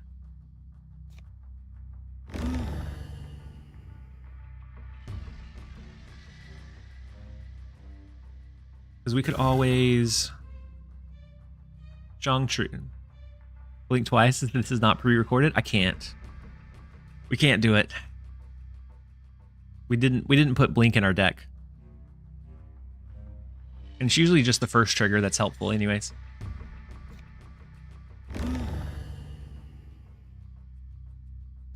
How do we win from here?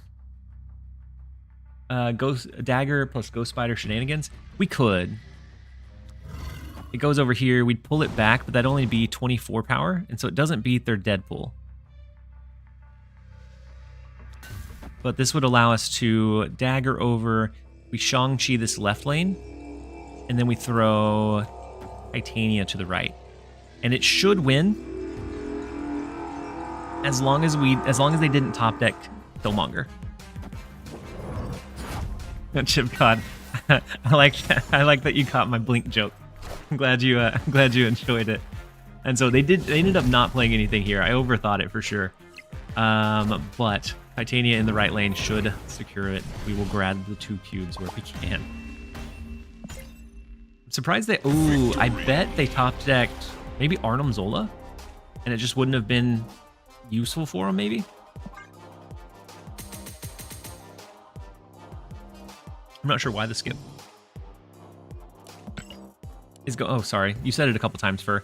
Is Ghost Spider worth the 3k tokens? I can't decide between her, MODOK, or Tribunal. All of those, it really depends on what deck you like to play. Later on in the game, you typically don't see much Ghost Rider or MODOK. They all have their niche uses, though. Had we seen Carnage? Oh, yeah, it could have been Carnage, too. And so I think personally, a lower collection, I would go MODOK, because that enables like either a Hela discard or just a regular discard deck. And that'd be a little bit more useful than... oh wait, you said Ghost Spider. I was thinking Ghost Rider instead of Ghost Spider. I'm so sorry. Ghost Spider is good. I don't use her in too many builds, but the ones that we do see her in, she is very, very useful. So like being able to enable a dagger move, sometimes you can just use it as that like juke play. So you can play a Doc Ock, and then if it doesn't get Shang-Chi, you can pull it to another lane to win or compete for that other one. It's not one I play a whole lot, but I do like the kind of mind games that it creates. And so especially with some of the move cards that we have coming up in the new Spider season, it might be worthwhile or more worthwhile to run her. So we could try a risky Green Goblin here, which I kind of want to do. If Quinn bought a bike, she could be Ghost Spider Rider. She could, you're not wrong. I kind of like Green Goblin to the left. We could then do Wave, and that's if they didn't play there. So thankfully they didn't. And we have some really good follow-up resources, so potentially a Doc Ock into the middle lane. All we have to do is beat what they have here. And so Wave into either Eliath or Doc Ock. It may end up being Eliath. The Green Goblin variant is nice. I like this one. This is one, especially with the gold, I like it. It really pops. So the Hawk coming down in mid. Unless we draw a good way to counter. We don't have initiative, so Eliath doesn't do us much good. I think we Doc Ock pull just so that we know exactly what we're up against on the last turn of the game, and then we'll go from there. So the Lockjaw rotation into Quinjet, what's going to pop up in the big house, and then the Hydrate reminder from Sergeant. Blob is crazy. They have no... Oh no, they have no cards in hand and no cards in deck. What an awful, awful time for a Blob.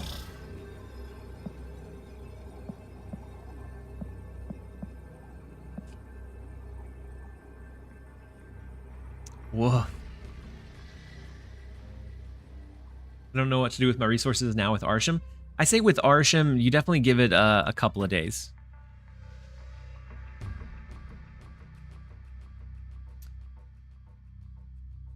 We could have used the hood for maybe an Abomination Demon. Yeah, we could have. Right now, hood mid. Wait, why? Why would we hood mid? Is White Widow... Oh, I'm just messing with you. Is White Widow worth the tokens or hold them? White Widow I use a lot. She's really flexible. I use her almost as much as like Nocturne. Just because I like really constricting and controlling the opponent's board space, and so it fits with my playstyle very, very well. I think she's decently flexible. She fits into a lot of builds, so she's an okay purchase depending on what else you have. Have you already bought your pre-sale tickets for Deadpool 3? I haven't yet, but I do want to go see it, and so I probably need to, because I've been a big fan of the first two, so I think the third one is, especially with Wolverine coming back, I think it's definitely going to be a good one. So we have Mango next, and the first location is Subterranean, which is a little bit unfortunate. But they're not running an Arsham deck, and so they're just as disruptive as we are. We top deck into... Oh no! We top deck into a handful of rocks. The first two draws were the rocks. We're hoping for not a three-peat. Something useful. Doc Ock is decent.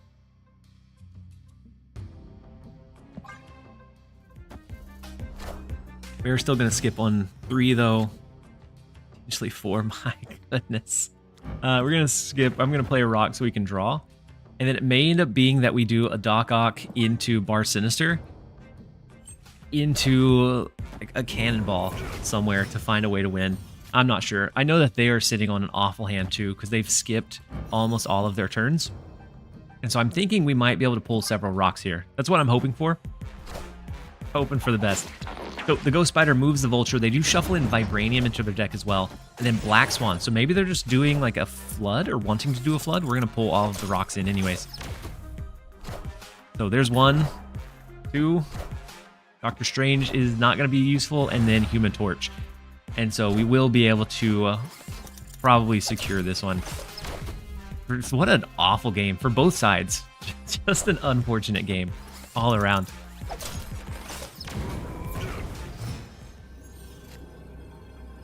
So for the final turn, they have initiative, but I think something like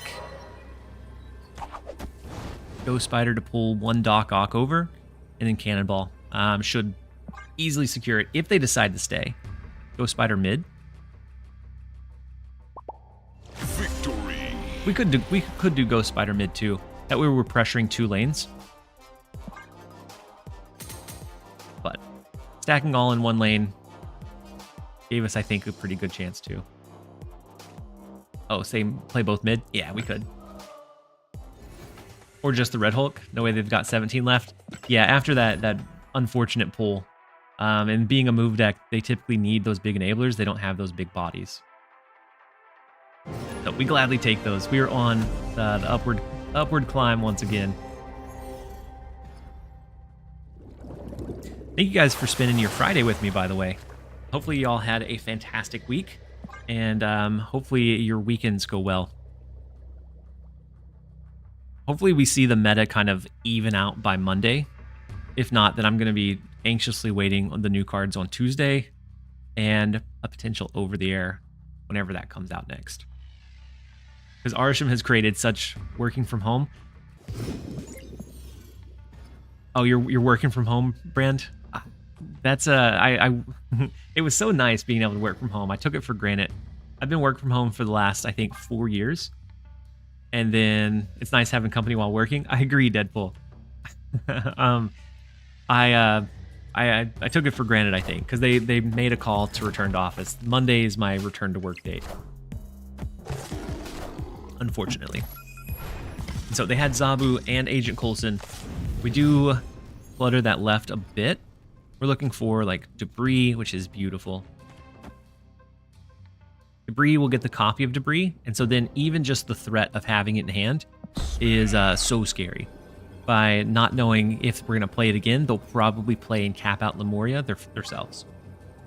So we're going to drop down the debris and continue rocking some of these games.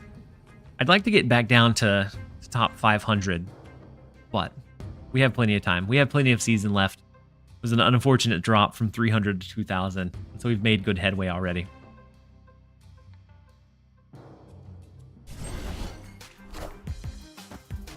Mockingbird is a good value. Did anyone on your team choose to quit over going back? Not that I know of,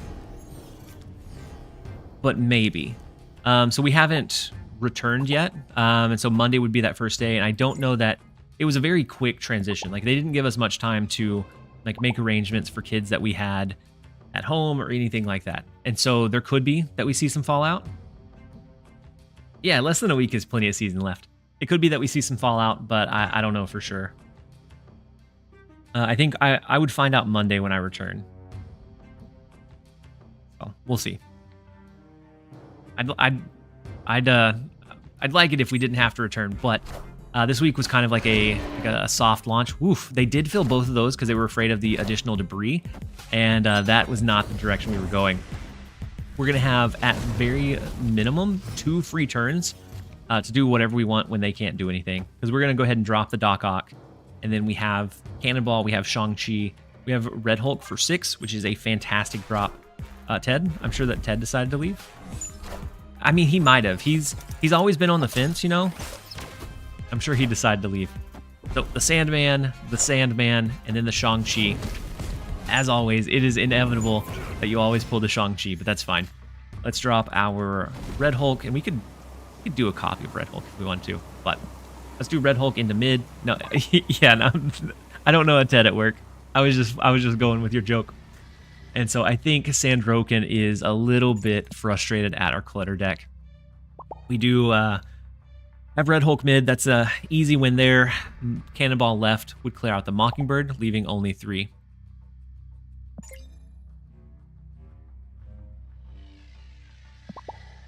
We'll give him the sweat. I almost felt that. No, no, you're okay. I was just going with the bit. I think they're gonna rope us. Unfortunate decision, Sand.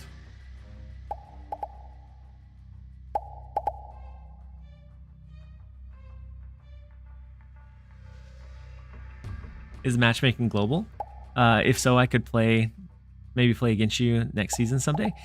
So it is. So I don't know how. I hate roping. Yeah, me too. Opponent running the full rope to go through the 5 stages of grief. I mean, I don't know that doing this ever makes them feel better though. So I don't know why people do it. Like it doesn't bother me. Like we have the win, and so it's always interesting though.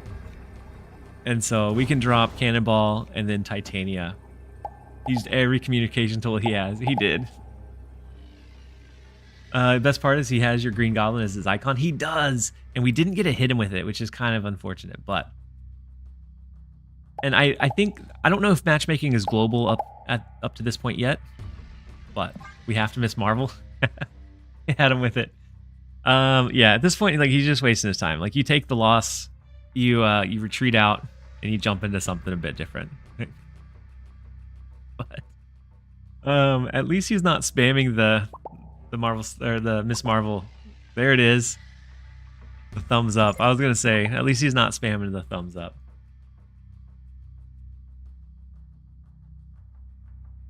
You have a nerf/buff wish list. I would like Uatu to be on the list and be relevant at some point. Yeah, Conquest is global ladder. It's split into a couple, but they've been consolidating some. 530 people think you're not awesome. Yeah, Sandroken. Victory. Yeah, Uatu needs to be relevant. I'd like there's several that just kind of feel unuseful. Like Quicksilver never feels like a good use, even early game. And so I'd like him to be updated. It's a little strange that Hawkeye is going to be created by Kate Bishop when that comes out next week. Rhino is also one that's never really found a meta home we have Adam Warlock, which going up to 5, I think, just makes the card almost unusable. And then Wolf's Head, greetings from the UK. First time being able to catch the stream. Hopefully you're having a great Friday, Wolfhead, and I'm glad that you're here. Hopefully you enjoy it. Very cozy vibes. We sat for about 3 minutes watching someone drop a few emotes when they couldn't play. But you missed that, and now we're back to the exciting gameplay. If anything is going to make Quicksilver usable, it will be Wukong. That's very true. I forgot about Wukong. Wukong and Speed, I think, are both going to make a potential like Quicksilver Domino like combo possible. Yeah, so Wukong is going to be, if you've spent all your energy, you get +2 max energy. So if you can drop it on, so as long as you can play 3 energy on 3, you can guarantee the 1 and the 2 curve, so you don't have to worry about that one. And so Wukong, and then I think Speed is another one that combos well with it. So 3, and it gets +1 for each turn that you spend all of your energy. And so you're going to be able to be a 3/6 at base, which I think is really, really strong. Wiccan, like the religion. Oh, is it really? Not Wukong. Okay, thank you. I'm glad that we hammered that out early, or else I would have been roasted in my video whenever I do a coverage of it. Wiccan. Okay, my pronunciations are always off the mark. I'm not intentionally. They just always end up being that way. So Loki is really scary here because they can do some really big things, like with that counter clutter. I like the idea of doing Titania plus Green Goblin if they play something into Lake. So if they play a debris of their own, we're going to lock them out of that left lane. So the Titania, the debris of their own, and so we're going to double clog them in the left lane. So that turnabout is fair play.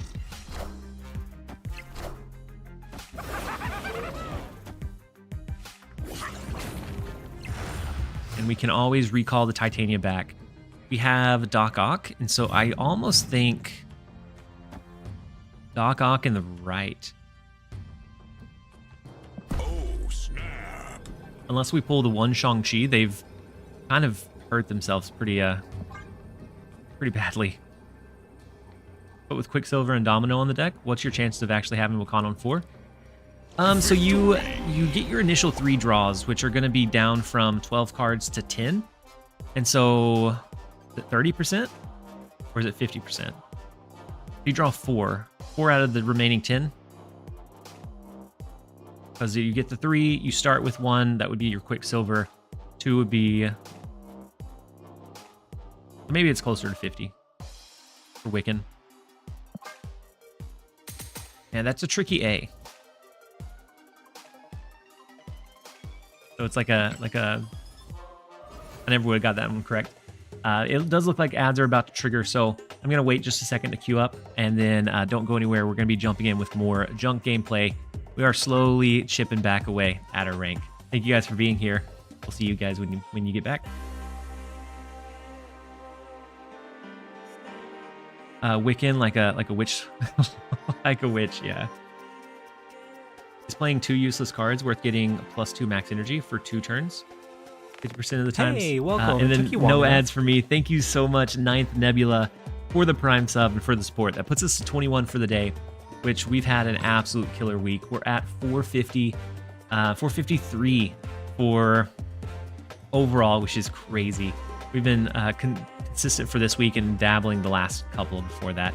And so I'm grateful for all of the support that we have and just the really positive, wholesome community that we have as well. There's a 100% way to not see ads with a Prime sub, JF? Or are you talking about an ad blocker? Or Turbo? Turbo is also good. If you watch a bunch of different Snap streamers, Turbo may be something that would be worthwhile instead of having to individually subscribe to each. Yeah, but the sub is a great way to support me. If you have Bezos bucks for free, it helps make this a possibility for me. So Prime sub is free.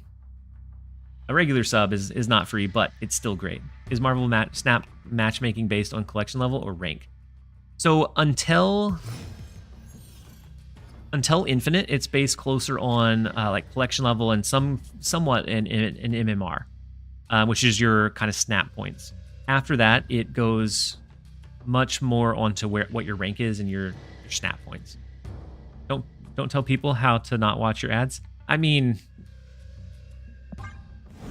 it's been around for a while. I was thinking turbo, but does that help y'all out at all? Very little, Nebula. So a prime sub helps much more, but we get like a very small fragment of the ads that a turbo user gets to skip. And so I wouldn't say that it doesn't help, but it's just a lot smaller portion. And so they end up having Rock Slide as their first play. I assume we see a Hawk at some point. We have Magic to extend the game, which will make their Hawk a little bit smaller. We can't play right now our Titania into the left lane. We could always do Titania and then use Ghost Spider to pull it over. But I think we'll just hold it for now.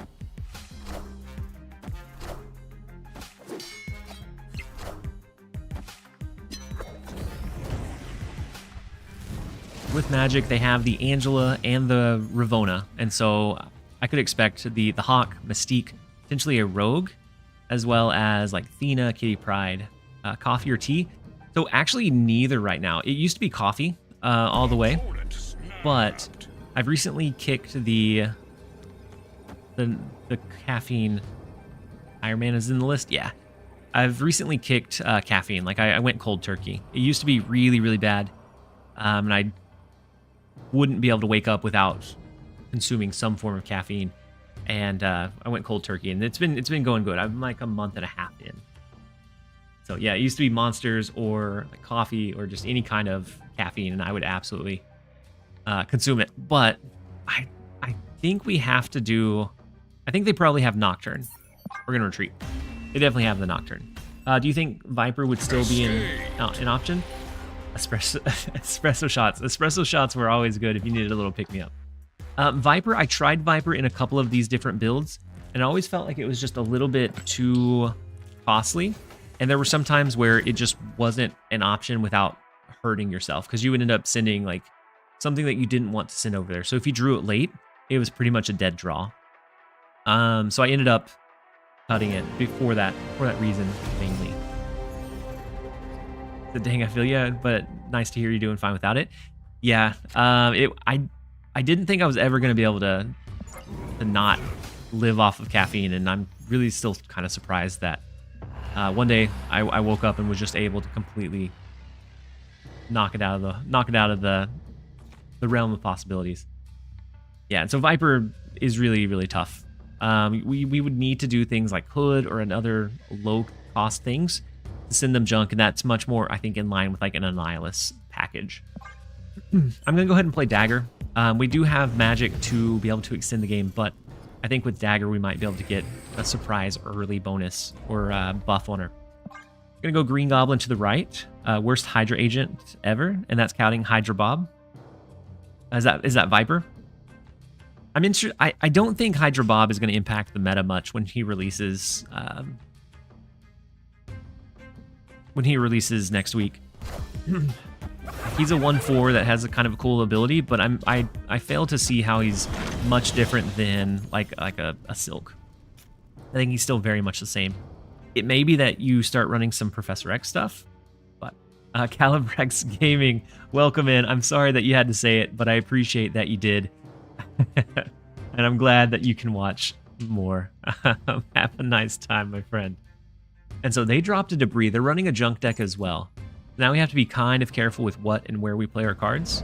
We could always try this. Try to be cheeky with a Titanium Magic to cap them out here. And then we do have Doc Ock to pull into maybe Strange Academy. We could have also used Magic into Death's Domain. Gwynpool seems so weak. Yeah, I'm excited for Kate Bishop as well. She seems really, really good in, I think, either bounce or just like, just the value that she puts out. And so I think she'll find her way into a few different homes. Gwynpool, I think by herself, if you don't have any kind of good enablers for it, definitely feels a bit weak. But where I think that she shines...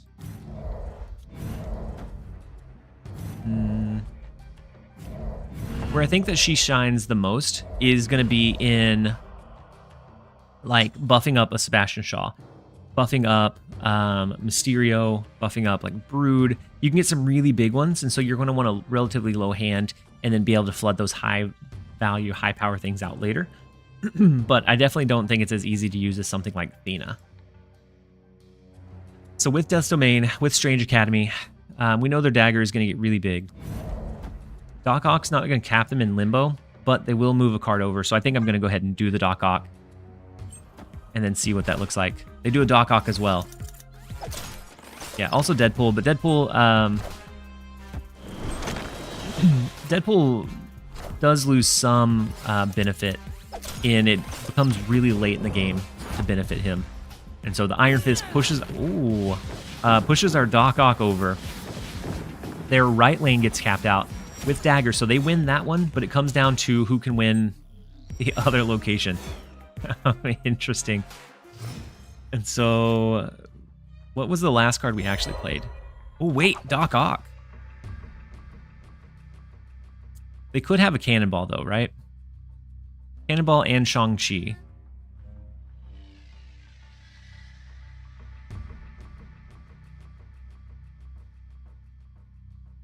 So Shang-Chi becomes tough. Cannonball is also our biggest concern. We could try the White Widow instead of like the Ghost Spider. We could try White Widow.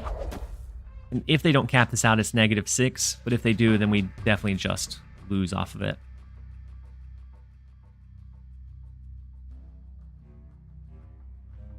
Unfortunate that their dagger went to the right. Maybe skipping. Oh, wait, we do have an extra turn, right? I was thinking it was the last turn for some reason. So I think skip is definitely the right call.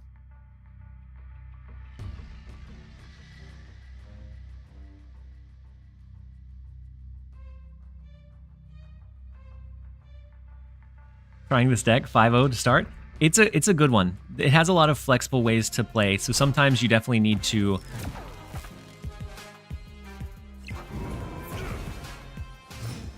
we did drop initiative. And then Cannonball.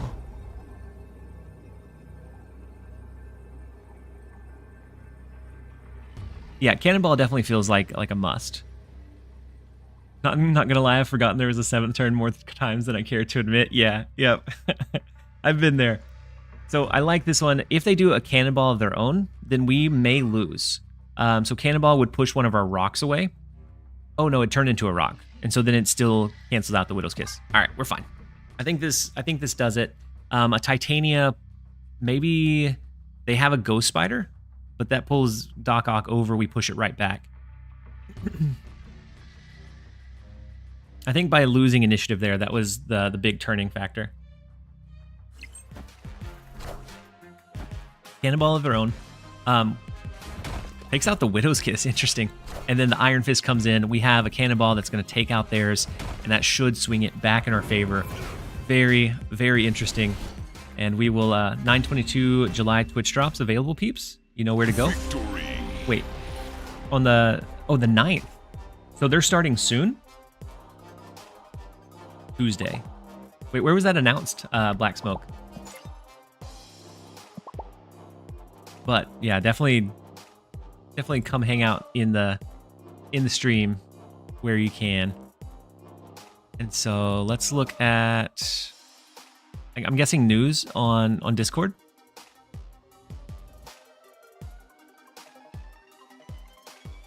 Or is it in Twitch itself? In the news tab? Huge. Are they pretty good drops? Ooh, the Deadpool dinner starts then too? I'm feeling like I'm gonna get sick from work next week. I'm supposed to return to the office, but if I have, and it's a no vacation period. Not your casual viewer. Thank you so much for the 3 months as a Prime sub. Very much appreciate the support. Hopefully you're having a fantastic day and you've had a fantastic week. I just read about the Wolverine variant. Wait, do I have to restart the game maybe? I'm gonna reload it real quick because I'm curious.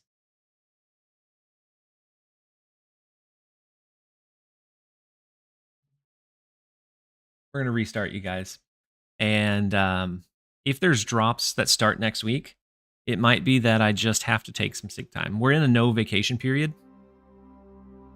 And so I can't take personal time. Can't help it if I'm sick, right?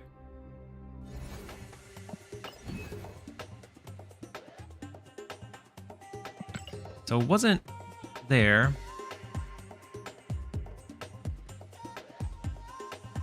Is it under the Deadpool Domination blog? Go to Deadpool Dinner. Let's see. I'm going to switch over to this one. Is this what you were? Is this where it would be? Sorry, the screen's super bright because it's on. Your boss is in stream like, excuse me? Can't figure out this Arisham nonsense? Yeah. So, new season, Maximum Effort, July 9th. New Twitch drops, Wolverine variant, July 9th through 22nd. And then the Deadpool dinner is on the 23rd. So it doesn't start next week, but the new season does, which is really exciting. The alliances are on the 30th. Refer a friend is kind of cool. New creator event, Marvel Snap Conquerors, title and date to be determined. Nice. New feature, Jeff League, August 22nd. Some pretty exciting things that feel like they'd be pretty cool to interact with, depending on what it looks like or what they do. But definitely excited for the Young Avengers season, the Deadpool dinner or league, and oh wait, those are leagues. And so they're releasing the leagues, which is really cool too. It's like a temporary game mode where you have a smaller group that you're just pushing for big cube gains. Community celebration, which is incredible as well. I like it. And so maybe I'm sick next week. Jeff Week sounds nice. Yeah, it does.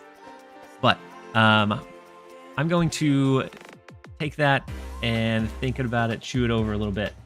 But for now, my daughter is home today. And so she's been hanging out with mom all day.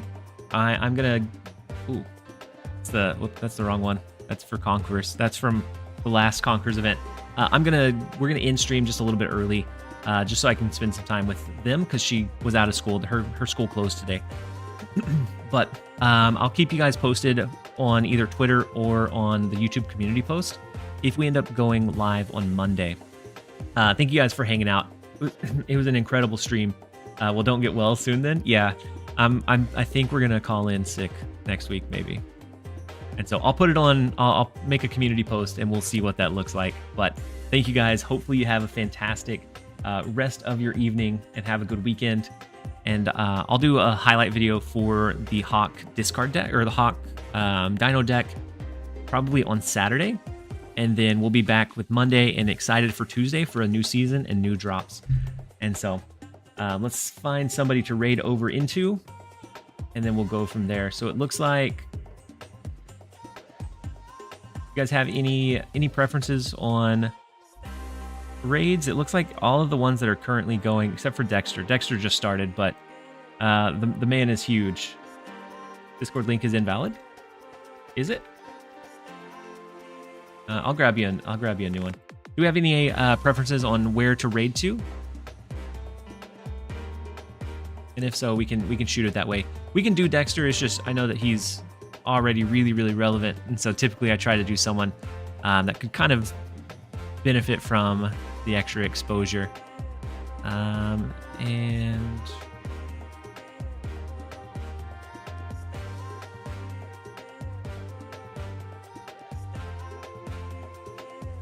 so no limit, fires never. Alright, and so the Discord link is going to be here. And so, Rando Small Streamer, call me Sal. I think Sal has been going for a little while, though. Mini Miragum? Or Dexter. I'll take a look at those. Perry is good. Perry Manilow. I like the name. And so we're gonna check him out. Definitely give him a good TLSG welcome when you get there. Let's see, Perry Manilow. We're going to push that way. Thank you guys, as always, for being here, being just such a great community to create content for. We will catch you around on the next one. Have a great weekend, you guys. Zodrex gave him a incoming warning heads up. We're going to let it queue up, and then we're going to head out. Thank you guys again. We will catch you around next time. So, how will he respond here? Incoming raid for me, Zod? Okay. TLSG coming in with the raid. Where's my horn? Welcome in, TLSG and Raiders. My name's Parry Manilow. I'm going to be your caster for tomorrow's Arisham Agatha tournament. I'm sorry, Arisham Anarchy tournament. Pinned at the top of chat. If you want more information, click that link here. We are currently casting viewer battles in preparation